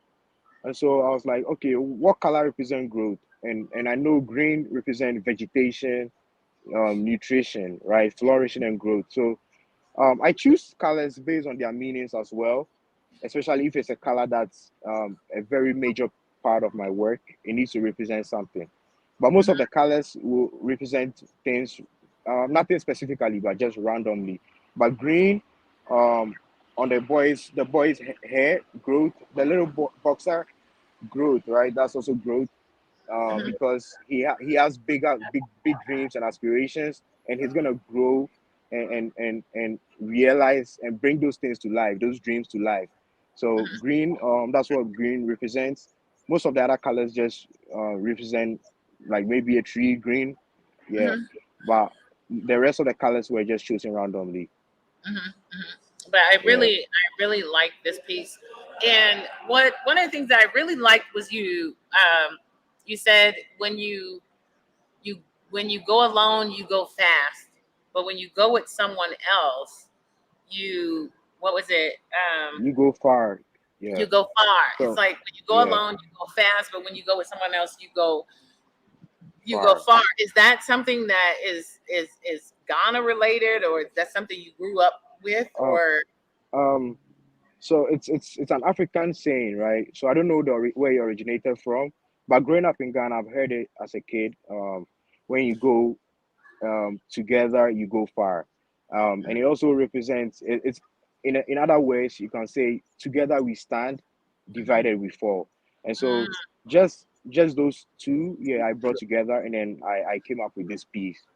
mhm. But I didn't title it based on its meaning. I just gave it a random name, waving beach cloth, just as we see in the painting.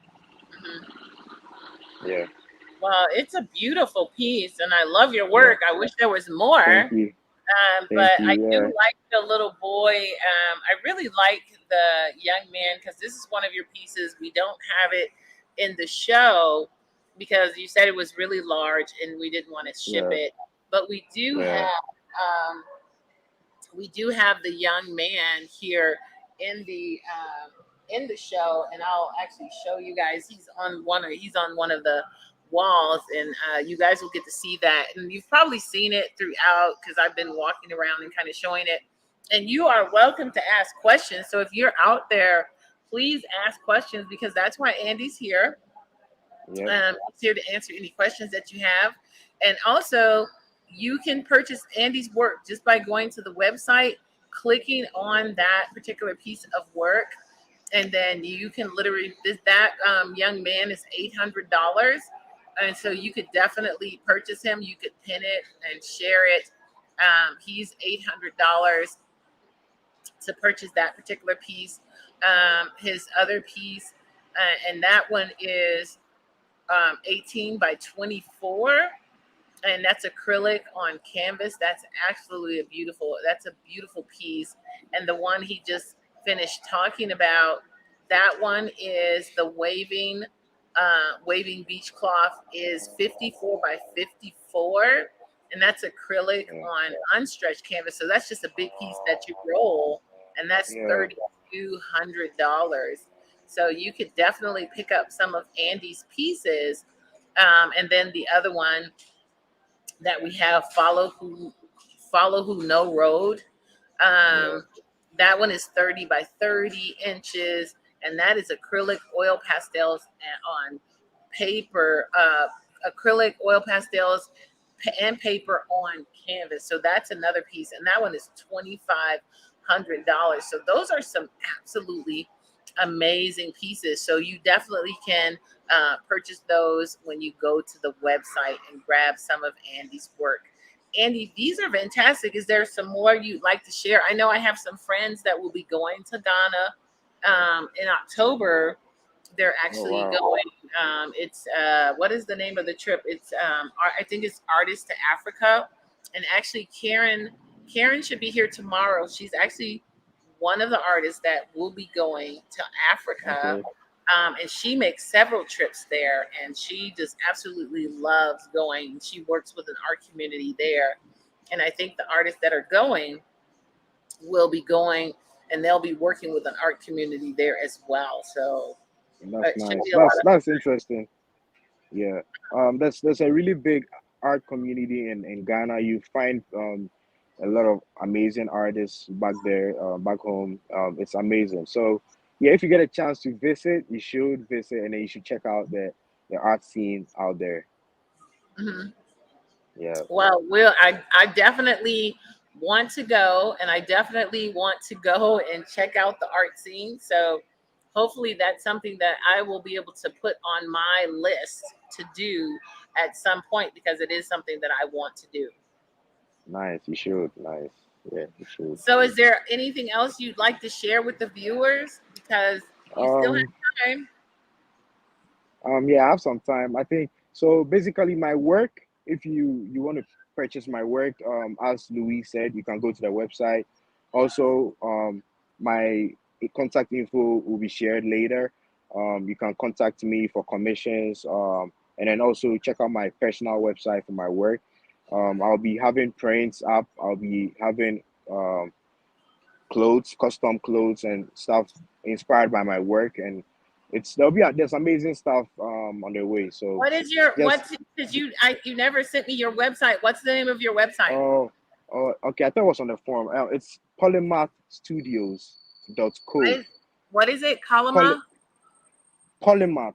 POLYMATHstudios.co.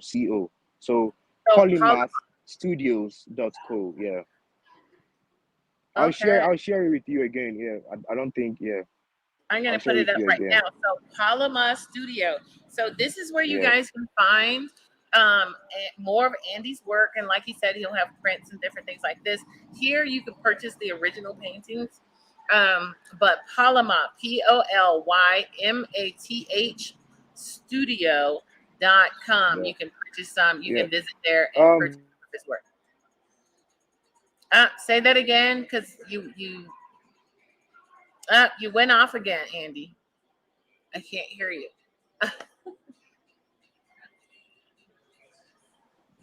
Okay, there we go. Can you hear me now? Yes. Yeah, so the studios, it's studios with an S. Oh, there's an S on the end.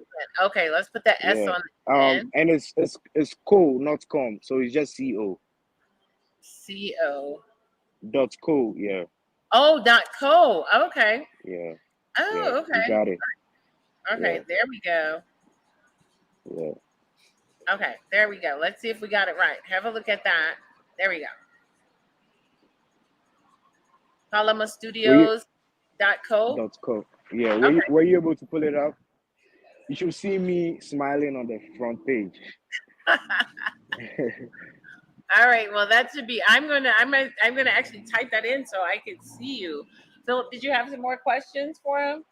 All right. Philip, he didn't have any. But thank you so much, Andy. I am glad you were able to join in with us. This was delightful to have you come Thank and you. join with us. And we will see you again tomorrow. So that's going to Yep, be really exciting. Okay. yep. See you Oh, tomorrow. Oh yeah, okay. it's All right, I Andy. didn't. All right.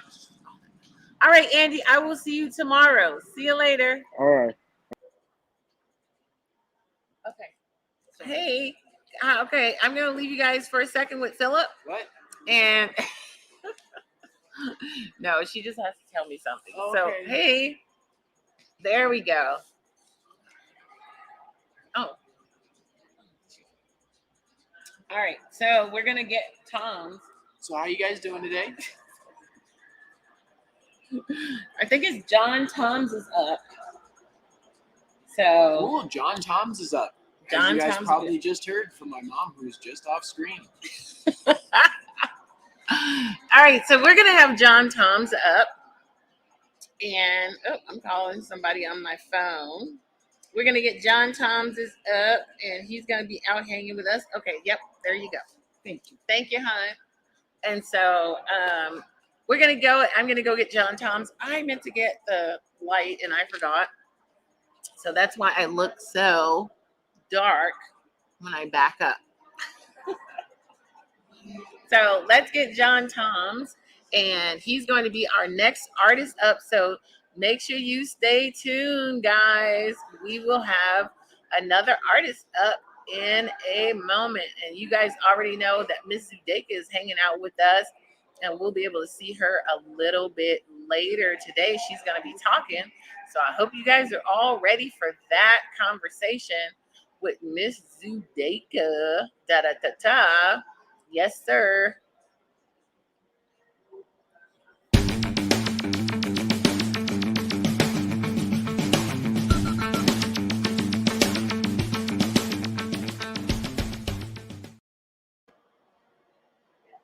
Oh, that's me again. All right, let's take that off. You know what? I thought that was the longer version, but it wasn't. So we'll go to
Hey, you know what? You guys know what?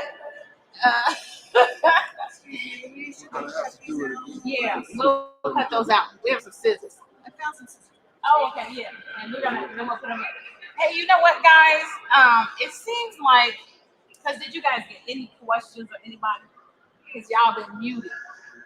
Talking about technical difficulties and large conversations with John Toms, and then look at them. Look at them. They've been over here muted all this time, having this great conversation. You guys know what? Oh, look at me. He turned this on. Yeah. Look down. He's got a sound on. So he's had the sound on, so maybe on that. It was some cool stuff on there. And we can Talking about technical difficulties and bars. Okay, is there something on?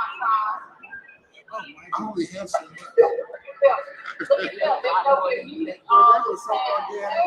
I'm supposed to be here. Okay, nobody else can touch it. Nobody else can touch it. Nobody can touch this computer but me. If I do another one, I gotta go get color on eyes first. That's art. I'm thinking that was art. I'm thinking that's some art. That's color on eyes. It is art too. Can somebody see? Look, you see? That's how I know you all will use. I keep telling you, I'm a sundial in a digital world. Sundial in a digital world, y'all. Hey, we have John Toms. Dug him out of the grave. How about that? We have dug John Toms out of the grave. He has some absolutely phenomenal work. I'm going to take you guys back to have a look at his awesome work, because I think I'm charged up. You gotta tell me what Colorado ads are. What's a Colorado ad?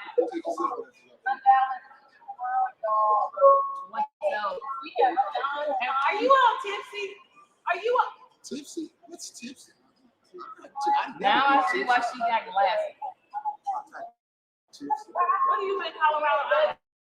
Where do you get those ads from? I should say how you get them.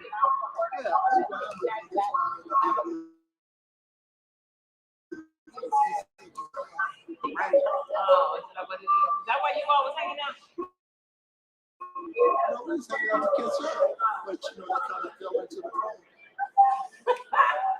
Who am I working with you? But I mean, truly though, because I've never done it before.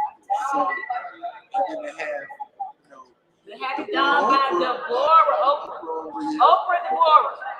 Over here. Deborah, Oprah. Oprah, you gotta be the second. Like this, and we have, and it was very organic.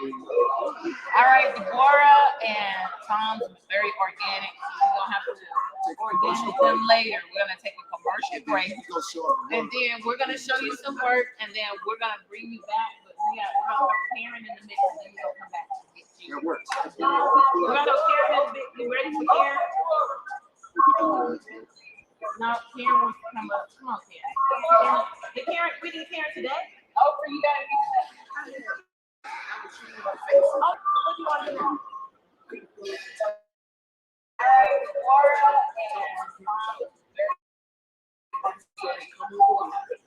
You're going to see them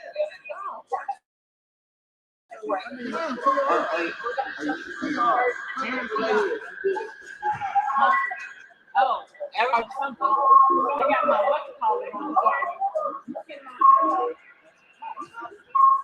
Oh yeah, no, I was gonna say, are you coming back? Yeah. Well, if you could bring the beer cookies back, so I can have and then tomorrow when I go with hopefully I'll have it on the batch. What miracle? It's like Colorado eyes. It's like Colorado eyes. What are you on? I don't know who these people The are. artists around here, They can get into the Colorado eyes. I'm not sure what we got. We got that voodoo grease. That voodoo grease. Oh no, that's good. Ain't playing that.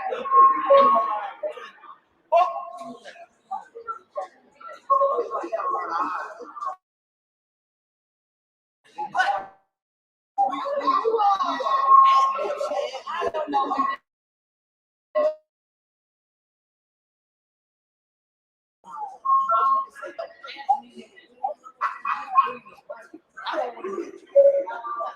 But bring me back.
Marcel, is Marcel up? Hey, Marcel, are you up and ready to go? Hey, let me get Marcel up here. Hey, Marcel. Hey, how you doing? How you doing? I thought I heard you, but I wasn't sure. Did you hear the interview before that? Because they had I think the sound was off. Yeah, it was in and out. Yeah, I heard it. Yeah. So their sound was on. It was on. Okay, I think they have the sound on the wrong thing. That's what. Let me go grab my charger. Let me go grab my charger out the other room, and I can plug this in. Give me 1 second. Okay, you go get that. How you doing? How you doing? All right. I thought I heard you, but Wait. I'm getting feedback from this. Is this the sound on? Huh? Is the sound on this? No.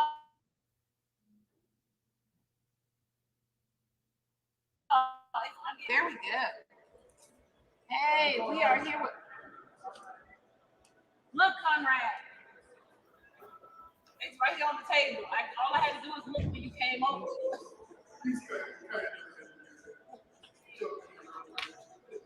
I just looked over here. I'm like, okay. That would know. I would have been like, you'd be like, now I gotta find a plug. All right, Marcel. all right.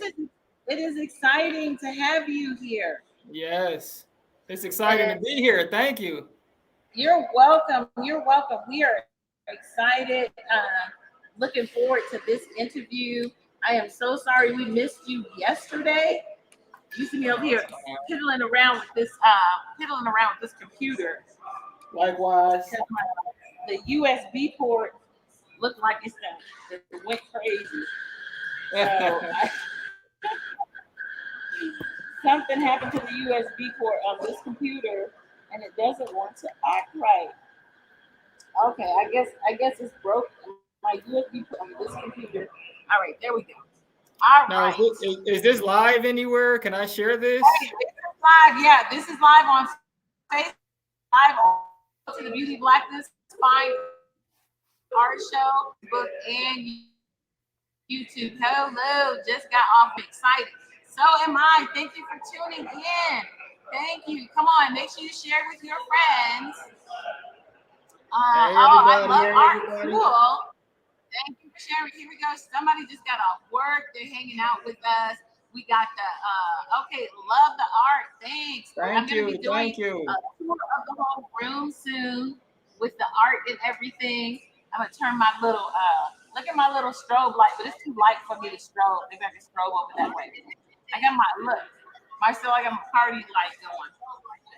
Party. That's my party light. My party light. Party lights. There we are. On these pieces. Right, I have to figure out all of these. That's my party light. Okay. So I'm gonna interview Marcel. It is such a pleasure. I love your work. Now, do you have your work pulled up for a shared screen? I Oh, that's not you. Let me take. Or do you need me to do it? I would need you to do Or it if do that's you not an have? issue. It's always an issue. I showed you Marcel out of everybody. You were the only one I taught something. So hold on. You want me to go to the website and show it on the Beauty of Blackness? No. Yeah, it's on. I got it for you. I can do it for you. Are you sure? Because I can do it. I know, because you are tech savvy. You are one person. Right, I can do it if you want me to do it. No big deal.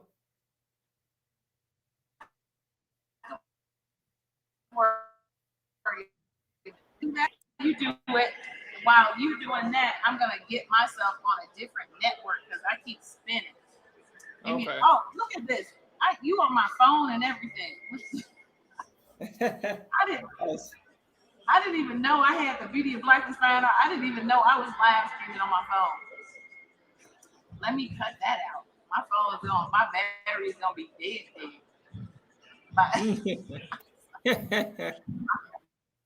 It's in my pocket live stream.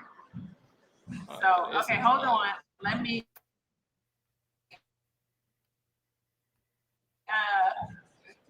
What's doing? This phone got me doing something. Yes. So we're gonna go ahead. Oh, I was gonna get on another network. That's what I was about to do because then that'll eliminate my spending. I'll get the meat and that's what.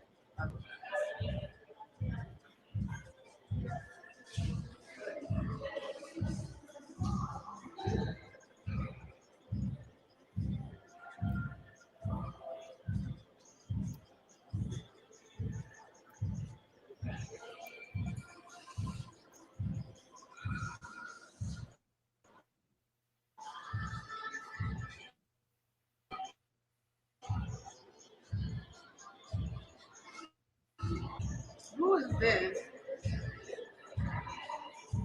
Who is Dr. Tony? I got something from Dr. Tony. I was trying to. Somebody's been sending me some messages from Dr. Tony telling me that something's wrong with their dog. So I'm like, I'm sorry, I can't help you. But I was trying to. I'm going to get on a different network. That's what I'm going to do because it looked like we're about to get some music up in here. I don't know if you hear the thunder happening behind me, but there is some serious thunder. Thunder. That's why I'm calling it the thunder. Yeah, we're about to get some music, and it's going to be live. It's going to be live up in here, y'all. That's good. That's good. So I'm gonna go out there and catch some of the. I'm gonna go out there and show people like, yes, it's going to be live. Okay, where is my? Made it from yesterday. Okay. No, that's not it. Do you have it? Because if not, I can pull it up. Oh, me? Yeah, I have it. Are you ready? I didn't start sharing my screen yet. Well, get to sharing your screen. I'm just waiting for you. Oh, I didn't know you was waiting on me. Sorry. You know what, Marcel? This is all about you. It's your day. It's not my day. I'm just here for you. I'm here for you. I'm going to bring my up a little closer. I'm going to bring it up a little closer. So you and I can have a real conversation. Okay. And there we go. There we go. I need to be up higher, I think. So I'm not so, I just feel like I'm so dark in this room. It just goes dark. There we go. I'm just going to sit up a little closer like this. All right, there we go. Then it'll give me, I think it finds me more light. All right, you're all set? Yeah. All right, then here we go. We're going to share a screen. Got Mr. Marcel here, and he's going to tell you guys, let's share a little bit about yourself first, so people can get to know who you are and what you do. So I'm going to bring you up, and I'm going to go ahead and give you the big screen. How about that? Boom. Oh, there we go. That's perfect. So yes, my name is Marcel Stewart. Well, first and foremost, thank you for the opportunity and showcasing and the beauty of Blackness Fine Arts Exhibition. I think it's a wonderful opportunity, not only for myself, but also other artists around the nation. But you know, me, I am an abstract artist, born and raised out of Detroit.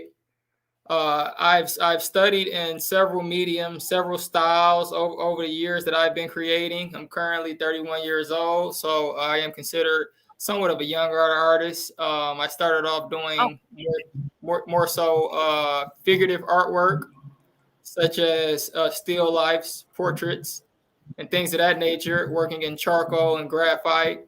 Then I later navigated to printmaking. Then collages and working with watercolors. My techniques that I kind of exercised earlier in my career is what led me to a more so field of abstract, an expression of abstract. I started my abstract career in 2016, so a little over 6 years ago.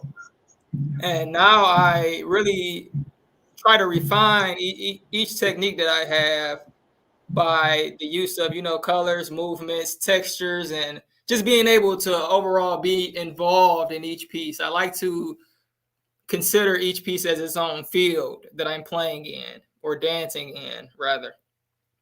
Right now, I also am the gallery manager of Umoja Fine Arts in Detroit, Michigan, Detroit Southfield, Michigan. We service the complete metro Detroit area here in Michigan, while also branching out into different regions of the nation. My artwork has been selling phenomenal throughout the nation, while here in Detroit and traveling to different art exhibitions around the nation. I've yet to, you know, show my work international beyond Canada, but that's still to come. I am a full-time artist as of last year. And I would say art has helped me on that journey. You know, it's literally everywhere that we can think of, and being able to be a part of that, and more than, you know, people in my own home city is really profound, to say the least. So something else that I pride myself on, that I do pretty much every year, and that really is a part of me now, is showcasing a piece of original artwork every year for Martin Luther King Day. On Martin Luther King Day, I take that as a day of civil justice, while being able to use my artwork and my skills and abilities to showcase civil injustice. So I always commemorate Martin Luther King and showcase civil injustice modern day by painting a piece in memory of Martin Luther King.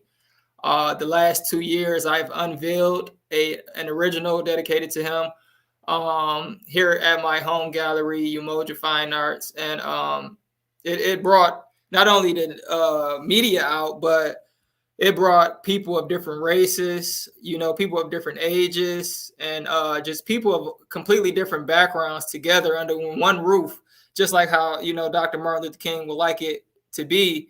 And that's what's really profound to me, is that art can still do that, while, you know, we strive to do it on an everyday basis.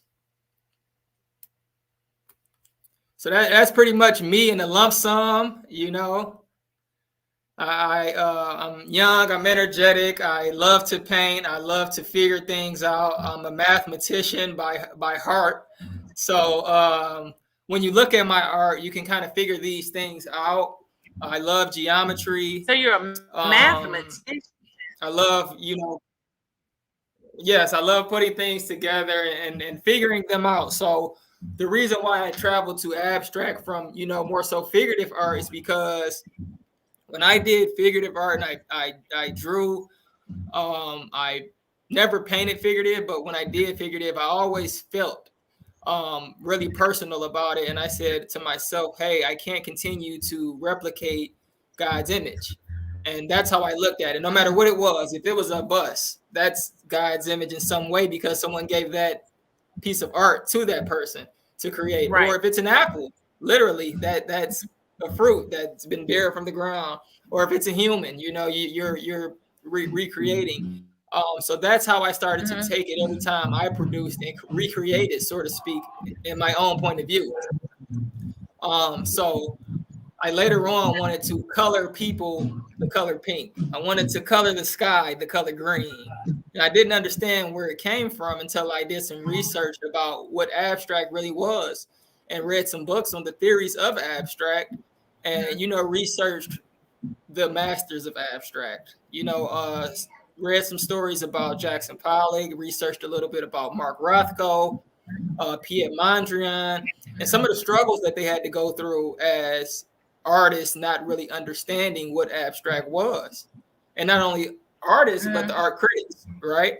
So they came from, whether it be Europe or anywhere over in the East Coast, and they came over to the West Coast, so to speak, to New York, and no one really accepted the abstract or the minimalistic style of art. So it was up to them to express themselves through that design. And with my art, I really showcase it as an expression of me, who I am. And you will see that through the movements, the colors, and the textures, like I stated before, but it's not an image. It's not something familiar that you will see every day, whether that be a person or a car or anything that you see out in public or in society. It's something that you don't see every day. It's actually a feeling. So I can pull it up and start going through pieces if you like.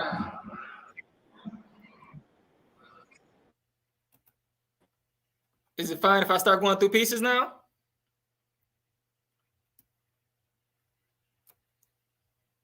Louise? Hello? And how we can go about getting. I couldn't hear you. Yep, you're ready. All right. Good. So this is the first one that I'll show.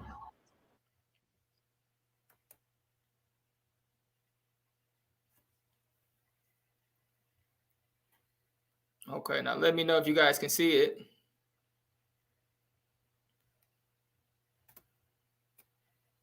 Maybe I have to make this a little bit different.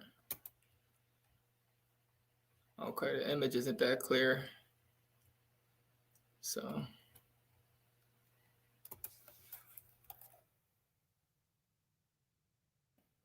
let's see.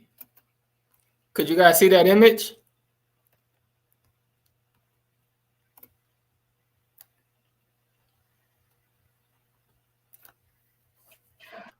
Well, nonetheless, so if you want, you can click on the image.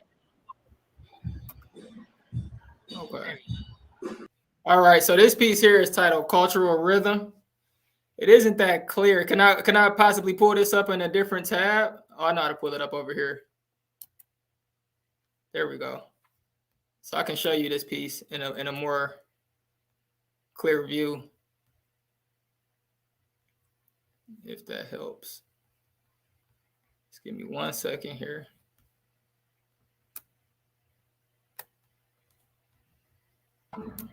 Yeah, it may.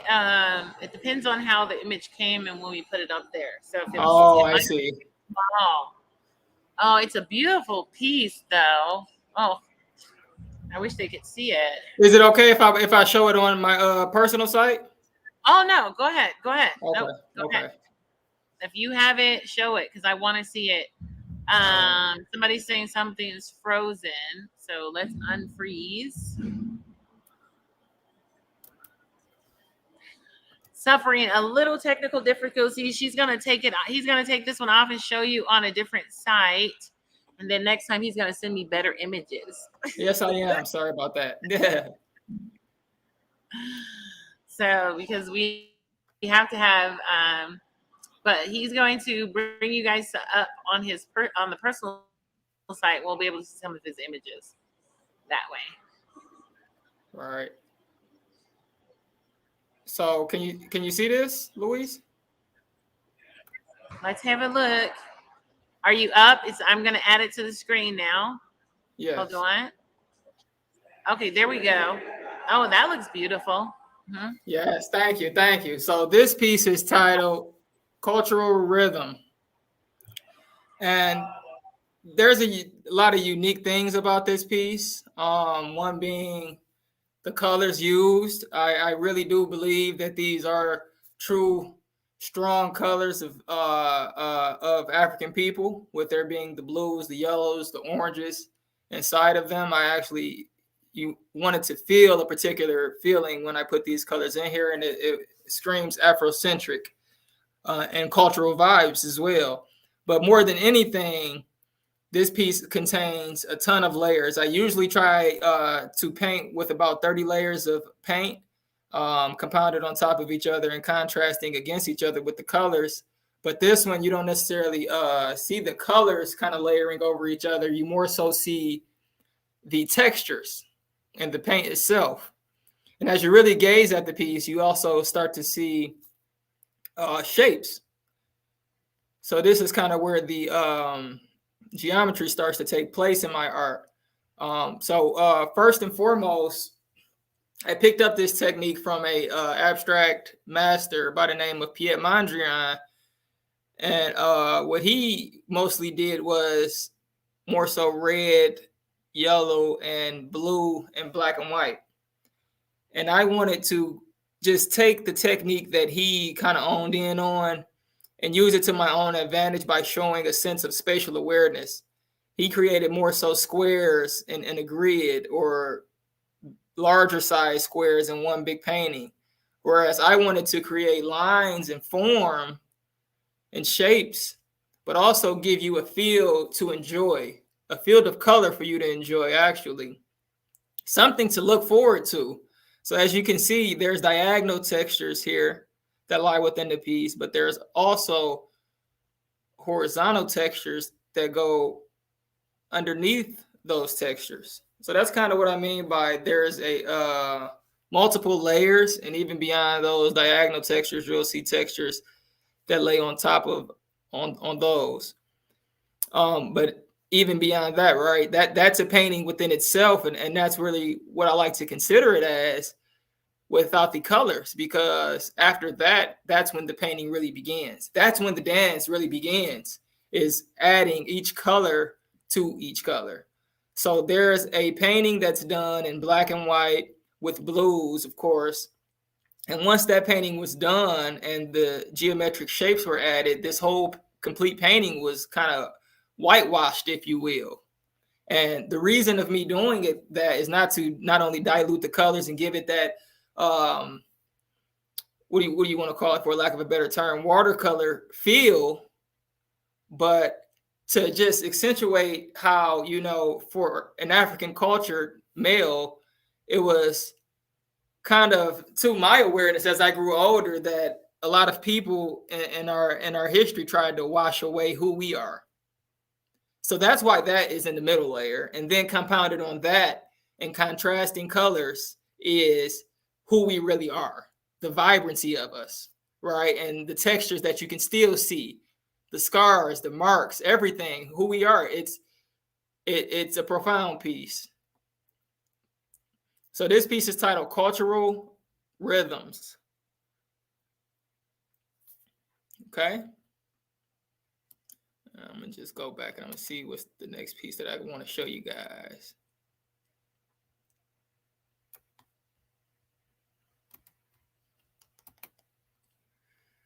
I hope you all enjoyed looking at that one. Okay, so that's the next one. So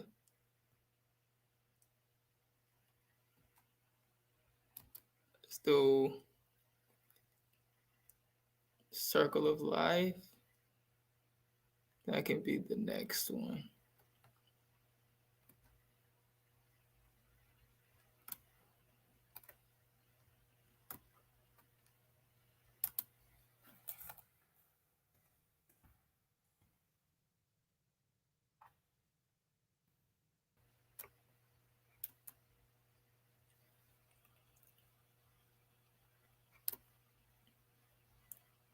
All right. So here's another piece that I created. It's titled Circle of Life. Okay. Circle of Life. And this piece is another amazing original that I created. And the reason why I just say it's amazing is because how illuminating it is. It definitely can brighten the room up. And sorry, I got kind of caught off track, but this piece is a piece that I created actually when I first started my career in abstract. So the theory around this piece is that you have this obscure and kind of vague background where it's grays, it's blues, it's blacks, right? But then in the forefront, you have life, you have something living, you have organisms, you have what you see every day, people smiling, people laughing, some people not having such a good day. And then you see people of all different races, all different cultures. I wanted to create something so universal that people could feel it when they view the piece. They feel that sense of enjoyment. They feel a sense of life and the reason why they are living. So I feel like this piece is a living piece. Like how I stated, I did create this piece when I first started my art career as far as abstract artist goes, but this piece was kind of refined and revised. So this is a brand new piece that I just created in 2022. Now the piece that I was referring to, I actually created in 2016. And this is just a, I say, revision of it. And now this big splash, colorful splash that you see in somewhat of a circle format, I've kind of become known for, so to speak. And that splash is actually federally copyrighted now. And what this abstract splash stands for, it's a design that I've created. And it just first and foremost shows a simultaneous swoosh. One swoosh of paint. And the paint is mixed with different colors. And there's no way that you could do one simultaneous swoosh with all of those colors. So it took me about 4 years just to master it and get it all to hold together without the colors blending, without the colors separating from each other, and without the circle breaking. But once I mastered it, it came all together.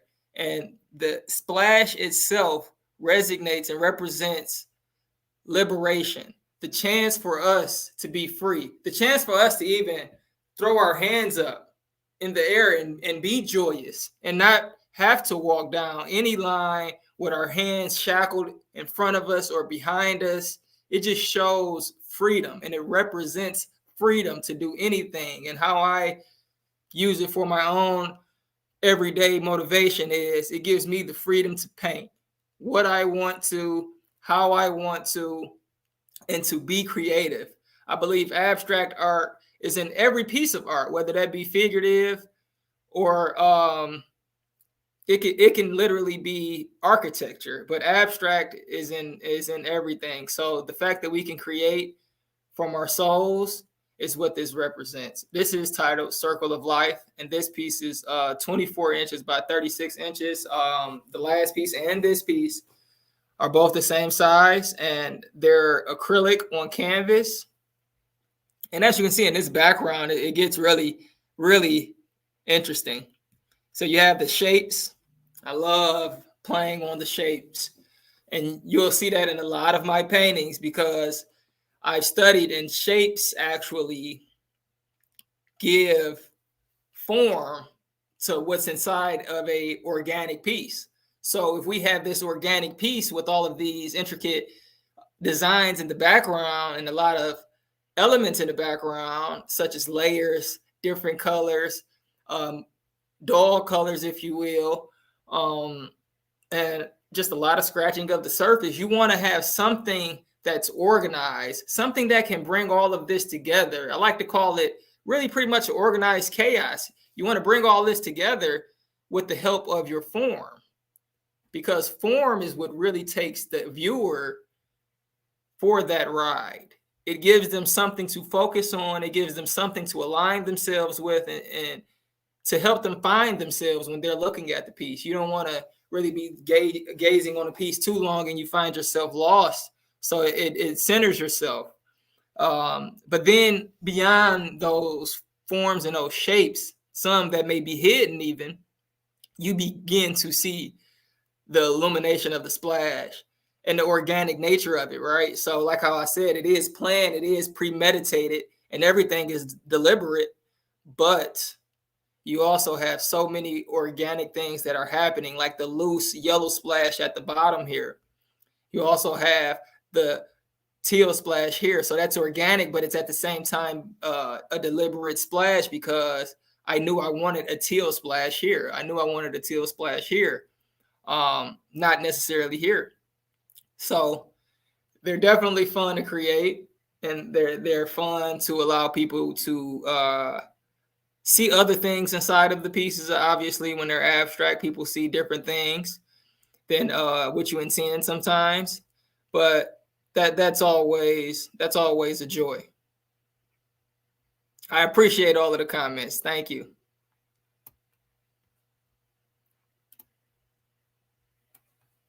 Okay. That's Circle of Life.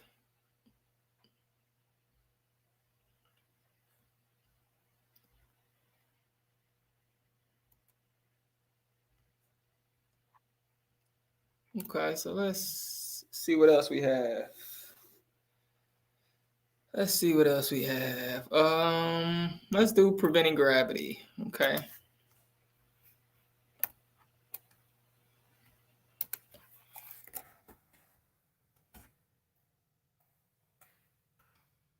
There we are.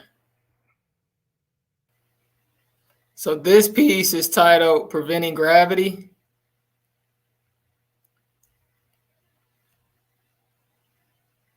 Okay.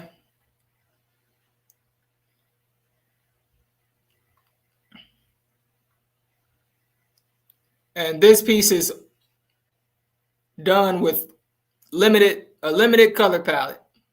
Very limited color palette.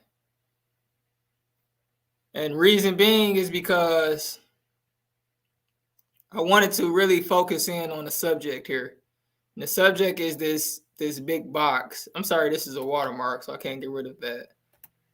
But this big box here represents either a person, a matter, a bucket. It really can represent what the viewer really encompasses in their mind, right?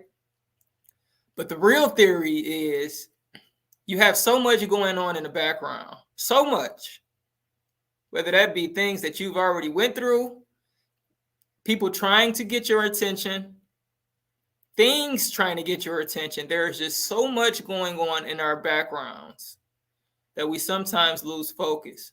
And we sometimes lose focus to the point that we're almost falling off of the edge.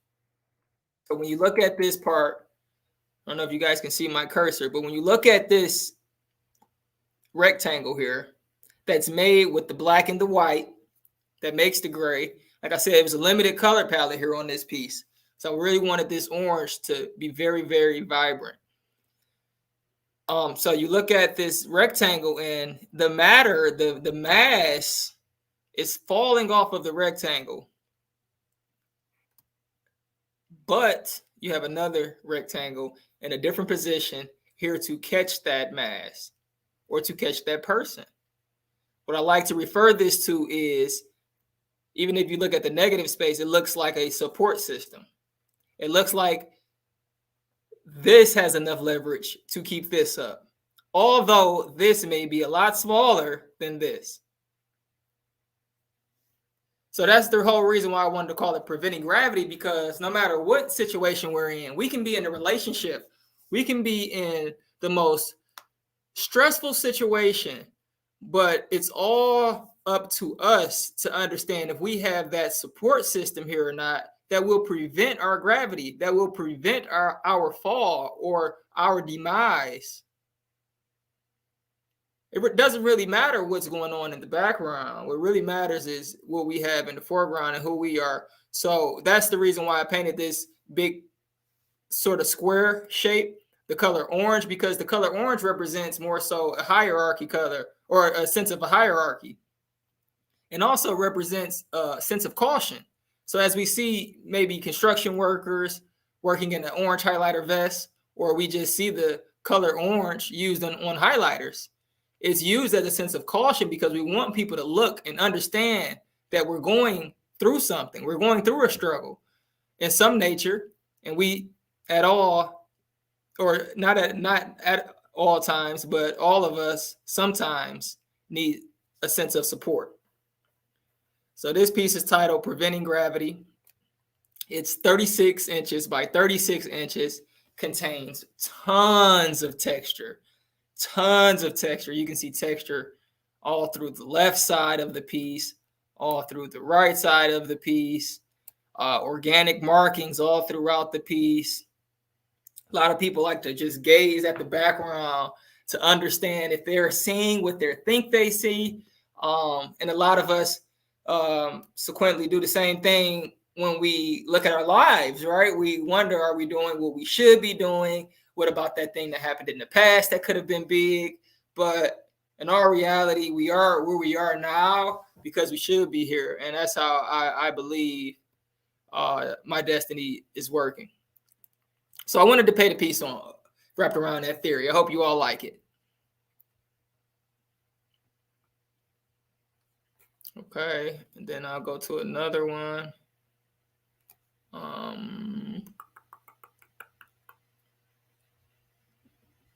Let's see. Oh, that'll be a good one. Let's do that one.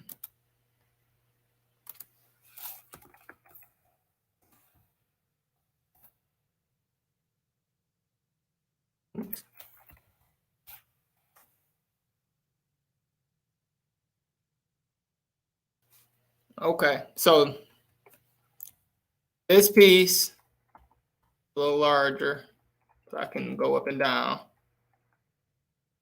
This piece is titled Gradient. I don't know if that helps any. This piece is titled Gradient Part 2, and it's on Masonite, and it's 24 by 36 inches. It's acrylic on Masonite, it's not on canvas. I've researched some artists that I've seen and come across and understood that they've used in Masonite board to not only create their works, but the reason why they use that Masonite board was to showcase a level of realistic looks, I would say, of a portrait.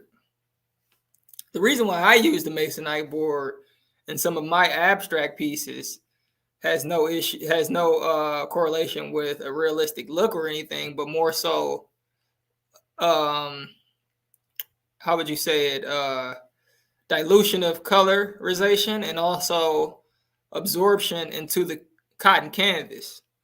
So if I'm painting with textures and I'm painting with pigments that I achieve to, or that I would want to be as vibrant as they could, then I started to really break everything down and started to understand what if these colors really sat on a surface that does not absorb the pigments.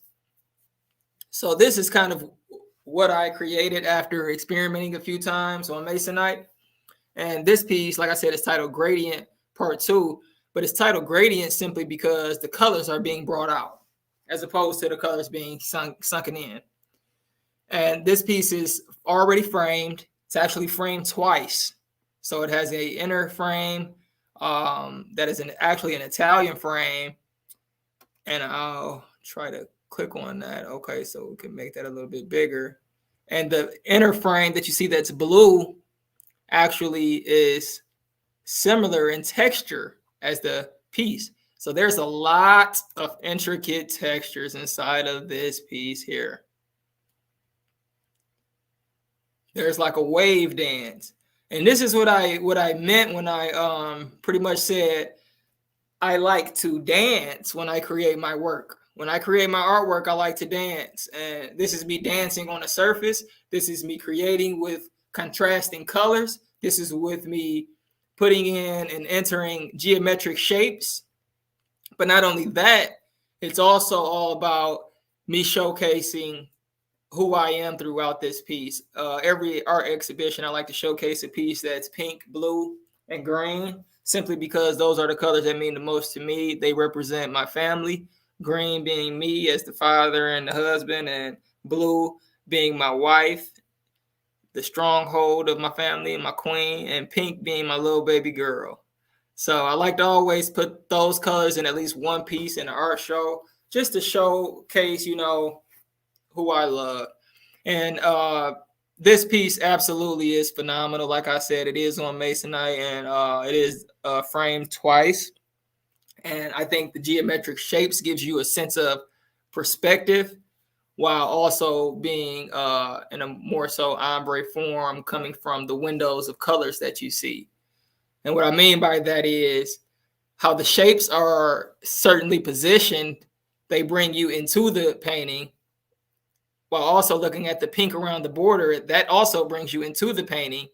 But beyond that, you kind of see the white that's in, and it looks like the first layer, but it isn't. But that white that lies beneath the background, that's what really brings out the blues and brings out the greens and all of the other colors that you see. So it's very interesting to look at, but it's even more interesting once you get up a little bit closer and able to analyze and see the different things that are kind of going on. And it takes you for a ride. Literally, it takes you for a ride. Some things that I catch my viewers doing is trying to follow through the maze, and they get lost at a point where they get lost in the colors, as opposed to trying to follow a pattern. Okay. So then this is gradient part 2. I also created gradient part 1, so I'll show you that as well.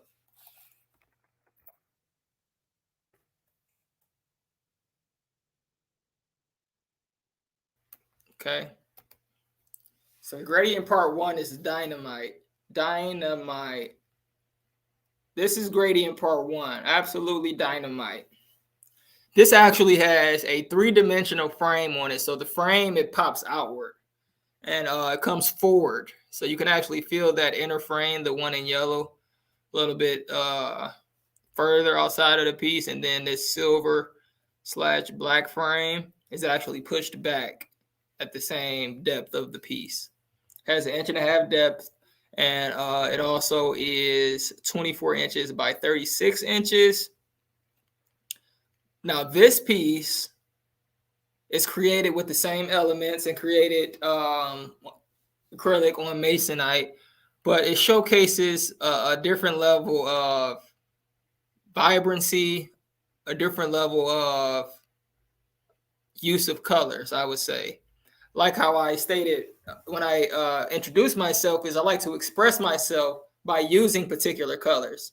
So the way that I express myself during gradient part 2, the last painting I showed, was the love for my family. The way that I am expressing myself in this piece is just really being able to be joyful and showcasing the vibrancy that I want to bring, not only to a room, but the energy level that I want to bring to a family or to a art collector. So now this piece, you'll see the vibrant yellows, those darker colors like the burgundies or the darker deep purples and blacks. That is what helps bring out those vibrant pinks that you see here at the bottom.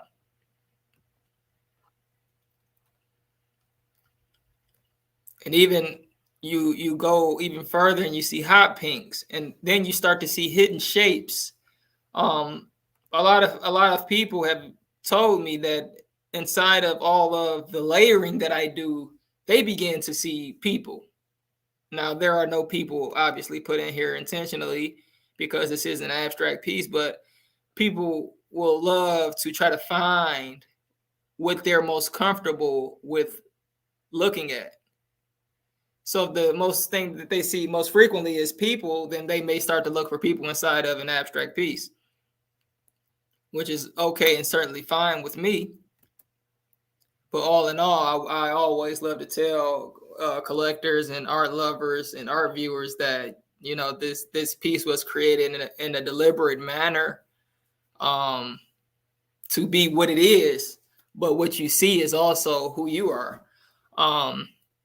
So yes, as you can also see something with the shapes that I did in this piece, and as well as the last piece, it has these particular shapes that only give you really the form. I want you to start to fill in the shapes with your mind. As I start to move on in my career, you can start to feel where I'm going with these shapes and with these forms. You only need the corners really to gauge what's really there now, although they're not filled in all of the way. It's giving you a suggestive understanding, if you will. Okay. Now that's gradient part 1. Or that's gradient part 1. That's also one masonite. Okay, and then I'll show you another one.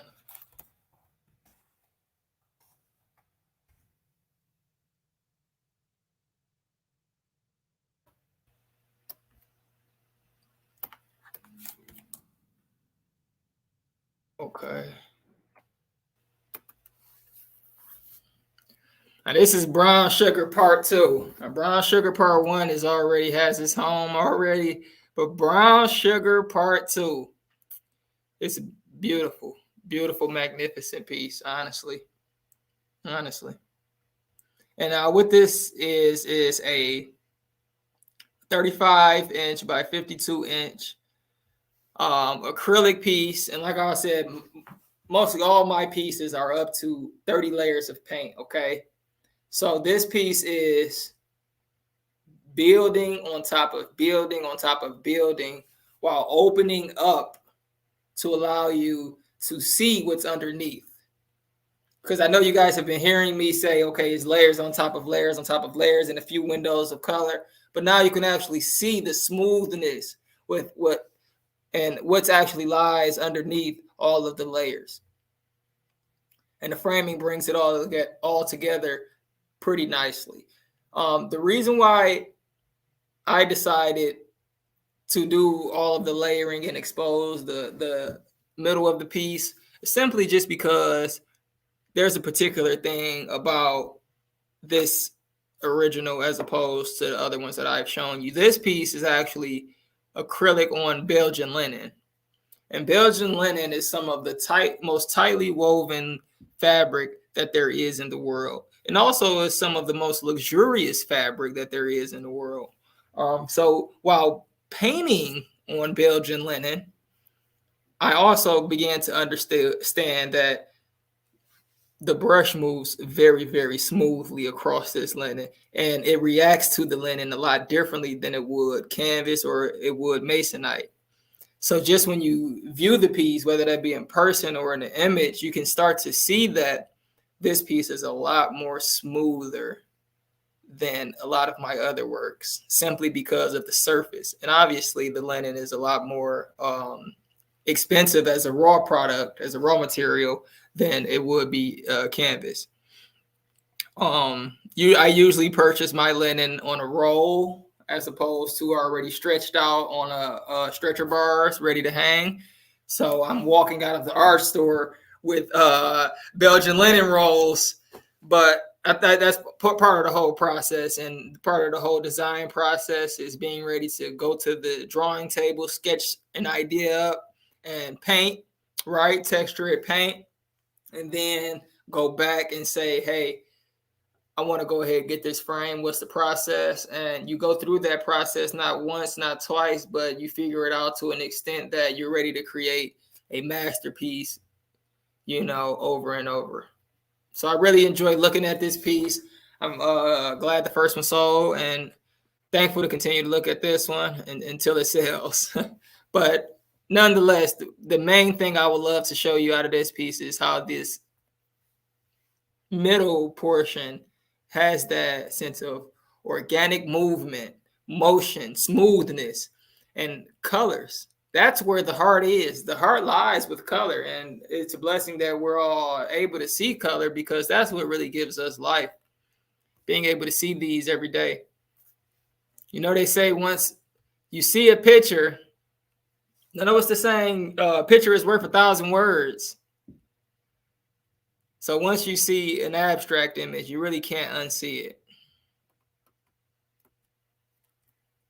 Okay, so let's go to another one here. We did preventing gravity. We did subtle expressions, planning my path. Okay, so we'll do that.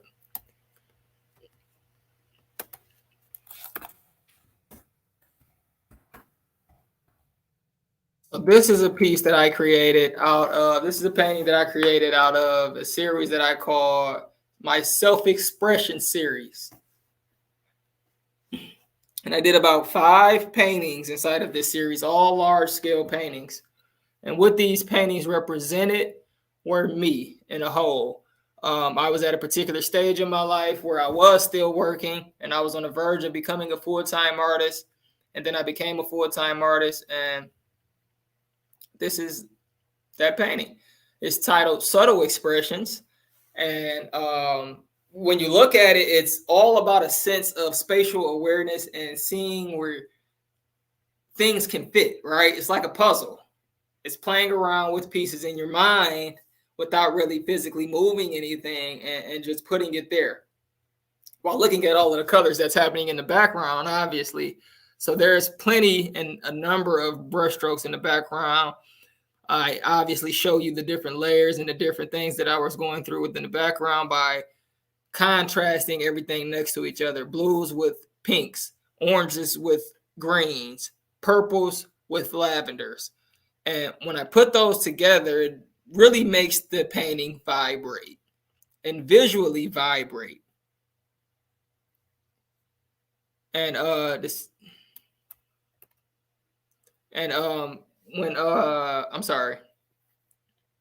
when you put the rectangles inside of the piece, such as the vertical rectangles, and you contrast that with the horizontal rectangles, that is the contrast that I search for when I create my artworks.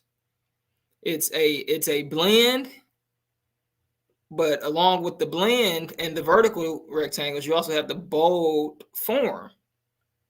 So it's a bounce back on the viewer. The viewer is actually looking at the blend and they're looking at the hard stops, so to speak, for lack of a better term. And then you have squares.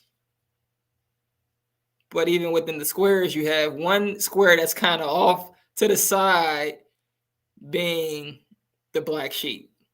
So to break the theory down of this piece, there's the sea in the background. Everyone's at sea, right? Everyone's at sea. This is a body of water, body of color, however we want to think about it. But I think of these shapes as society. Okay? And some people in society are kind of fuzzy about what they want to do in life. And that's where the fading comes in at. It's a little fuzzy. Things are a little fuzzy. But in reality, if you clear those fuzzy things up, they'll become a lot more solid.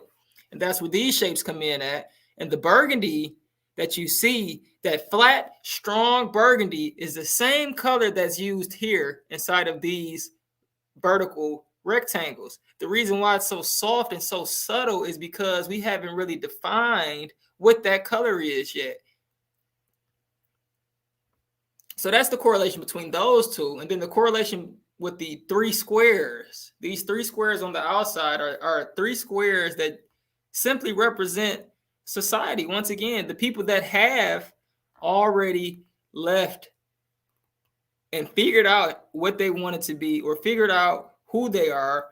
And you see different types of individuals, obviously. Some may be in a more neutral state. Some may be in a more vibrant state every day with a little bit more energy. That's why I chose green as opposed to a more softer pastel pink here. And here we have a more larger square. I always use the larger squares or rectangles to identify myself. So in this piece, this larger square rectangle identifies me.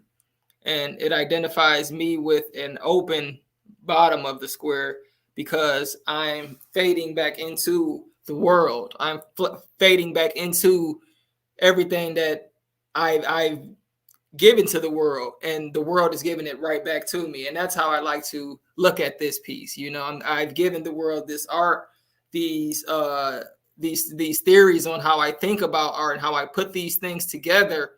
But now they're actually feeding it back to me by the creativity that I'm getting every day, that activity that I even act with when I decide to create. So it's an enjoyable experience to continue to paint. Now this piece has a lot of texture as well, so I did want to kind of zoom in on that so you can kind of see the texture. Absolutely beautiful. And the brush strokes, they go right into the shapes, or the shapes lay right on top. This piece here is 40, I want to say 48 by 48 or 40 by 40. It's a pretty large piece. 40 by 40, I'm sorry. Yeah, so this piece is titled Subtle Expressions. So I'm obviously expressing something profoundly. I'm doing it bold, but at the same time, I'm using very subtle colors. And the reason why I titled it Subtle as opposed to Vibrant Expressions is because I already had a piece titled Vibrant Expressions, and this one was a lot more subtle than that. And I created the expressions a lot more subtle, like how I had stated, with the blended colors and things of that nature. Okay. And then another piece titled Playing in My Palette. Spelled something wrong.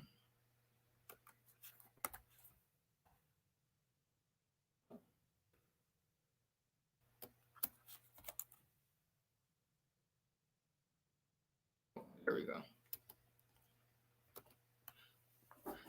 Okay. So, Playing in My Palette. Now, this is part 2. Part 1 is already sold.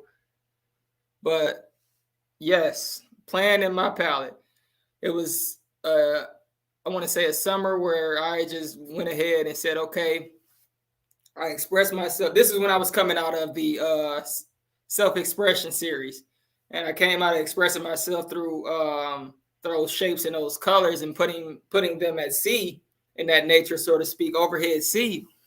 So this is when I wanted to create something without shapes. And I said, okay, now I'm going to do it. I'm going to express myself simply by the use of colors and dancing, sort of orchestrating the canvas. So this is 36 inches by 48 inches, acrylic on canvas, and it is an expression of me playing in my palette with primary colors. So that's the other twist to it. So I only had these primary colors on my palette. I said, I'm going to use red, I'm going to use yellow, and I'm going to use blue. Those are the primary colors. And I'm going to play with them. So I thought about it. I said, okay, I can play with red, yellow, and blue, but what about those colors that aren't colors, like black and white? Aren't those tints? So I put those in there as well. And then with those, I started to develop these other nuances, right? So then we have red and blue that make purple. But that purple may be a little too dark, or it may be off tint. So then I add a white or I add a black. And then that helps to the effect of what I'm trying to achieve. So it's all about really playing in the palette and creating a piece that actually shows as significant as I wanted to create it. So this one, you also see a lot of action going on, obviously, in the foreground. You see the white and the black that help really illuminate the colors inside of the piece. But nonetheless, I'll tell you this, just like any other artist would probably tell you this, the choice of using black or white, really, black or white, as your last layer of painting is probably one of the most boldest choices that you can make, because too much of either color or either tint could ruin your painting. So too much black or too much white, really too much black, could ruin your painting. So I definitely use caution when creating this piece and using the white and the black, but with those bold choices comes great results. When you look at this piece and the inside of it, there is texture literally everywhere. You have circles, you have texture inside of the brush strokes, you have the Italian frame, and you have another premium frame that's encompassed in. Okay.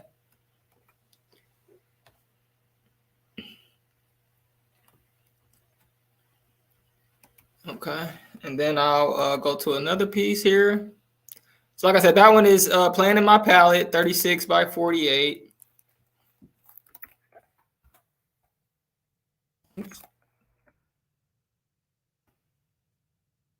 So this here is titled Royalty. This is also 36 by 48. It's a quite large piece, but this one is absolutely phenomenal. It was a hit at my last art exhibition here at Umoja Fine Arts, and the texture, this image still doesn't do it any justice. This is a nice image, but it doesn't do it any justice. You have so many colors and patterns throughout this piece that it definitely does dance in a way that'll make you question, if it's actually a structured painting that has shapes, or is it something that you just really gaze at. So I've caught people really just looking at this for about 30 minutes to just try to gauge an understanding of it. So first you have all of the textures that kind of collapse and lie on top of one another. But then after you get past all of the textures that you see, you begin to really understand that these are sort of shapes, but those shapes are only suggestive, like how I had mentioned earlier. So these shapes are not even shapes. There are no squares or rectangles within this piece. All of these things that possibly could be shapes are not even finished with the form. And that's something that I found out while researching and doing a few experiments.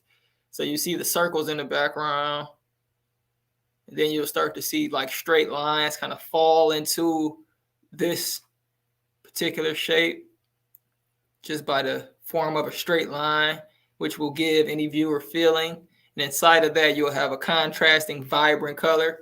So it's all about actually studying and understanding not only what the colors mean, like I said, the orange being cautionary, but then having another color that's vibrant, being able to accent and contrast right next to it. And then having purple all throughout the piece, which stands for and represents royalty. The drips that's all throughout the piece are in a metallic paint, so you can actually see a different shine when you look at this painting from particular angles.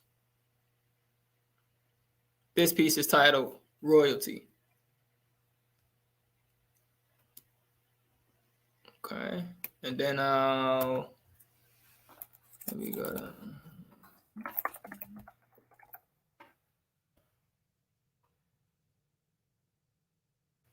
It's Majestic Magenta.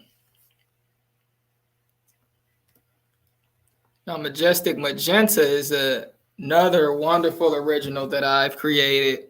Now, this piece is actually another creation that I've created on masonite. So it's acrylic on masonite that has collage inside of it. So you'll see the collaged decorative art paper here that was hand cut and then applied on top of collaged illustration board, encompassed all in resin.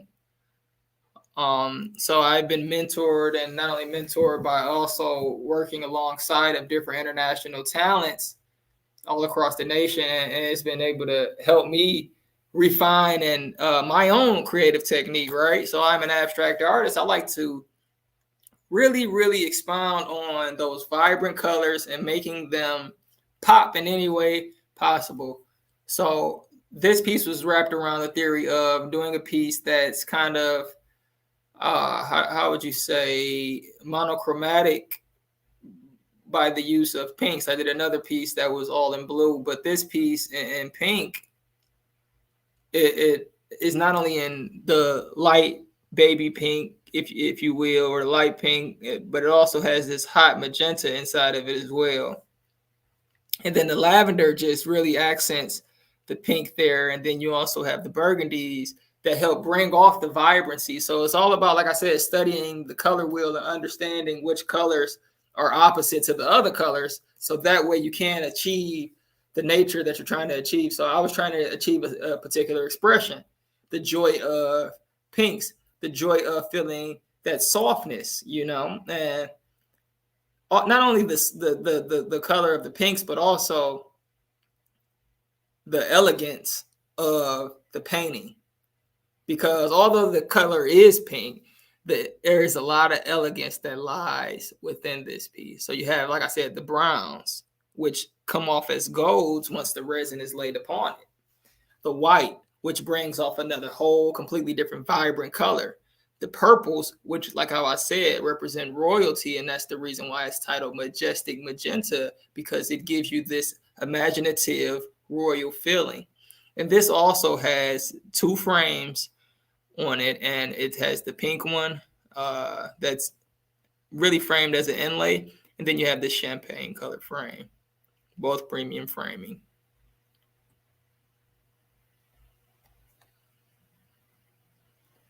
Okay, let's see what else we have here. Show that uncharted territory, circle the line. Okay. Let's see what that is. Okay.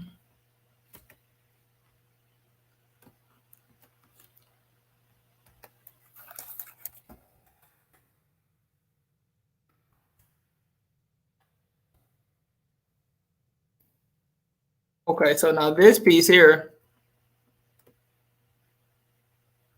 titled Uncharted Territory. And in militant terms, uncharted territory is an area where, you know, people have yet to discover, yet to even explore. Okay, so I wanted to title this piece, and this is actually the piece right behind me. It's titled Uncharted Territory simply because I have not been in this area mentally before I created this piece. And when I went here, it really took me for a loop, and I continued to build until I was satisfied with the outcome. As you can see, there is a lot going on in this piece. It's very, very intricate and very, very detailed, but it starts off with the color brown. It's who I am, and I build upon that. So you have the yellows, you have the greens, you have the oranges, blues, whites, burgundy, teal, a bleached white here, more oranges, yellows. There's so many different colors, but beyond the colors, you see every texture that really makes these colors do what they do. And not only do you have textures that are going every way, but you also have circles.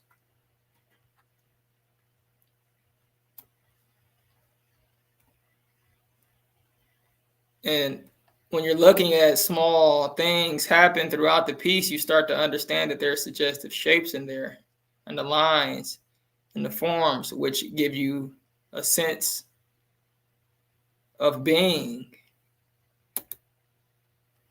This is acrylic on canvas. This is 30 inches by 40 inches. It's titled Uncharted Territory.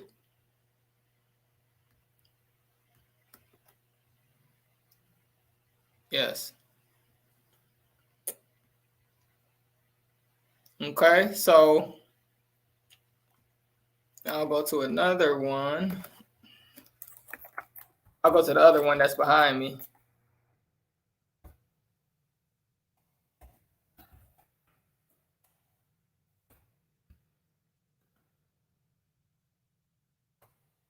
So this is the piece of art behind me. It's titled A Night in Paris, 24 by 36. It's acrylic on canvas. And this piece has about 30 different layers. And as you can see in this piece, I decided to build a bit differently. And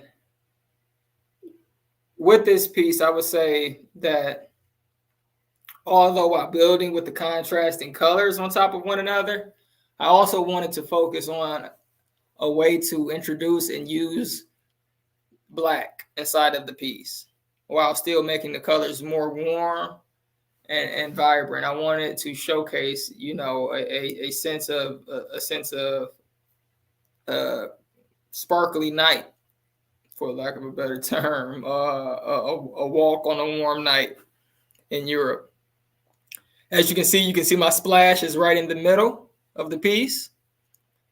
Very, very active, burst of energy with different colored triangles. Those triangles represent just, like I said, an organic feel, but it shows that something is falling, something is flowing, and you don't have to stop at the painting. You can actually insert yourself inside of the image, and you can start to feel like you're a part of it. That's why I put those triangles in there and make them seem as if they're falling, and put the splash in the foreground, because I want the viewers not to only sit back and view the piece, but I want the viewer to take a step up and actually insert themselves inside of the piece, look at it from different angles, understand the textures and what's going on, and see how I am dancing with the piece, and allow them to let their eyes visually dance with it as well.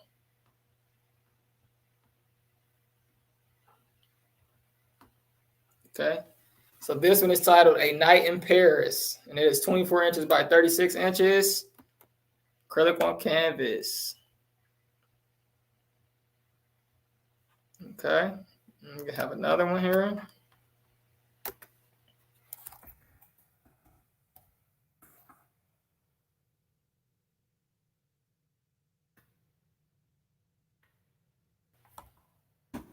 Okay, and this one here is titled Florida Blues. Florida Blues. Florida Blues is a painting that I developed with the thought in mind that I wanted the textures to kind of show more profound than some of the other things that I were putting inside of a painting. But this piece is more so gauged towards, like I said, the textures, and having people understand how to really dissect some of the paintings that I create. Because even the layers, things were kind of put in place a little bit differently. So I would usually do layers and then wash it sometimes, and then continue to paint over texture. In this piece, I obviously, you can tell that I painted a little bit textured and then continued to paint, washed, and then painted a little bit more. But nonetheless, you see the layers here, and hopefully you can enjoy the subtleness of this piece. It's 24 inches by 30 inches, represents Florida. I always think about the water when I look at this piece, dropping pebbles in a lake, or, you know, just looking at those colors and being reminiscent of a sunset in Miami. And that's what it's all about, is being able to express what's really on your mind, not necessarily making it match a particular image, but making it match a particular feeling and emotion.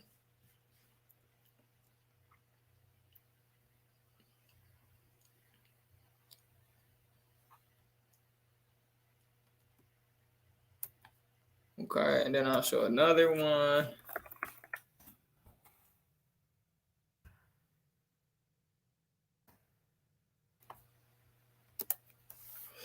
Okay.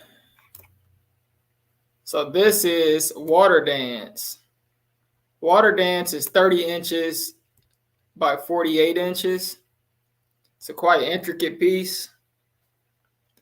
The special thing about this piece, I'll bring it up. Oops, too high.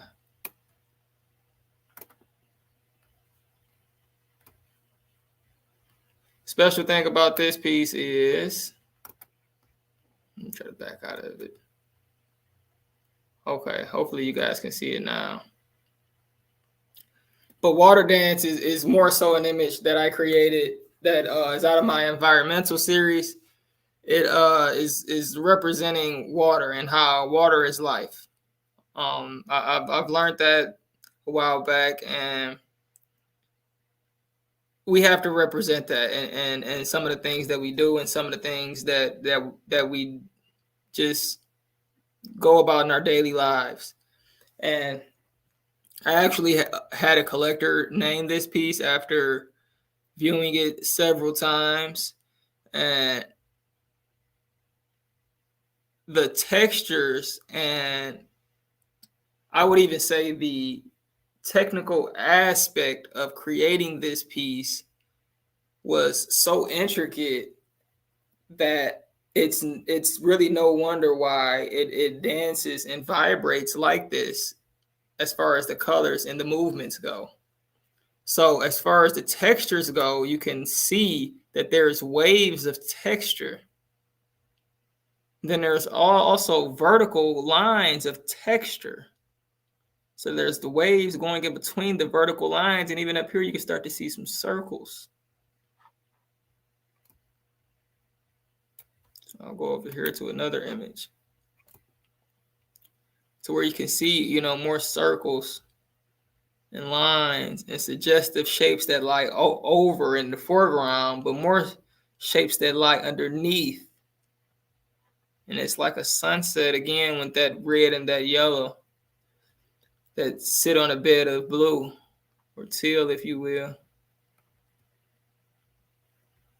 So yes, this piece is titled Water Dance. It's a beautiful original. It's 30 inches by 48 inches. This one also has metallic blues in it. So when you look at it from particular angles, you're catching a different glimpse of something else. And it's very, very interesting to look at. It's very, very intricate. So you'll catch yourself looking multiple different types of ways, turning your head. But it speaks to you. It spoke to me once I completed it. Love doing this piece. And I appreciate you all for looking. And that's it for now. So how about that?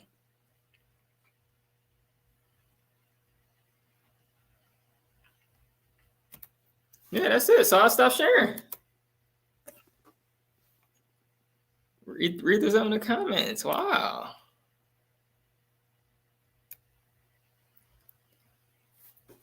Hi, Linda. Hi, Minnie. Thanks for the comments. I appreciate it. I'll add some of you all on Facebook.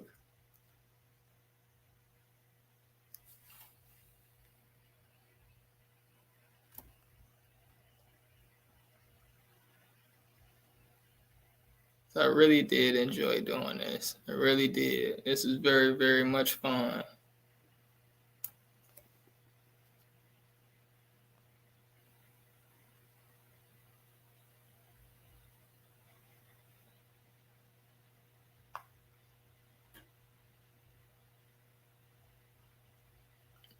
Yes.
Marcel then set up here and left his image. Marcel, I'm sorry. I was out there communing with other people. You know what? This was amazing. Your art is absolutely stunning. I got to listen to some of, you know what? I am just blown away. I am literally blown away. And I definitely, I want to see you here live next year. Yeah, I gotta be there next year. Because the conversation about your work is for real. I hope you saw all of the little things I was putting up. I love your vibrant colors. Absolutely amazing. This was my sister. She said, I'm not sure why my name not coming up. Because normally their names come up, but I don't know why it didn't come up. But yes, you got some really nice feedback because your work was stunning. And I think I had Deborah and John Toms come by to kind of sit here and listen to you talk because I wanted them to hear what you were talking about of your art. So love it, love it, love it. Absolutely amazing. Okay, so we're gonna talk tomorrow. So I'm gonna see you tomorrow, right? So you'll be up tomorrow.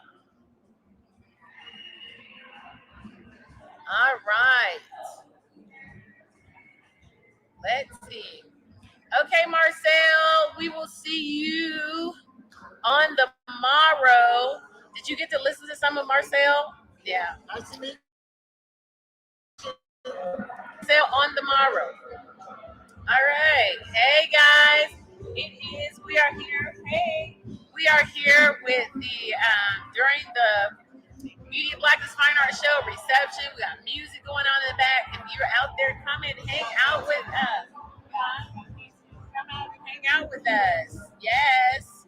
All right. I'm going to put it up there so you can look into the reception and listen to people chatting, all that stuff. And then I'll be putting out the other cam and we'll be walking around and seeing people.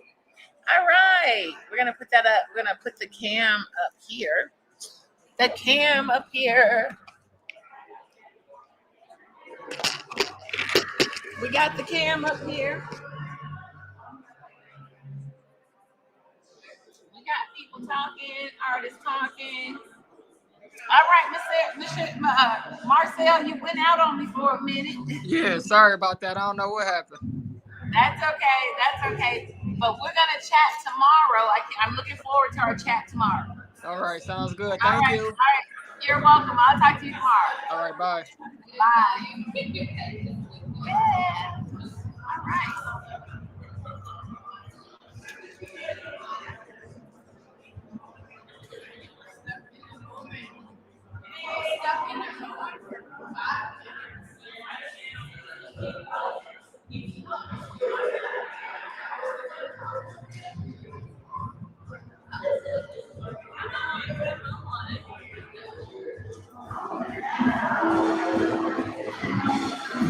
Right here? Yeah. I'm in the background now. Yeah. Painting day up. Girl, we paint. We just paint. We be doing all kind of stuff over here. All right, we're gonna come down here. We're gonna do some chatting with Miss Jasmine. They're over there hooping it up out there. We're gonna do some talking with Miss Jasmine. You guys met Miss Jasmine yesterday. Yes. She came on yesterday, talked about her work, which was exciting. So I just wanted you guys, I want her to come and share. And remember, I told you guys, Jasmine is the owner of Paint with a Twist out here in Fort Collins, Colorado. And I tell you, that had to been pretty daring. Pretty daring based on Fort Collins, Colorado. Yes. So were you afraid when you started?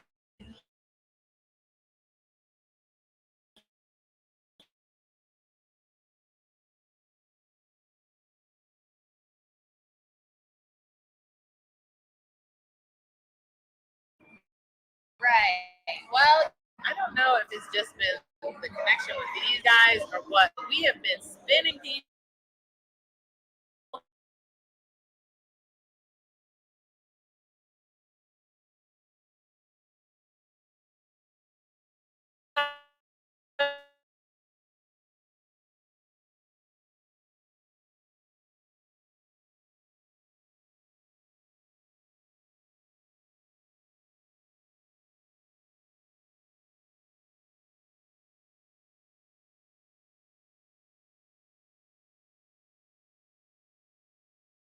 Arts this year, so there's a great show going on up there as well.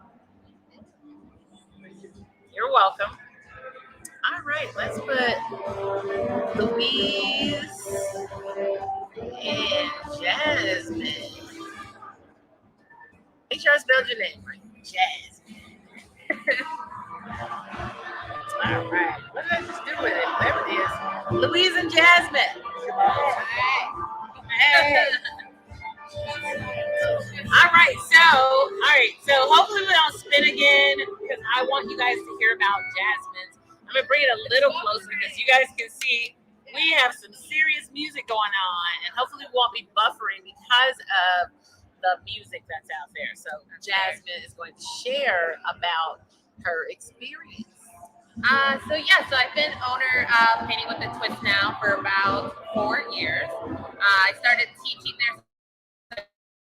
It was Painting with a Twist for almost 8 years, and still till today, I still will have somebody come in and they learn I'm the owner and they go, "Oh, you're the owner." And I stand up nice and tall. I say, "I sure am. How can I help?" I am the owner. Thank you very much. So I know I'm one of the few Black-owned, Black American-owned businesses in Fort Collins. Very proud of it. It's been successful. I love painting and teaching. I think I love painting my own work almost as equally as I enjoy teaching others to do the same. So, well, I'm very glad that I've met you because we just met this year. Yeah. During the Juneteenth, and I was pretty excited. Yeah.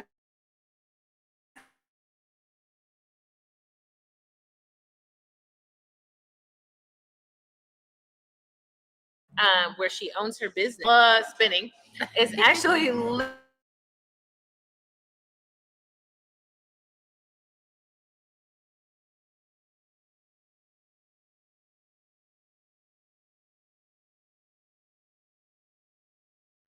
I think he had it hooked up. I think he had it hooked up differently last time because I think it's battling with because that's spinning, and so I think And so we used to have breakfast over there all the time. We get Okay. bagels over there. At Gibbs. And so I remember when you first came over there, and I was like, oh, it's a pay with a Swiss.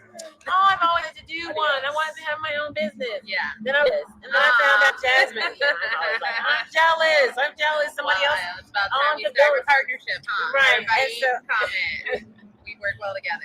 right, we do. We really do. So I was excited to find out that Pay with Twist was a Black owned. Yeah.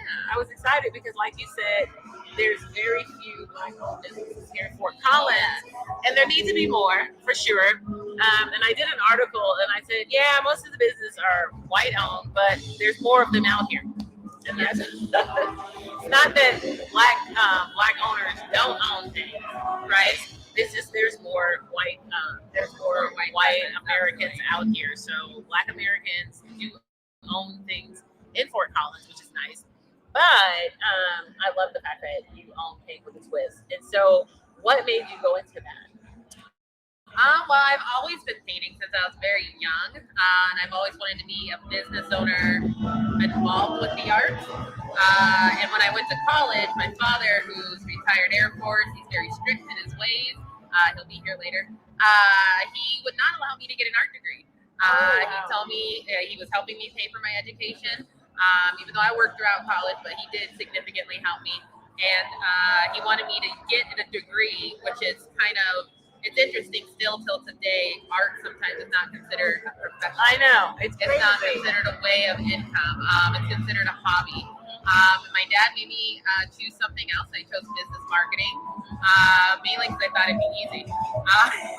It's not. It's not. It wasn't easy at all. But yeah, I graduated with business marketing, and then I worked in corporate land for quite some time, and still painted my own work, did art shows.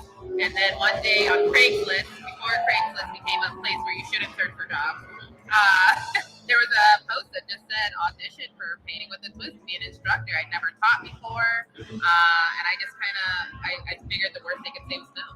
And then I got hired on the spot. So wow.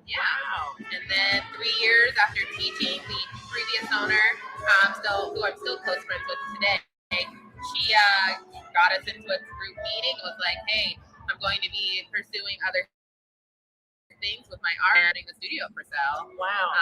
Literally drove home and I was like, I got to figure out how to make this work. Wow. Figure out how to make it work. And I sold everything I owned. to make it work. Wow. Yeah. Wow. So, that's amazing. Yeah. And so has it been worth it? It's been worth it. Also, just managing artists is such a fun thing to do. Being surrounding yourself with creative individuals is just one of the best things in the world. Oh wow. Yeah. Wow. Yeah. They're always typically good people. I've yet to meet an artist isn't open to diversity and inclusion. That really just, you have to have a sense of bravery to pursue art. You have to. Did you all hear that? You will get told growing up over and over, like you need a real job. You need a real job. That's not a real job. That's not a real job. It's like, okay, how is this not a real job? Yeah. That's why they say, find something you love and then find a way to make money from it. But they don't say that about art. No, they don't say that about everything us. else. Mm-hmm. So it's really exciting to be a part of this show because I have never been in a show with Black Americans. So yeah, first timer. I'm gonna be back next year. Yes, she's gonna be back. She's gonna be back in full effect, y'all. All right, so we're gonna show a little bit of her work for those people that were not here yesterday when she was so wonderfully showing it to us yesterday. Let's see. It's not gonna let me go all the way down. Come on. Oh, let's use the bar. And then it disappears. Watch this. And it still won't go all the way down. Come on. It won't give me the full list. I'm punching somebody else. That's not what I want. I don't want Zudeka. It will not let me go all the way down. Why won't it let me go down? I am not a tech person per se. Try the arrows. Oh, where are the arrows? See on the keyboard, the old school way. Oh, wait. Oh, let me see. It's just moving that. Why isn't it? And then I don't have. This doesn't have it. I didn't do this page. Then So- I got Okay, this is not right. It's supposed to go as far as you. I don't get that. yeah, it should let you at least go down to where the Scroll drum down maker is. Hey, give me my people. Let my people go. All right, hold on. Hey guys, give me a second because we want to see some of the work over here. And I refuse. I'm one of those people. I refuse to give up.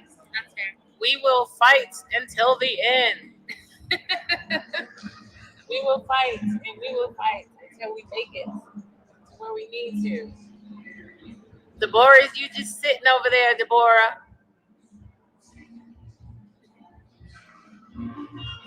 I don't know. I got a lot of them together. I think most of them are floating on air right about now.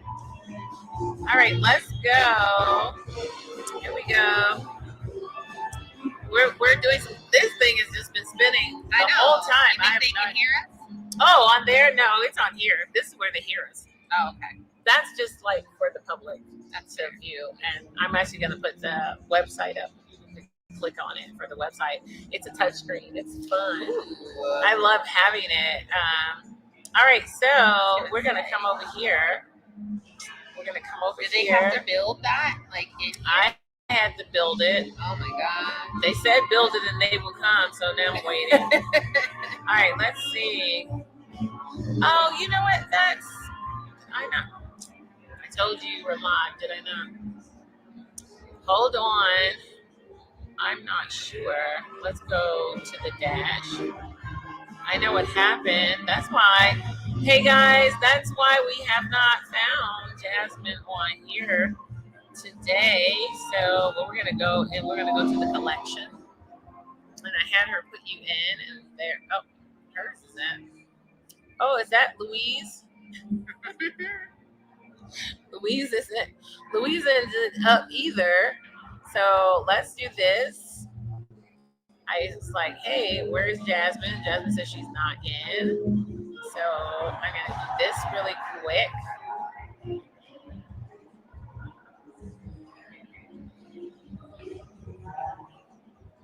And I could have swore I did this today, so it might be two. But that's okay. You're good. It's better to have two than one. You than have a none. million things going on. It's okay. I'm like, but you're up for a year. Oh, that's right. You're up for a year. 2 years when I return. There you go. So we're gonna create it, and then we're gonna change the background because we don't need Efla as your background. Well, you actually get to select your background. Most people did not. I just picked whichever piece. So make it circles here. This one. All right, there we go. There we go. Ta-da! And we're gonna go ahead and publish that.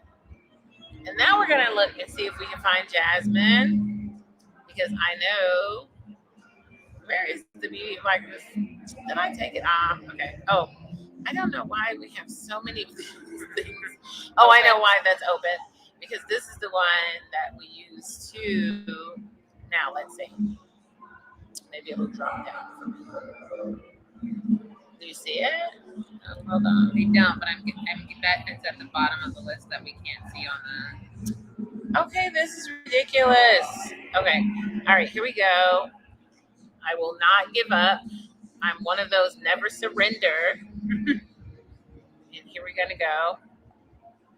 I refuse to give up. Somebody's over there looking fly today. I was gonna say. All right, where is it? There's Jasmine. So we're gonna take Jasmine. Come on, keep it moving. I need to go back to the booth and jewelry. Oh, girl, I've already picked me out some stuff. Yeah. I walked by it quickly. Girl, you got to, or you gonna be bad I'm stuff. gonna be back though. All right, here we go. I don't have willpower when it comes to jewelry. I can't. It's all right. I'm with you. This just I will wear circle on me. sweatpants and tennis shoes, but still have on my earrings.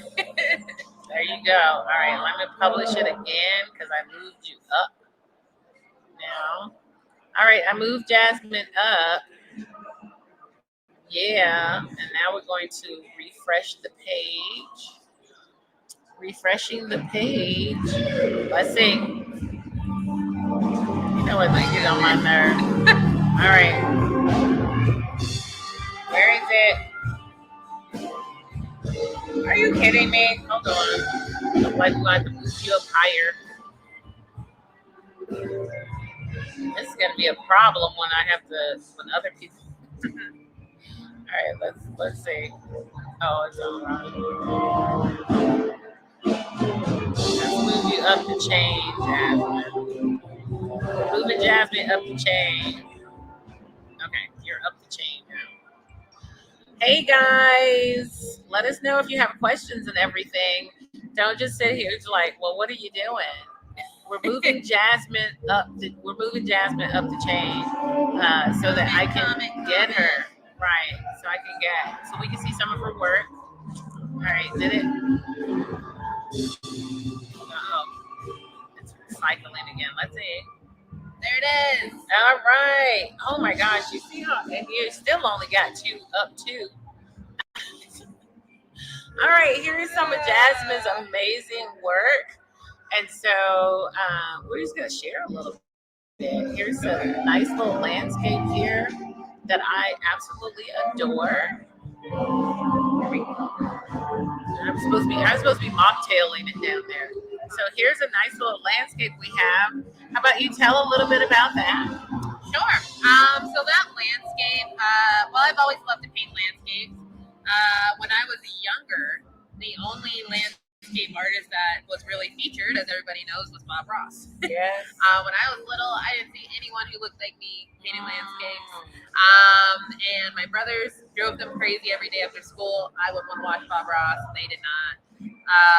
They still complain till today that happened in their childhood.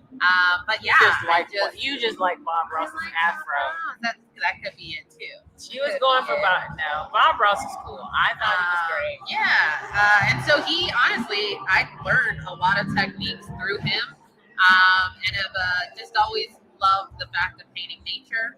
And now that I'm older, I like painting it with a lot more vibrancy. Mountains are my favorite. Clouds, water. That's where I'm happiest. Well, it looks beautiful. I mean, hold on, I'm gonna blow it up. Look at that. That is absolutely gorgeous. I love it. Thank you. That's beautiful. I think you didn't talk about. That was the only one that you didn't talk about yesterday, and you're not gonna be with us tomorrow. I am not this weekend, unfortunately. I am going to a family wedding in California. Oh wow. Well, then let's talk about another one of the pieces. Because she won't be with us, guys, so you're gonna have to get it right here, right now. I think this one we didn't talk about. Yes, we did either. So let's talk a little bit about this one. Tell me what this is. So that one is Tears Like Raindrops. So when I went through a really tough grieving period in my life, I had a massage therapist who, actually a friend recommended this massage therapist, and so I went to go see her, and she had informed her that my husband had passed, and it was one of the first things she addressed when she saw me, and I was really raised very much, not necessarily to not show emotion, but we don't cry. The family doesn't cry. The only time we cry is at the funeral, and as soon as you get out the door, you go on with your day-to-day life. And so when she was speaking to me, she said, my eyes just kept on filling until finally just one little raindrop. And she said, you have tears like raindrops. And I thought about that. That was almost 3 years ago now, that impacted this painting. And it kind of signifies just us. We're like the clouds, we're like the universe, and how we do, especially in the Black community, hold on to so much inside until the weight of a cloud finally, that first drop that falls from the sky. So that is what this painting's about. Wow, that's amazing. Yeah. That's amazing. I love that. Oh, what happened here?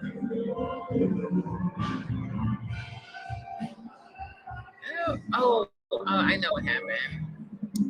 Okay, I know. We're gonna fix it. We're gonna fix it. Our Facebook. I know exactly what happened when you live stream Facebook. I forgot. You only get a certain amount of hours. Oh yeah, Has that is those. true. Right. Sorry about that, Facebook. I was wondering why I wasn't getting my Facebookers on here, because on Facebook you get a few hours and then you don't get them anymore. So, Which makes no sense. Really, Facebook. It's 2022. Really, Facebook? Yes. So we're gonna go ahead and if you're going to be a streaming service of sorts, you should be streaming. Shouldn't have a limit. They should not have a limit. No. Because you can see everybody else is still live. We're the reason you're in business, Facebook. Give us everybody else is live and kicking, and Facebook is over there acting crazy. There we go. We're back up and on Facebook. There we go. All right, Jasmine. So we're going to take a break, and if you want to come back a little later, that would be great. It was great listening to your story. Hey, you guys know that you can check out Jasmine's work right here on the Beauty of Blackness Fine Art Show. She has some amazing, amazing, amazing work. You can purchase these pieces. All of them, 3 of them are actually here at the show. Midnight Garden is here at the show. We're looking at it. We're going to actually walk over there and see Midnight Garden. And Midnight Garden act like it doesn't want to come up. So Midnight Garden doesn't have a price on it. It is not free, just to let you all know. How much is Midnight Garden? Midnight Garden is $350. Okay, Midnight Garden is $350. This is 20 a by 20 steal. canvas. That's a steal. You know what? I'm told that that's a steal, actually. Right. Tangle and Steer. You have no prices on any of I these. send you prices. Okay. I think my person neglected to price out these. So we're gonna do some quick looks. Tangled Tree and Gold is how much? $12.50. $12.50 for Tangled Trees and Gold. So I'm giving you these prices now, people. They might change by tomorrow. That one is 24 by 30 inches, I believe. I might love it. Hey, girl, stop it. Are you talking to the people? I'm talking. Not on there, down here, because this one's just acting like it wants to circle. We were just sharing the work of Jasmine with the public, and then we're just about done. And then this one, Tears of Raindrops, is how much is it, Jasmine? Either $250 or $300. Jasmine doesn't know how much it is either. She told me she gave me these prices, but I don't believe it. Let's open her email. Okay, the other side of Sunset. This is absolutely beautiful. I can grab my phone though. I have the price list. We will get all these prices to you tomorrow. They will be up on the website. So I want you guys to go and check out the website. Check out Jasmine's work. It's absolutely amazing. And it's not Jasmine's fault that they're not on the website. It is the fault of my own people. And I'm going to just say it's my fault because I'm the one that's responsible. So you guys check out Jasmine's work. She has some absolutely beautiful pieces. Check out the work. Just go to the website. Check out the work of all the artists. They're on there. Click on them. Look at some of the work. Make some purchases. We have a fantastic jeweler here. I'm going to be showing some of his work today. And I'm going to let you guys help me pick the necklace that I will be buying. So make sure you stay tuned because I'm going to let you guys help me pick the necklace. And I think you guys are going to love it. Absolutely love it. So stay tuned. And I have some giveaways. So be around for the giveaways. Yes, you cannot have a giveaway. She's trying to take y'all stuff. Better say something. I have some giveaways, so be around for the giveaways. I think we're going to give away one thing tonight, and we're going to be giving away some stuff tomorrow. So make sure you tune in and share with your friends. I'm going to run back here, and I'm going to hook up some stuff so we can go around and have a look.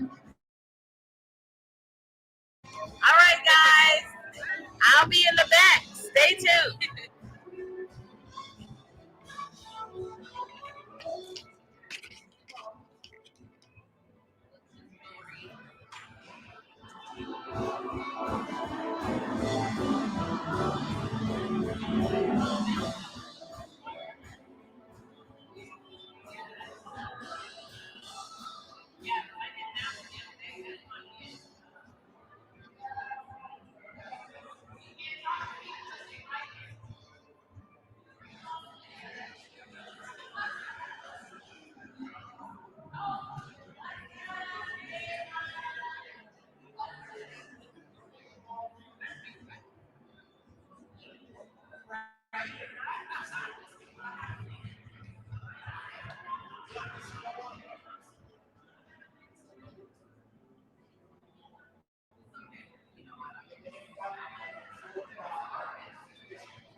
but she's supposed to come here today a little bit. No, Zudeka was gonna do some speaking today. Well, I don't want to take her from people, but she's gonna speak. Yeah, she's gonna do. She was gonna do some speaking tonight.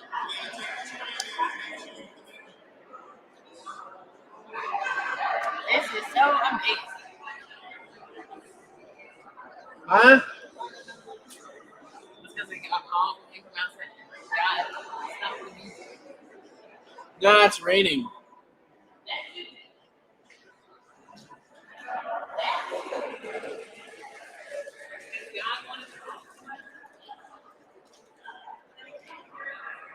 I don't know why they brought the vacuum and didn't vacuum.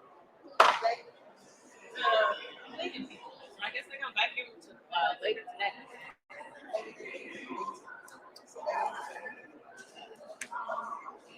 They're supposed to vacuum. This is just not charging at all. That is an iPhone. That's mine is.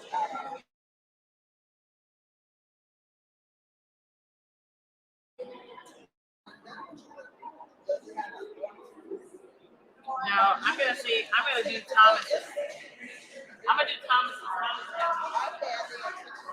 Yeah, but I charge this on other stuff. This is on it. Oh, well, maybe the battery died.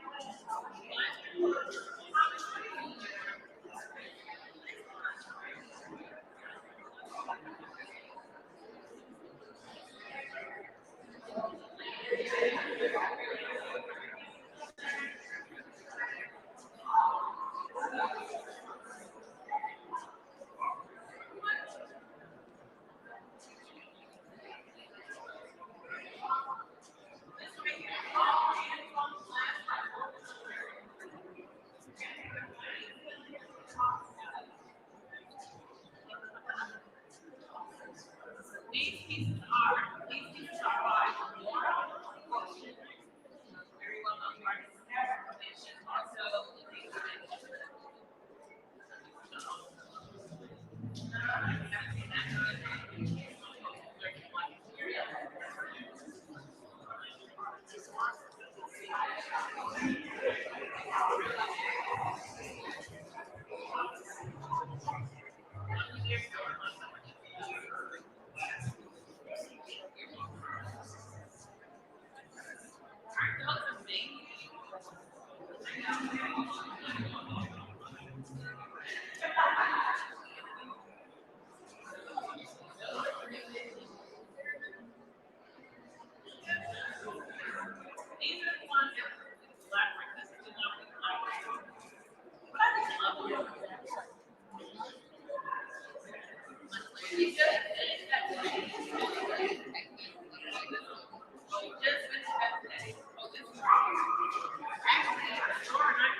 You're right.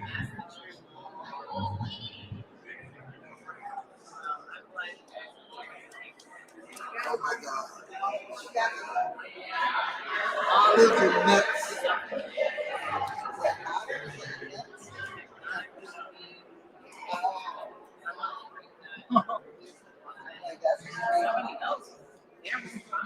I'm afraid of it.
I'm downtown.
Thank you.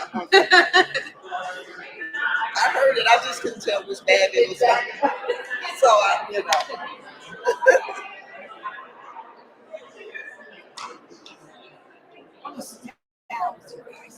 You're entitled.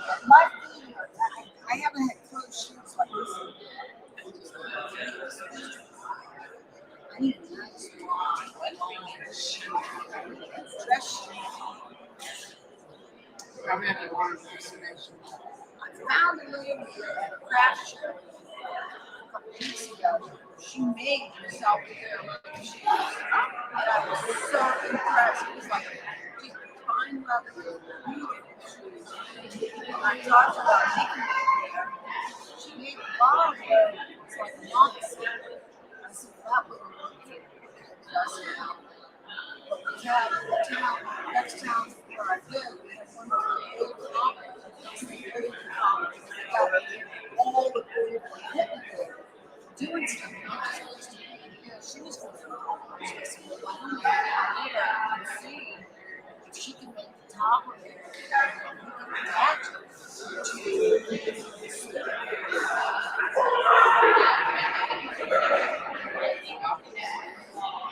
That may work. That may work. Well, you know, my feet hurt. And it's funny because you think you're sandals. I lived in Key West for all my life, just about, right? So I would never wear anything like this to go out. I would have fancy sandals. I had every color, you know, glitter on.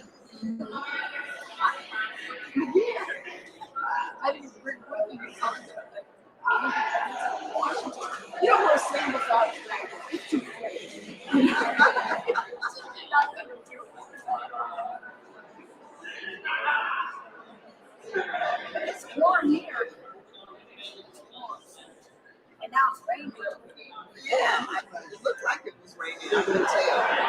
We're in a good time. Oh, that's why everybody came in. Yeah. I had looked at the weather. I was really surprised because, when it's kind of missing, but it's true that you look at it, the high is like 90 and the low is 56. Well, if you look across, it's at 10 o'clock at night, 9 o'clock at night, it's still 77. It doesn't go down to 56. I feel like I'm not going to be up. It's probably really nice. In the morning when I get up, just something sometimes, we get going. So by 9 o'clock, it's hot again. Yeah. It's very misleading. That's why it's misleading. Coming out, told my highest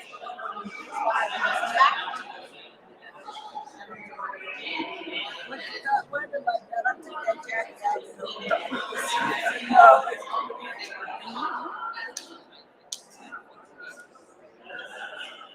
I don't know what she is. Black tie. I'm sorry, I don't know what she is. Black tie. That's the well, originally that's what she, I guess that's what she wanted. Yeah, that's the memo. Oh, well, maybe she wanted the artist to address it. Whatever. So far, we've addressed it. Wait, I like that you shaved your shoes. But I'm not an artist. Actually, it looks like that's some girls walking out this.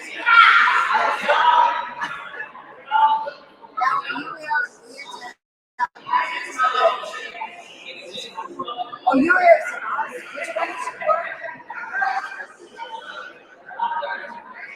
Oh, those. What meetings?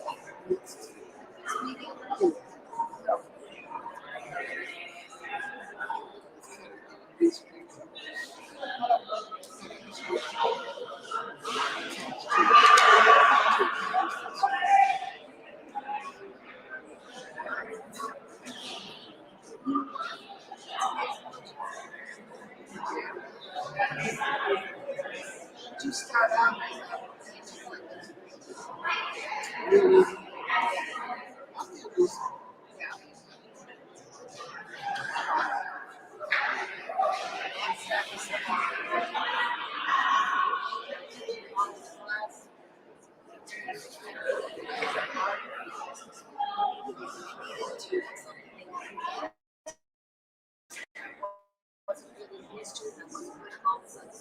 Oh, abstract art.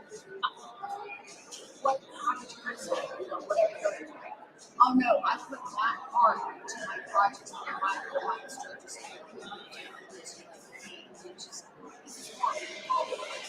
So bad. I never did that. And then I started doing some things, right? And then I got it.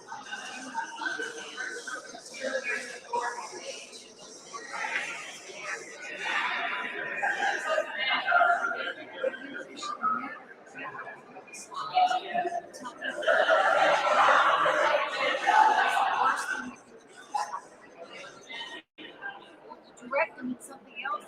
My mom is to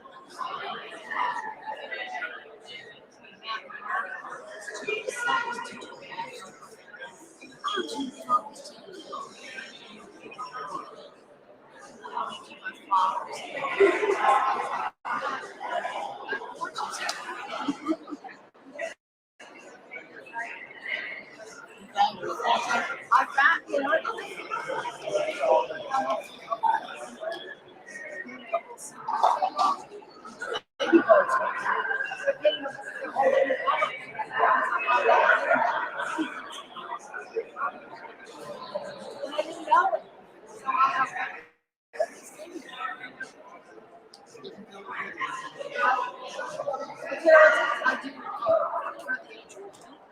and this really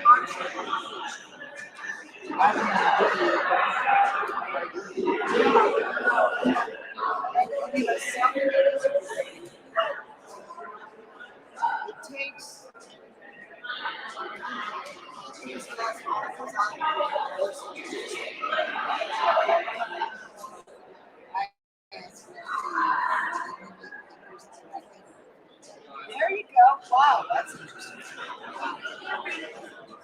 You should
I can't answer that.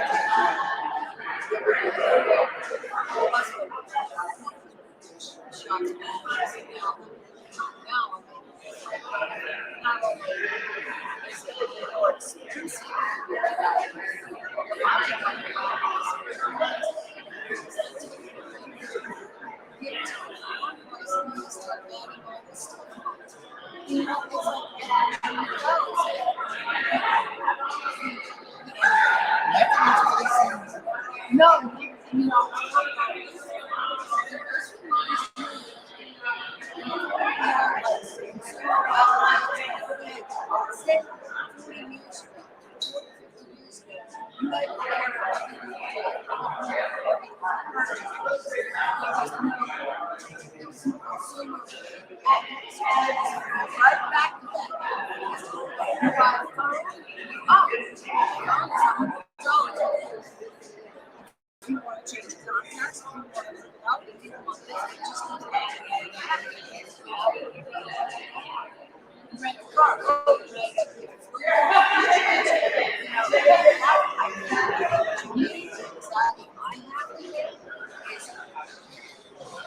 I'm going to get it something.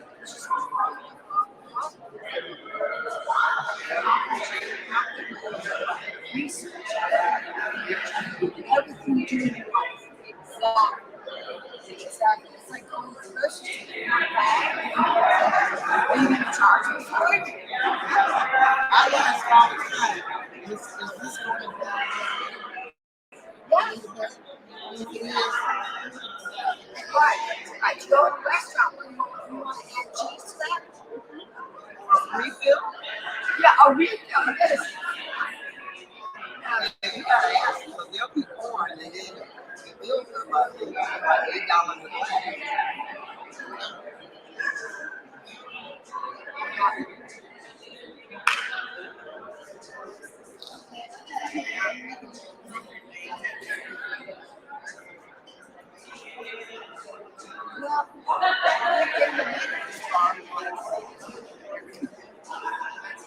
Hallelujah.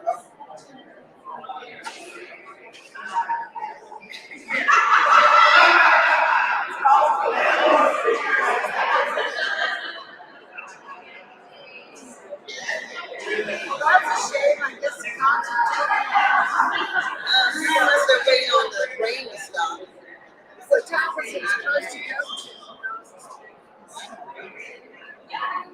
What time was the music? I don't know. I'm thinking 9.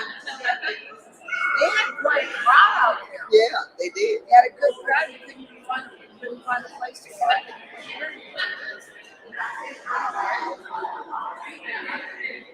So you live in I live now. I live in Washington.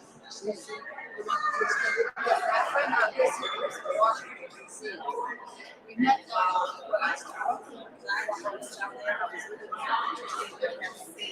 there, and I just energy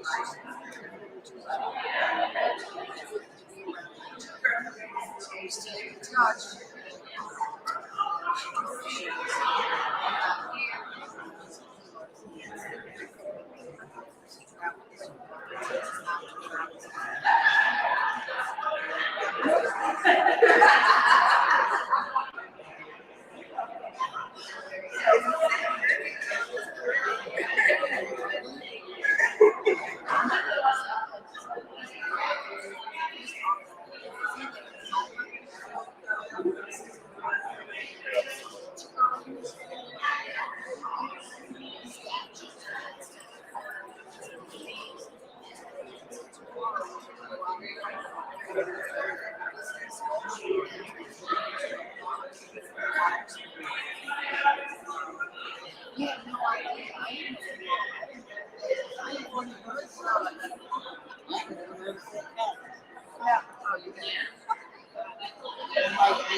Well, you know, I'm a gardener.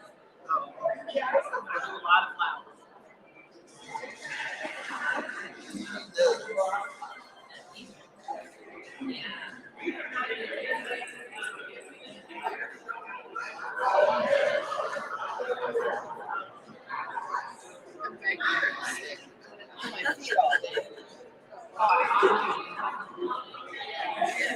Load up.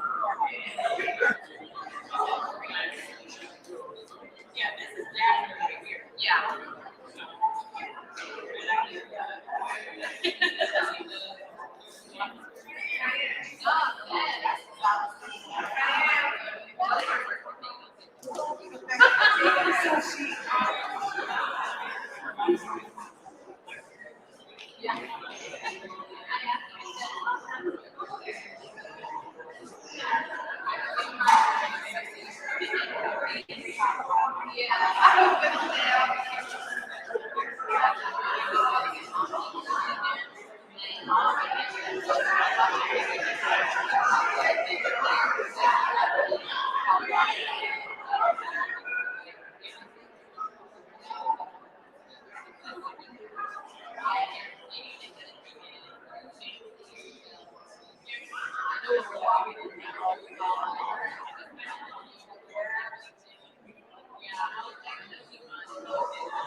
Yeah, I told him to look this shit now. What? Yeah, I told her to put the shades on so nobody knows. I think I'm weird anyway.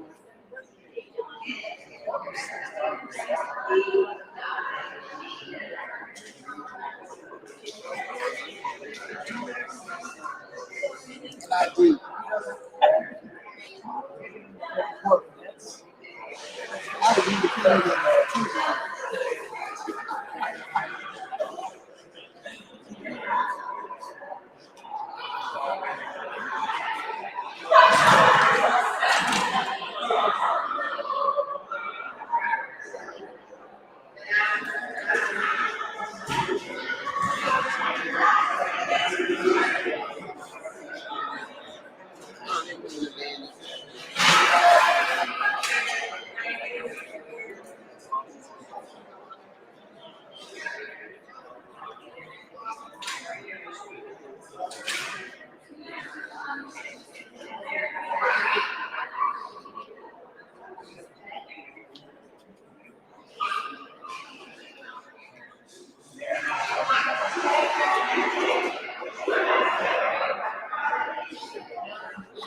Come on, we get a second nice.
Yeah, that's my block. Thank you.